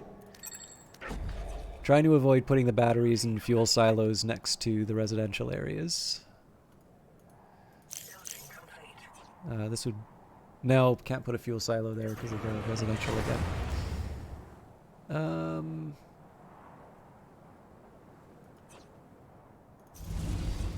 But I did have an idea. Okay, so...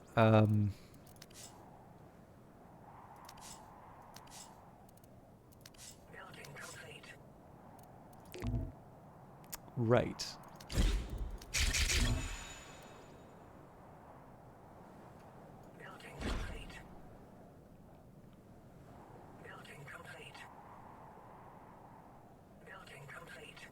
I have a few things I need to get done, but let's do this one at a time.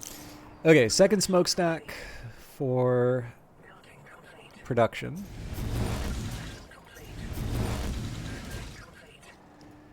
Still need to find a place to put my batteries, so I guess it was going to be a mine here. Factory here, then storage. That can work.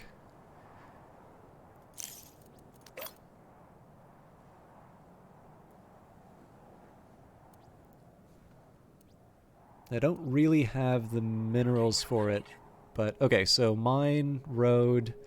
Now here's a problem. It's all well and good for me to say that I build the road. No, hang on. Nope, that still doesn't work. Okay. Mine road up like this. So this is a gap.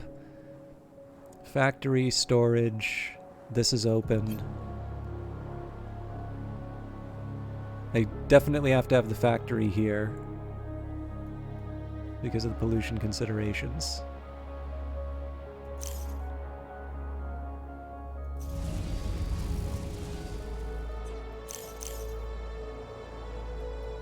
Okay, maybe storage here, factory, and the battery goes here because obviously the energy plant already makes this kind of ugly.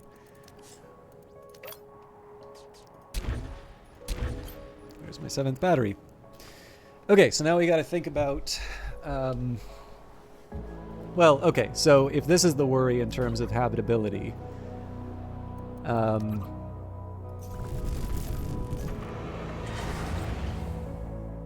yeah, so the energy plant sort of affects it. So that's 1, 2... So that would mean the fuel turbine would affect this. Or fuel, silo. But, like, where else am I going to put it, right? So... Oh, hang on, but if I put the mine here...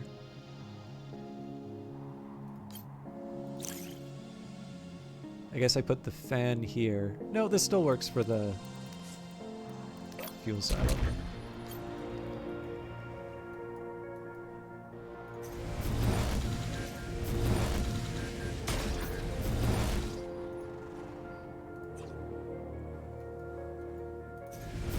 Oh, that's upsetting. I really thought that was connected. And I don't actually have an obvious candidate for a pylon there. Well, not entirely, actually. I can put a pylon down here. Okay, well, I'm not going to expand that much up here, so fair enough. It's kind of a silly pylon, but it'll work. All right. On my way to my energy depots, got my fuel, my first fuel silo. I don't need to double it up, but I'm going to... Where do I put this last one?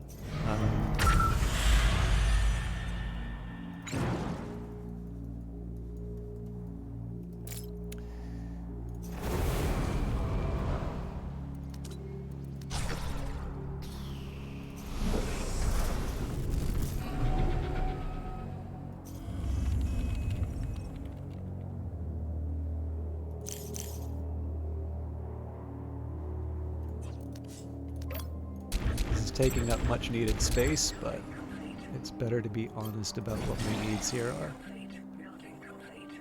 Oh wow, we're already at a bronze victory. Cool. I'm not using it, but...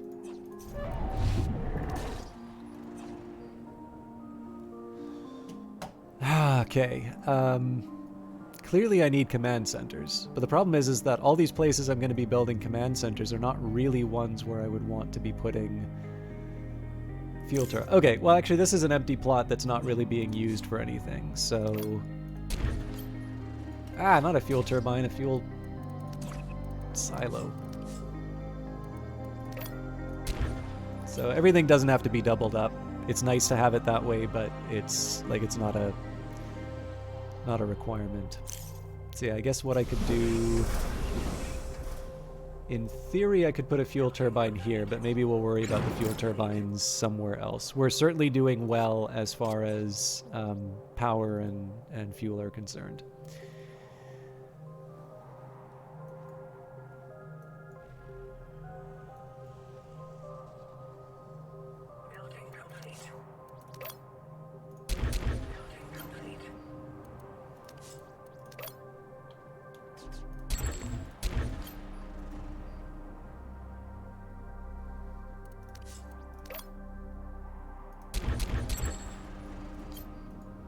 In theory, there's something I can stick here. And then I guess the fan...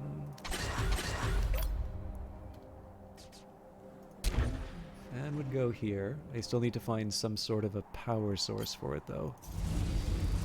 Ooh, that's really going to complicate. No, okay, well, I've got the answer there. Energy pylon. Air purifier goes here, although we don't have the minerals for it.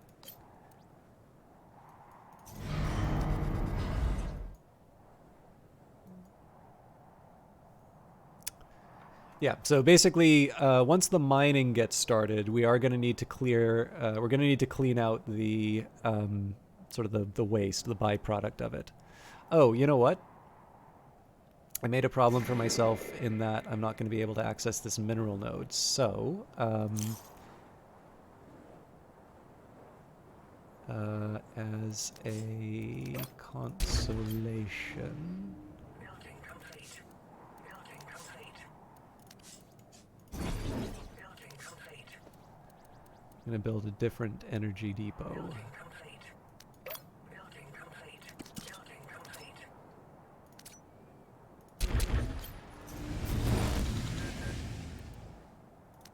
So it sucks to dismantle that, but I have to.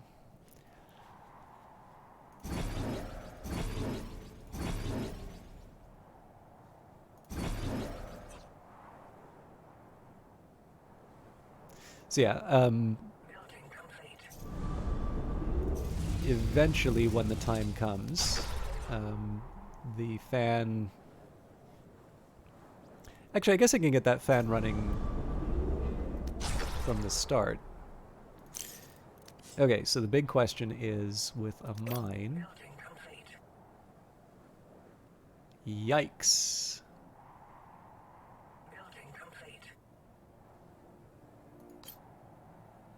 So we may not even be able to access this mineral node.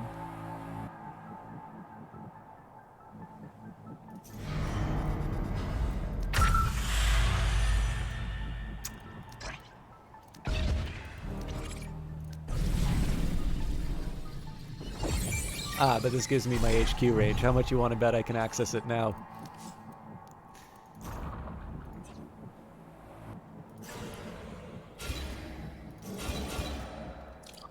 I'm pretty sure this game just let me get away with murder. Alright, what are we up against here? Hospital heal rate, park habitability. I mean, all this stuff's good. Generation rate is probably the best for me right now.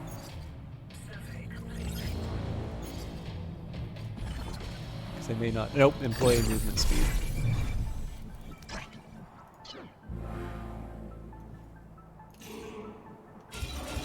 So I probably didn't need to dismantle that after all.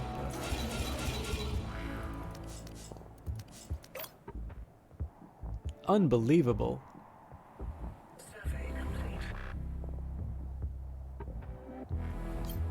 Okay, but that still gives me information. So we'll put the road down here. Then we just build the mine in this spot, I guess.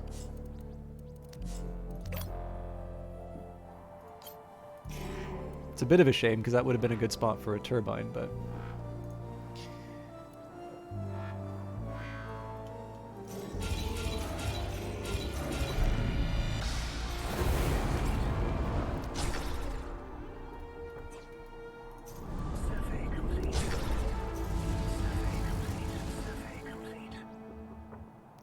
I'm trying to think if there's any benefit to me upgrading this pylon right now so we don't have to knock something else down. I completely blew this. This is supposed to be for isotopes only.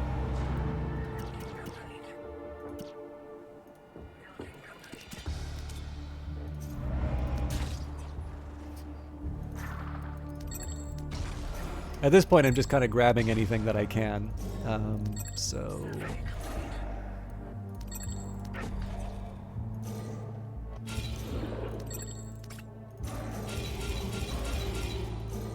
This would be a great case where having a road to this would help out, because if the workers are individually carrying each mineral to and from, that's just going to take forever to get sorted out. Anyways, it's neither here nor there. Just one of those examples. Oh, we can get more influence, so let's claim the ruined monument.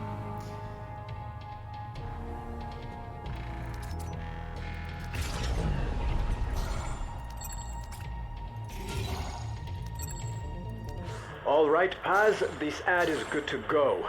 Finally. Thanks for following up on the notes. You can send the team one of my, I'm very proud of you all letters. This was a tight schedule, they deserve it. Next is the 30-second spot for Hollow Watchers. We're running this in partnership with Marshabek. Imagine this. The user checks their account balance on the watch. If it's negative, they get the ad. Wow, you're poor, move to Titan. But much kinder and more persuasive. Market research suggests that this confrontation with the empty bank account is a moment of self-reflection. People ask themselves, how did my life end up like this? It's a moment when they're open to reconsidering that life. Then we make our offer. Move to Titan. Next thing you know, they're buying a ticket. They're moving to Titan. I have high hopes for this ad, Paz. Anyway, get the usual kickoff meetings on my calendar. I'm rather liking the little subplot of Paz. I think probably because I really like the opening cinematic, and so that has some bearing on the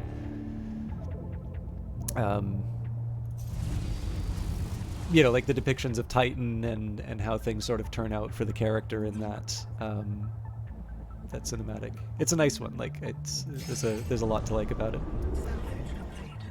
Okay, I guess we can throw someone into the fan.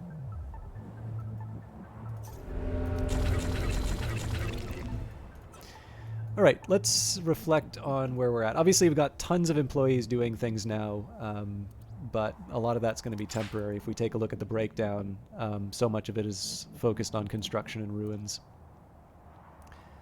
We should probably have people permanently assigned to smokestack and waste cleanup at this point, I think. All right. So I need to research some tier 2 technologies. Now that's going to be helped if I build some science labs. I'm currently working on level 2 science anyway. So the pollution resistance wouldn't be a bad idea at this point. I'm not really using obelisk. No, actually the power requirement's probably where I want to go with that.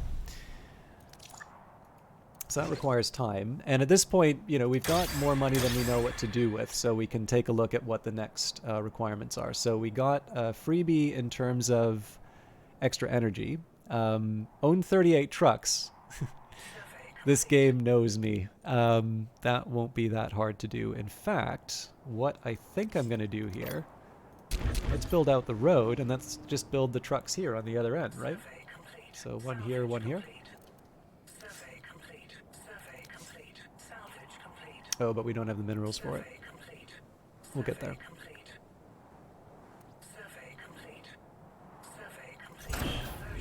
This is actually the first time I haven't had... so normally I've got like dedicated factories for minerals and isotopes. This is actually the first time I haven't had a situation like that.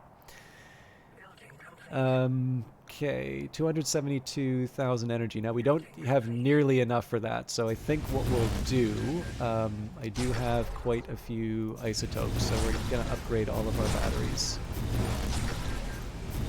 That may not be enough for all of it. In fact, that will boost it up by about 7,200. So 7,200 times 7...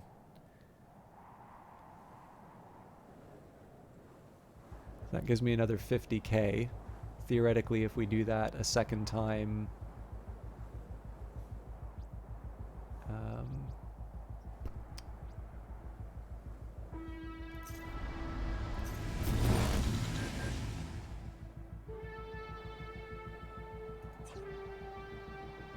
I don't think that's going to get us where we need to go, but what else am I going to do with these isotopes, right?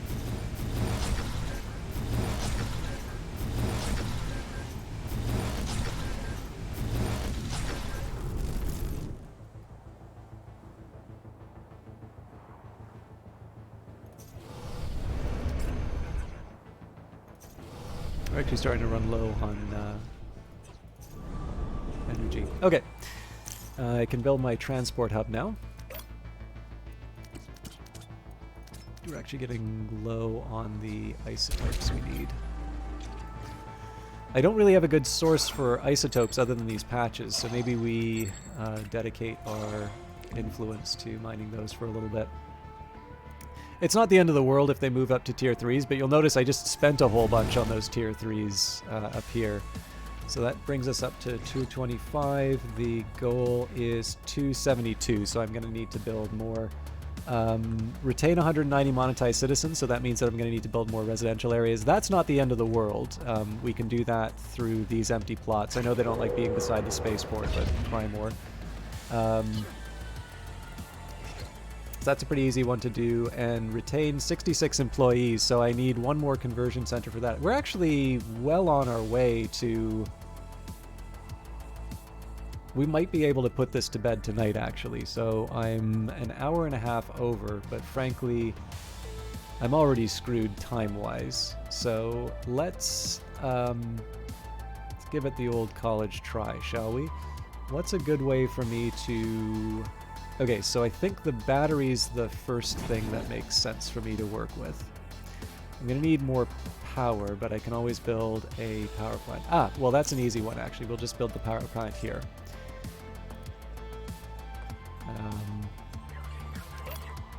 That also kind of tells me that I'm not going to be able to do it tonight.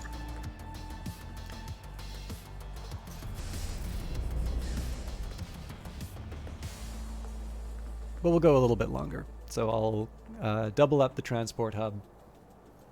I'll try and get what I can built of the power plant.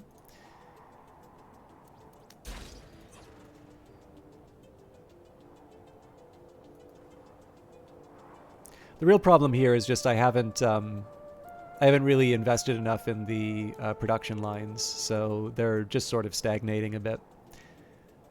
If I need, I can build that mine for the isotopes, but again, we just have so many other opportunities to grab them that I don't want that to be the first option when there's some really easy alternatives just sort of waiting to be used.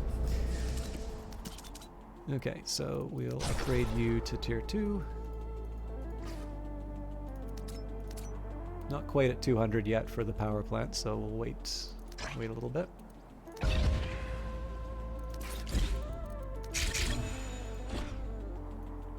Would have been better for me to use that for isotopes now that I think of it.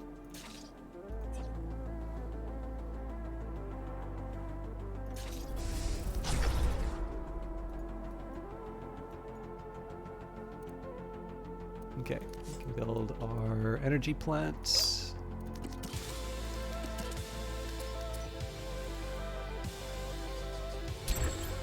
So we'll combine these. That's going to give us a shot in the arm for the next batch of residential and office buildings that we need to build. Now we're going to need some serious minerals for that, so I don't expect that to happen anytime soon.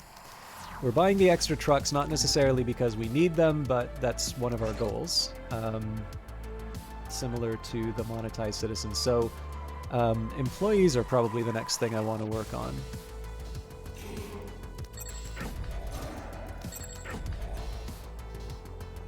So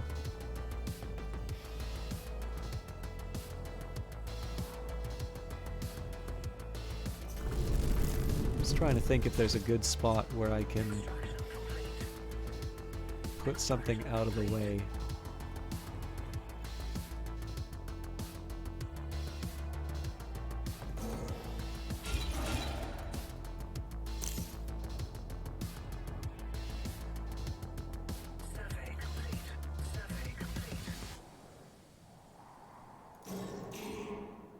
Okay, well, power-wise, this is pretty clear, I think. So let's just clear these out.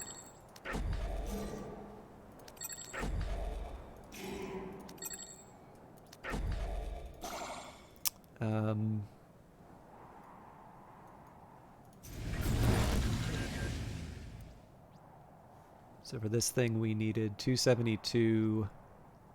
We're at 225. This thing stores 28. Wow. So we need more than one of those. Okay. Unlucky, but I can live with it. So we'll spike you. Nope. Okay, I need another tier 2. So we had obelisk power requirements, industrial fan. Yeah, the industrial fan power requirement will save me some effort.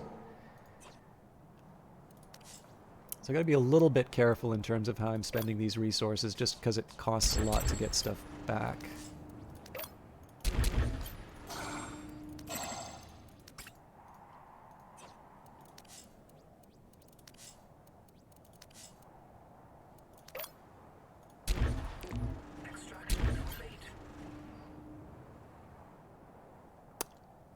I feel like I messed this up.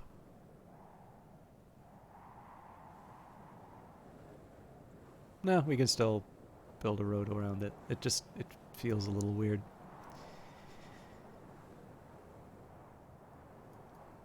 Alright, what else do I need to get taken care of?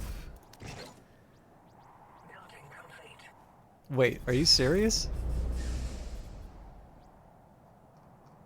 Oh, good, they're still building the trucks. I was like, I can't possibly need a second fully upgraded transport hub. That's ridiculous.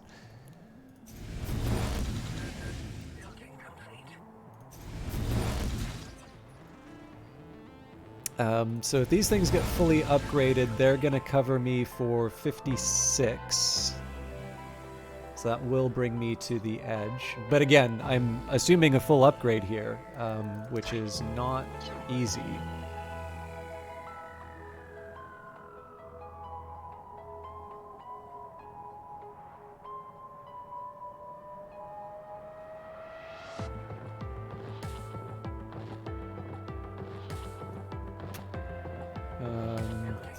Alright, let's get somebody in this energy plant. I'm really tempted to do the upgrades here, but no, you know what? We're running a city corp. Treat it like we're fully open. I'm gonna try and sneak whatever isotopes I can get.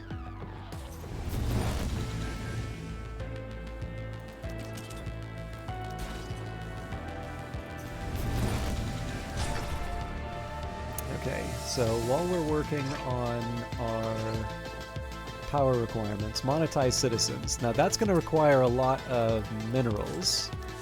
But I think we should be able to pull that off. And again, we don't need to go tier 3 on everything. Now this is not going to be so good because of the energy plant, but again, we're near the end, so that's not as big of a deal. The other thing I want to take a quick look at is my rival. No, they're still at 5 or 15, so.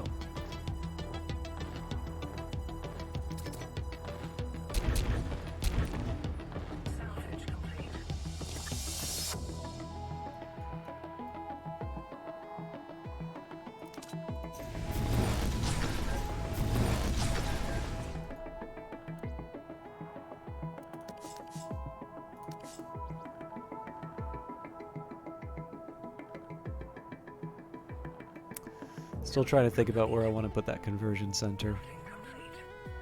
I'm also kind of curious what the pollution looks like from this. So yeah, there is actually a rather nasty... Man, I wonder where that's coming from, actually. It could just be the effect of this. So maybe I should be building that purifier sooner. Well, it won't matter, because we're gonna call it a job well done pretty soon, but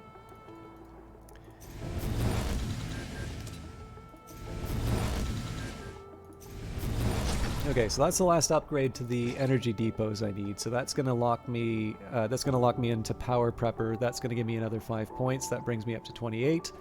And at that point, I either need the extra monetize, or I need the extra employees. And honestly, that doesn't even need to be difficult. Oh hey, I never took these things down. Alright, well...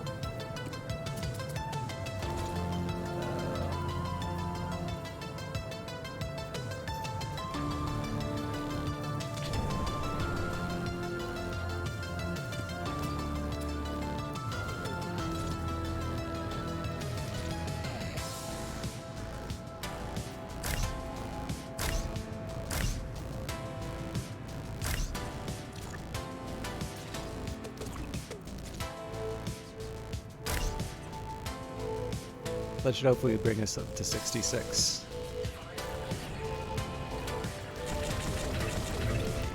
Even more. Okay, so that'll lock us into 66 employees. Over time, we're going to get what we need from the prepper. Let's keep upgrading the energy plants.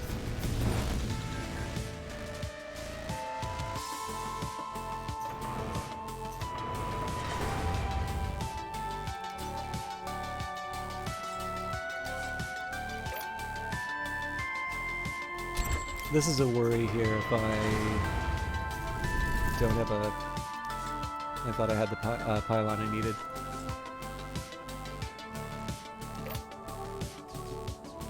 Okay, we're going to need to wait on that one. Alright, what do I do for the energy pylon? Again, space is getting a little hard to come by. So this is the actual best spot for it. Is there something more clever that I can do?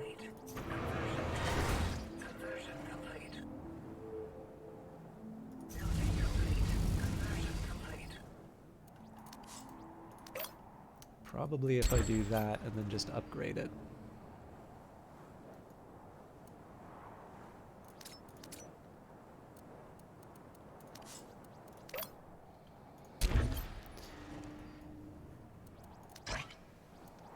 And again, I expect there's going to be a lot of deaths because we haven't quite gotten our...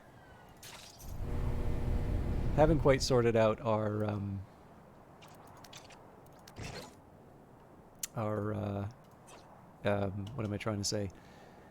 Haven't quite sorted out the air purification thing. We keep spending the money on other things. Overall looking good. Okay, let's claim these obsidian ruins because I like resources. What I'm really looking for are isotopes.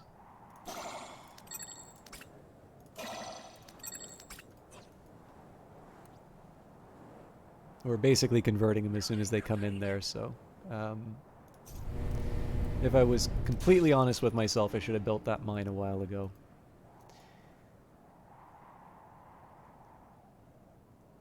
What I'd probably do if I was going to run this longer, I'd put the purification, air filtration here and air filtration here to try and protect the residences and offices. But like I said, this is, we're really just trying to tick a few boxes at this point. We've got room for 208, so this is really just a question of getting enough bodies. And we could theoretically, like, if we get the other tier 2 tech, 13 minutes away. But I have a feeling we'll probably get enough people faster. So, hey Vanguard Master, yeah, I really got absorbed in this, and especially given that I'm probably going to be doing Phantom Brigade pretty soon, I figured it would be fun to end on a on finishing this map. It did say it was a short one, so that's, you know, technically true.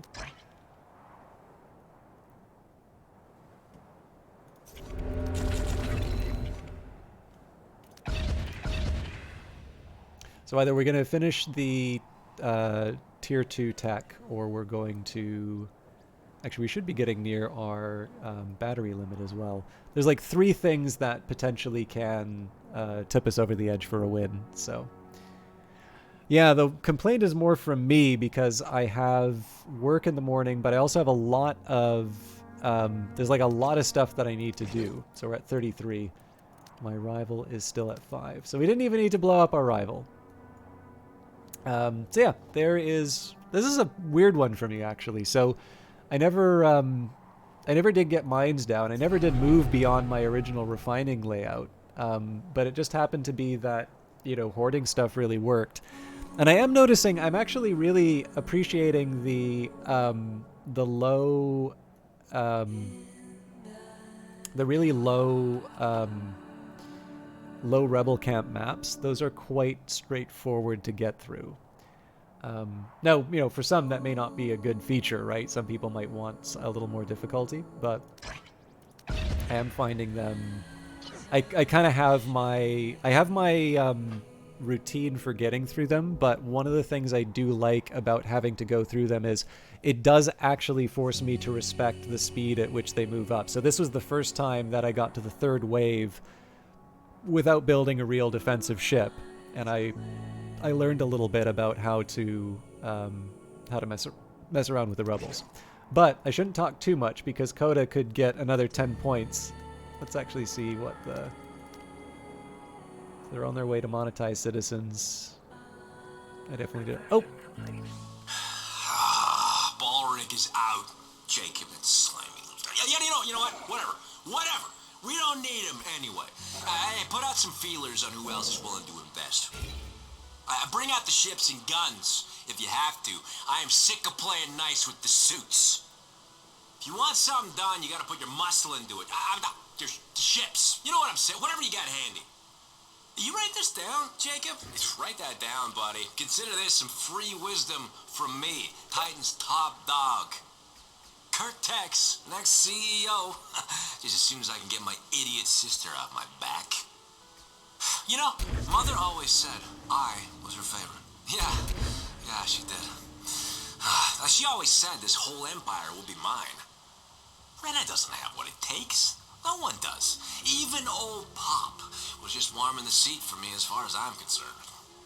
So think of this gig as getting to witness history in the making, Jakey. You're on the ground for my meteoric rise. Meteors have to fall eventually. Let me guess. You graduated with a poetry degree and you couldn't get a real job, eh? Huh? Well, that is tragic for you, man, but keep that sentimental crap to yourself. You're making me sick over here. Extraction complete. So what I'm going to do, I'm actually going to save this one just because this is kind of a neat little map, so... This is mostly just, I'm interested in how I made this work, so I don't know, maybe I'll sit down and see how all this this turns out. But I don't see any reason to keep flogging this. We got to see the log. So we got Power Prepper. We're actually really close to the monetized citizens. We were 169, so we were about something like 23 away.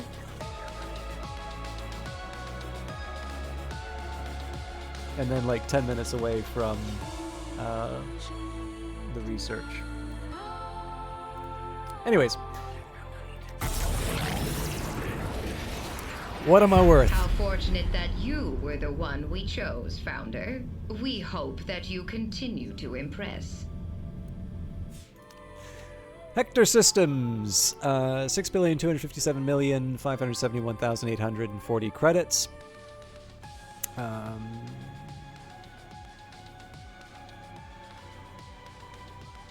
I'm trying to get a read on how the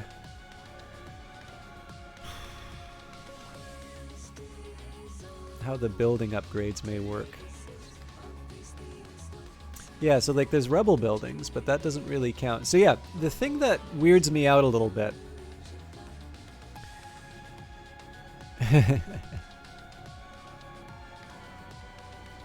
work has definitely been pushing pretty hard on the I don't really feel like you are in a position to ask me to do this sort of stuff, but I don't like there is, in my view, there is a time to sort of dig your heels in on some of this stuff. And this is not exactly one of those ones.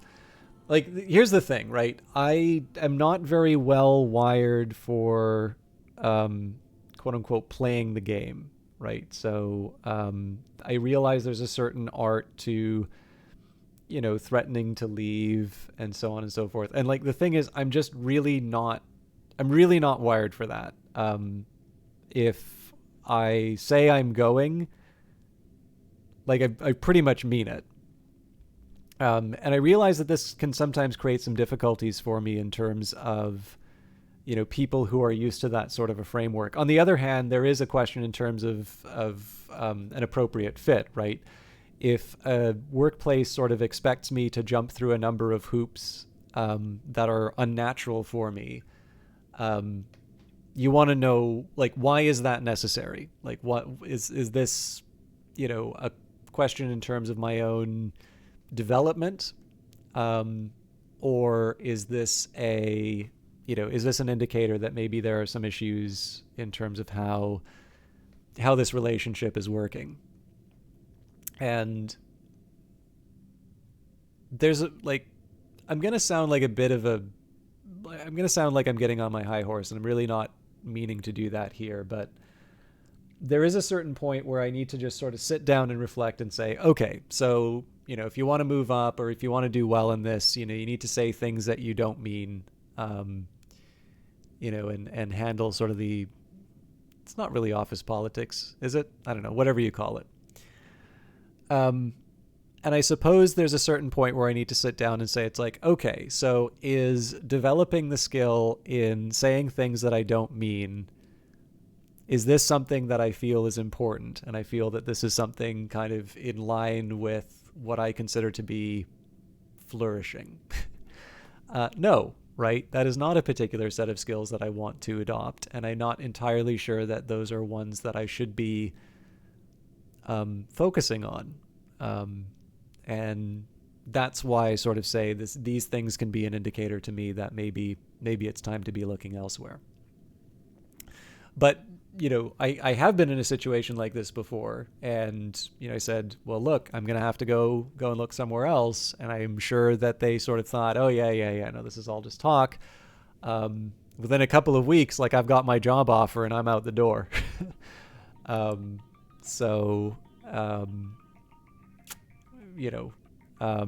It's weird too, because like I remember in one case I was pretty clear in terms of saying like a particular thing was a red line for me, and they kind of went like outright and did that thing, and I'm like, okay, and that, like, quite literally a couple of weeks I'm gone. So it's like, well, if you wanted to get rid of me, clearly you've succeeded, but just tell me and I would have been happy to look elsewhere. It's not like they found somebody else to do that thing. I know they struggled with that for a while. So, yeah, I don't know. I'm not at the point where I'm digging in my heels and saying, is like, you guys really shouldn't be doing this.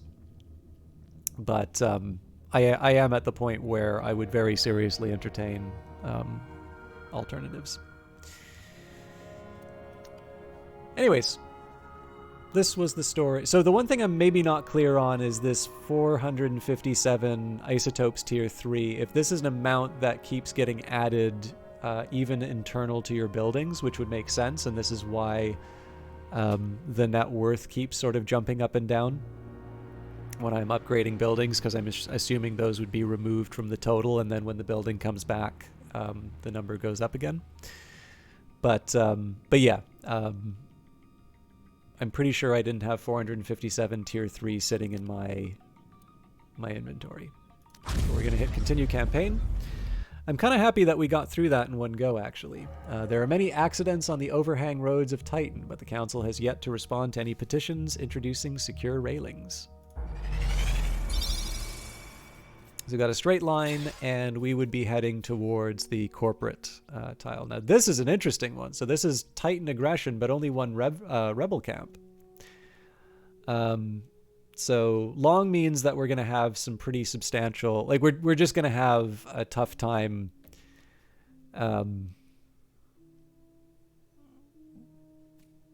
we're going to have to think a bit about how we...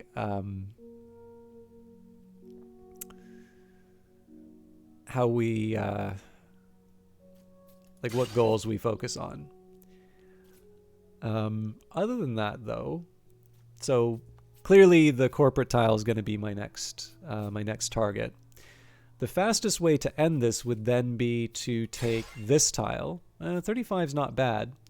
Hard rebel aggression in 6 camps. Now, we have done this before. Oh, but more importantly, we'd take out Rin Kirk, so that would make me feel very good. But yeah, so I think that's how we're gonna. I think this is how we're gonna play it. We'll get this corporate tile, then we'll move on to this tile here for the extra 35 favor. That gives us access to the remaining corporate tile, and from there we should be able to deliver the win. I think probably want to invest in a little bit more in terms of claim costs. I do like the idea of expanding the HQ range. The thing is, though, with 32, I'm not even going to be able to do all of these renegotiations. So maybe the HQ range is where I want to go with that.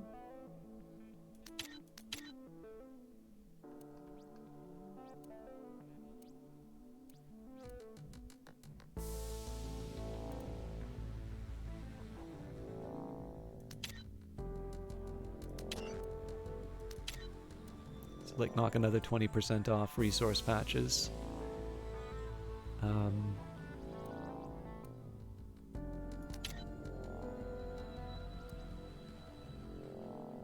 kind of like this actually.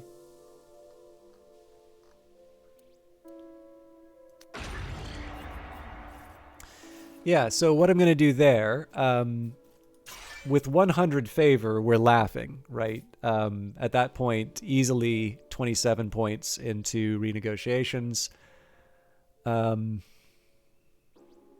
a bit extra into the influence gain, but like maybe at that point some extra cash, extra employees, like even, you know, starting with victory points maybe wouldn't be a terrible way to go just because we get through things faster.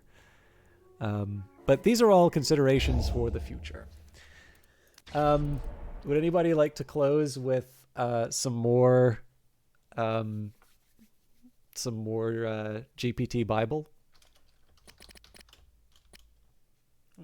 Where is this today? February 22nd. I cannot believe we're through February.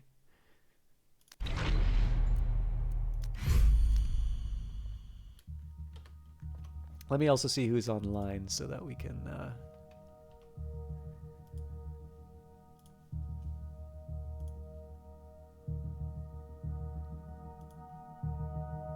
I've got a few people online actually.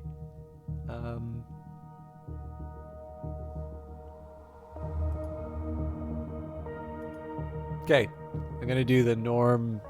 You must have missed a GPT Bible before. What's that? So GPT Bible, subtitled Experiments in Generative Text. Chapter by chapter summaries of the Bible in a variety of styles generated by GPT-3. This is the sort of text generator that's been making some. It's ChatGPT that's been making the headlines lately, but GPT-3 is a similar sort of a tool.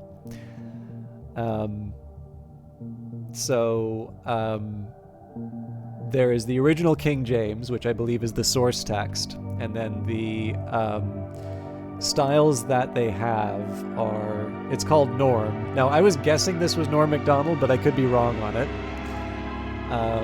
The Joe Rogan Experience, Jeopardy, Drill Sergeant, Batman, and we identified that this is old style Batman, Joe Biden, Donald Trump, and Family Guy. So I tend to like Norm. If there's one you'd like to hear, Vanguard Master, let me know. But I'm gonna try Genesis again. We'll do like, I don't know, 5 chapters because they're not that long. All right, Genesis in what I'm assuming is the style of Norm Macdonald. If there's another Norm, please let me know. But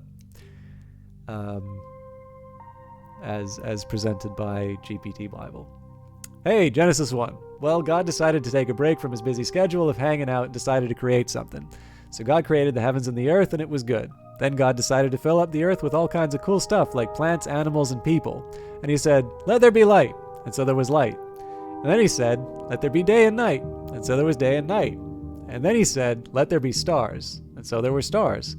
So basically, God created everything, and it was all really, really good. And then God said, let's take a break and have a nap. So he did. The end. Chapter 2. In Genesis 2, God decides to take a break from all the world-building stuff that he's been doing, and so creates a dude named Adam. Adam's got nothing to do and no one to talk to, so God creates a woman named Eve and tells him to start doing the nasty. They live in a perfect garden with no worries, but God tells them not to eat from this one tree or else they'll die. So of course Eve eats the fruit and passes it to Adam, and God gets mad and banishes him from the Garden of Eden. Moral of the story, don't mess with God. Well, this week in the Bible, things took a turn for the worse in Genesis 3. Adam and Eve were living up in the Garden of Eden, and then the serpent came along and said, hey, why don't you eat the fruit from the tree of knowledge? And before you know it, Adam and Eve ate the fruit, and God is like, what, you guys? So God kicked them out of the garden and cursed them and everybody else with the pain of life and labor. But hey, at least we know right from wrong, so there's that. Well, folks, it's time to check in with our favorite family in the Bible, the kids of Adam and Eve. This week in Genesis 4, we got to catch up with Cain and Abel. Cain, the oldest, was a farmer, and Abel, the youngest, was a shepherd. Things were going great until Abel offered up a better sacrifice to God than Cain did. God was so impressed that he accepted Abel's sacrifice but turned down Cain's. This made Cain so angry that he killed Abel, and God was not amused. He punished Cain by banishing him and marking him with a sign so that no one would harm him. Moral of the story, don't murder your brother, or God will make sure you pay for it. In chapter 5, well, folks, this week in the Bible, we're looking at Genesis 5. This chapter is a real snoozer, just like just a list of the progeny of Adam and his sons. Adam had 3 sons. They each had sons. Those sons had sons. You get the idea. It's like that game of telephone we used to play in grade school, only without the fun. Anyway, something interesting happens in verse 22. Enoch actually gets to live with God instead of dying like everyone else. Oh, and Adam lived to be 930 years old. How about that? That's like 1,000,000 in dog years. If anybody has a favorite chapter or verse, by the way, I can see, we can do the Jeopardy version of like Ecclesiastes or something. I don't know. I think this is a fun little tool. Like, people are trying to make it sound really upset and like mean, and I don't think that's that hard to do, to be completely honest.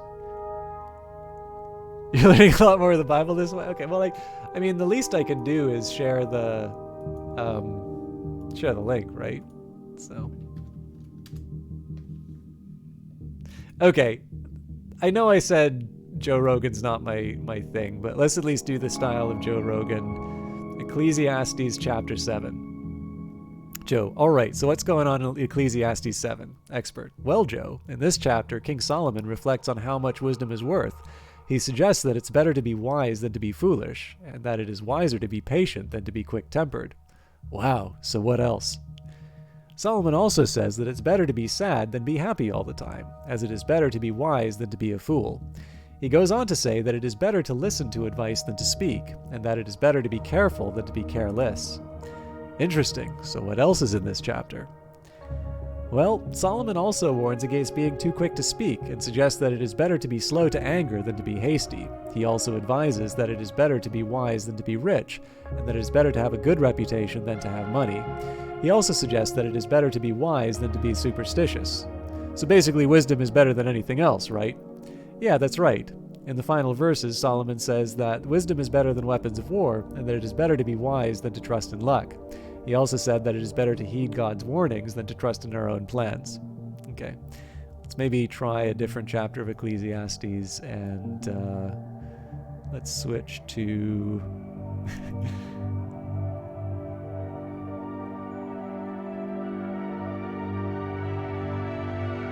Drill Sergeant? I feel like you'd probably do this better, Vanguard Master. Listen up, recruits! Ecclesiastes 2 is all about having a good time. I say, have a good time. King Solomon thought that he could be happy by doing all kinds of things, like gathering silver and gold, and having lots of houses, gardens, and parks, and having lots of slaves and servants. But after doing all those things, he realized it was all meaningless. He realized that the only thing that mattered was finding joy in life. So enjoy yourself, recruits! Have a good time, but don't go overboard. Hey, Tiberiosity, we're actually just finishing off the night with... How you doing, Xenex? 1,212th of your name. We're just wrapping up with GPT Bible. Oh, thank you, Vanguard Master. All right, so does anybody here have a favorite chapter of the Bible? Oh, God, I got to do Revelation.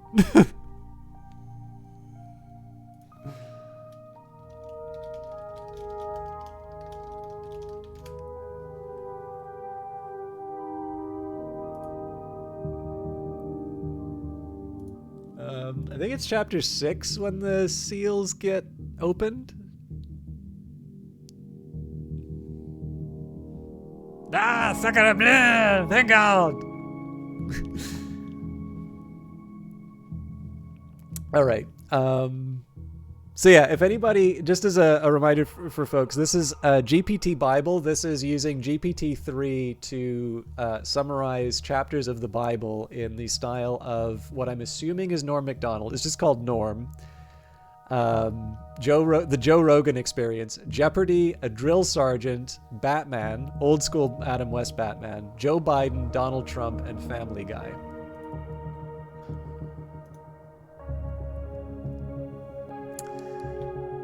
All right. Revelation chapter 6 summarized in the style of Joe Biden. Listen, Jack, here's the deal. First 4 seals of the apocalypse were opened by the Lamb, and now the 5th seal is being opened. Now we got ourselves white robes and the souls of all the martyrs that were slain for Jesus' sake, and they're crying out for God to avenge them. And the Lamb said, not gonna happen just yet. See here, Jack, you gotta understand, these souls gotta wait a little bit. Come on, man. But don't worry, because God's gonna remember them and make things in the right in the end. My father used to say, you reap what you sow, and that's what's happening here. But then the 6th seal is opened. And this is where things get real. I'm not joking, folks.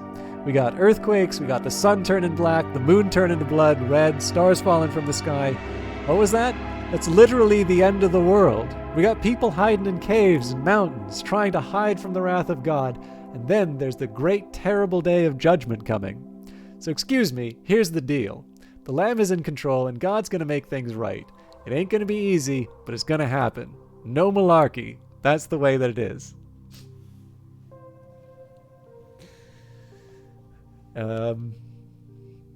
Leviticus. God, what's the really rules heavy part of Leviticus? I'm actually going to search this up.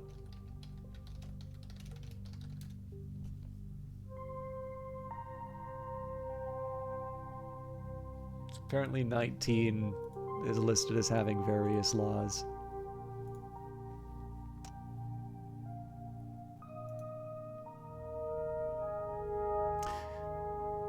Just a reminder, for those of you who want a specific one, we've got Norm, Joe Rogan Experience, Jeopardy, Drill Sergeant, Batman, Joe Biden, Donald Trump, and Family Guy.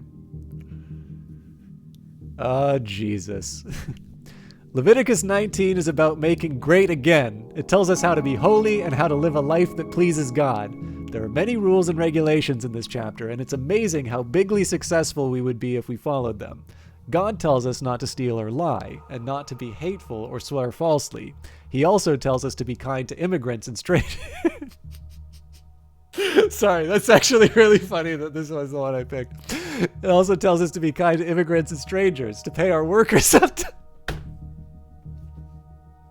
I could not have picked a worse chapter for the Trump one. Like, it reads like, it reads like a bad Trump impersonation, but this could not possibly have been a better set of, rules. Okay, let's try that again. Leviticus 19 is about making great again. It tells us how to be holy and live a life that pleases God. There are many rules and regulations in this chapter, and it's amazing how bigly successful we would be if we followed them. God tells us not to steal or lie, and not to be hateful or swear falsely. He also tells us to be kind to immigrants and strangers, to pay our workers on time, and to be careful not to spread rumors. He commands us to honor our parents and respect the elderly. It's sad that we don't follow these rules more often. God also instructs us not to worship false gods, to keep the Sabbath day holy, and not to practice divination. He gives us instructions for how to make offerings and sacrifices to him, and he tells us not to eat any unclean animals or defile ourselves in any way. He also warns us not to be idolaters or to practice witchcraft. This chapter is full of winning advice that God has given us to live by. Believe me, if we followed these rules, we would make America great again. So if you want to be a fine person, many people are saying that you should read this chapter and learn how to live a life of holiness. God bless America. I don't know. I don't think the Donald Trump one, like, it's a lot more articulate than I remember him being. But that is actually a really funny chapter that I wonder if I switch to, say, Norm. Oh yeah, no, that's totally all the rules in that chapter. Which one haven't I? I haven't done Jeopardy, so let's go Exodus. What chapter is the death of the firstborn?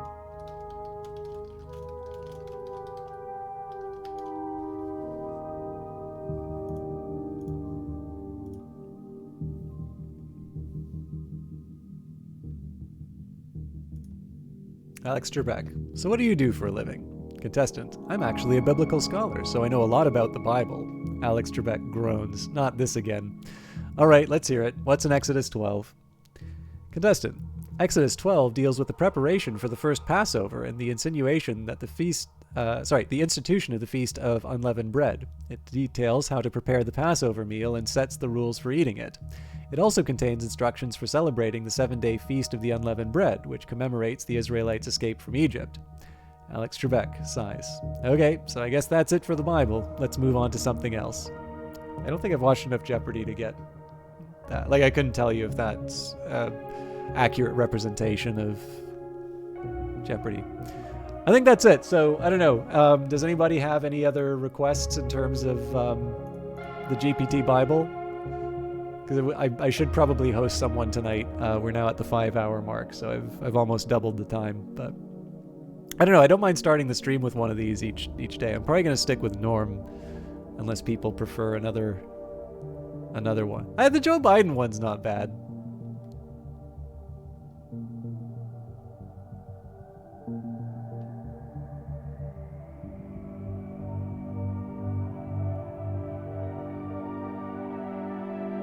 Revelation's probably like the most exciting out of the entries.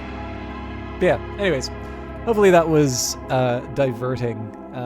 Let's host W. Shand tonight, I think. Or Will Shand, sorry. I keep remembering him as W. Shand.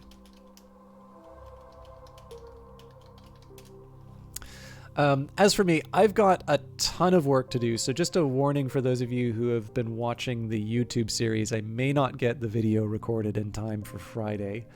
I will do my best, though. In terms of what I plan on doing for kind of the next week or so, Friday, I'm not sure if I'm going to do Against the Storm or Cyberpunk. I think based on how busy I am, it would probably be Cyberpunk or possibly taking the day off. I will let you know one way or the other. Probably Cyberpunk, though. And then hopefully next week I just have everything a little bit more stable. So thank you everybody for watching. Please do, I know there's a few of you who've not yet joined the Will Shand raid. I definitely like watching his stuff. He does a lot of lesser known, usually horror game sort of demos or stuff that's kind of in the bottom, bottom decile of Steam, it feels like. But he's a nice guy. He's somebody worth hosting, I feel like. But anyways, I hope you all have a good evening. Sorry to shout the GPT Bible at you. Let me know if that's something you don't want being part of the opening to the stream. But I'm amused by this toy so far. So anyways, have a good one. See you all on Friday. Bye.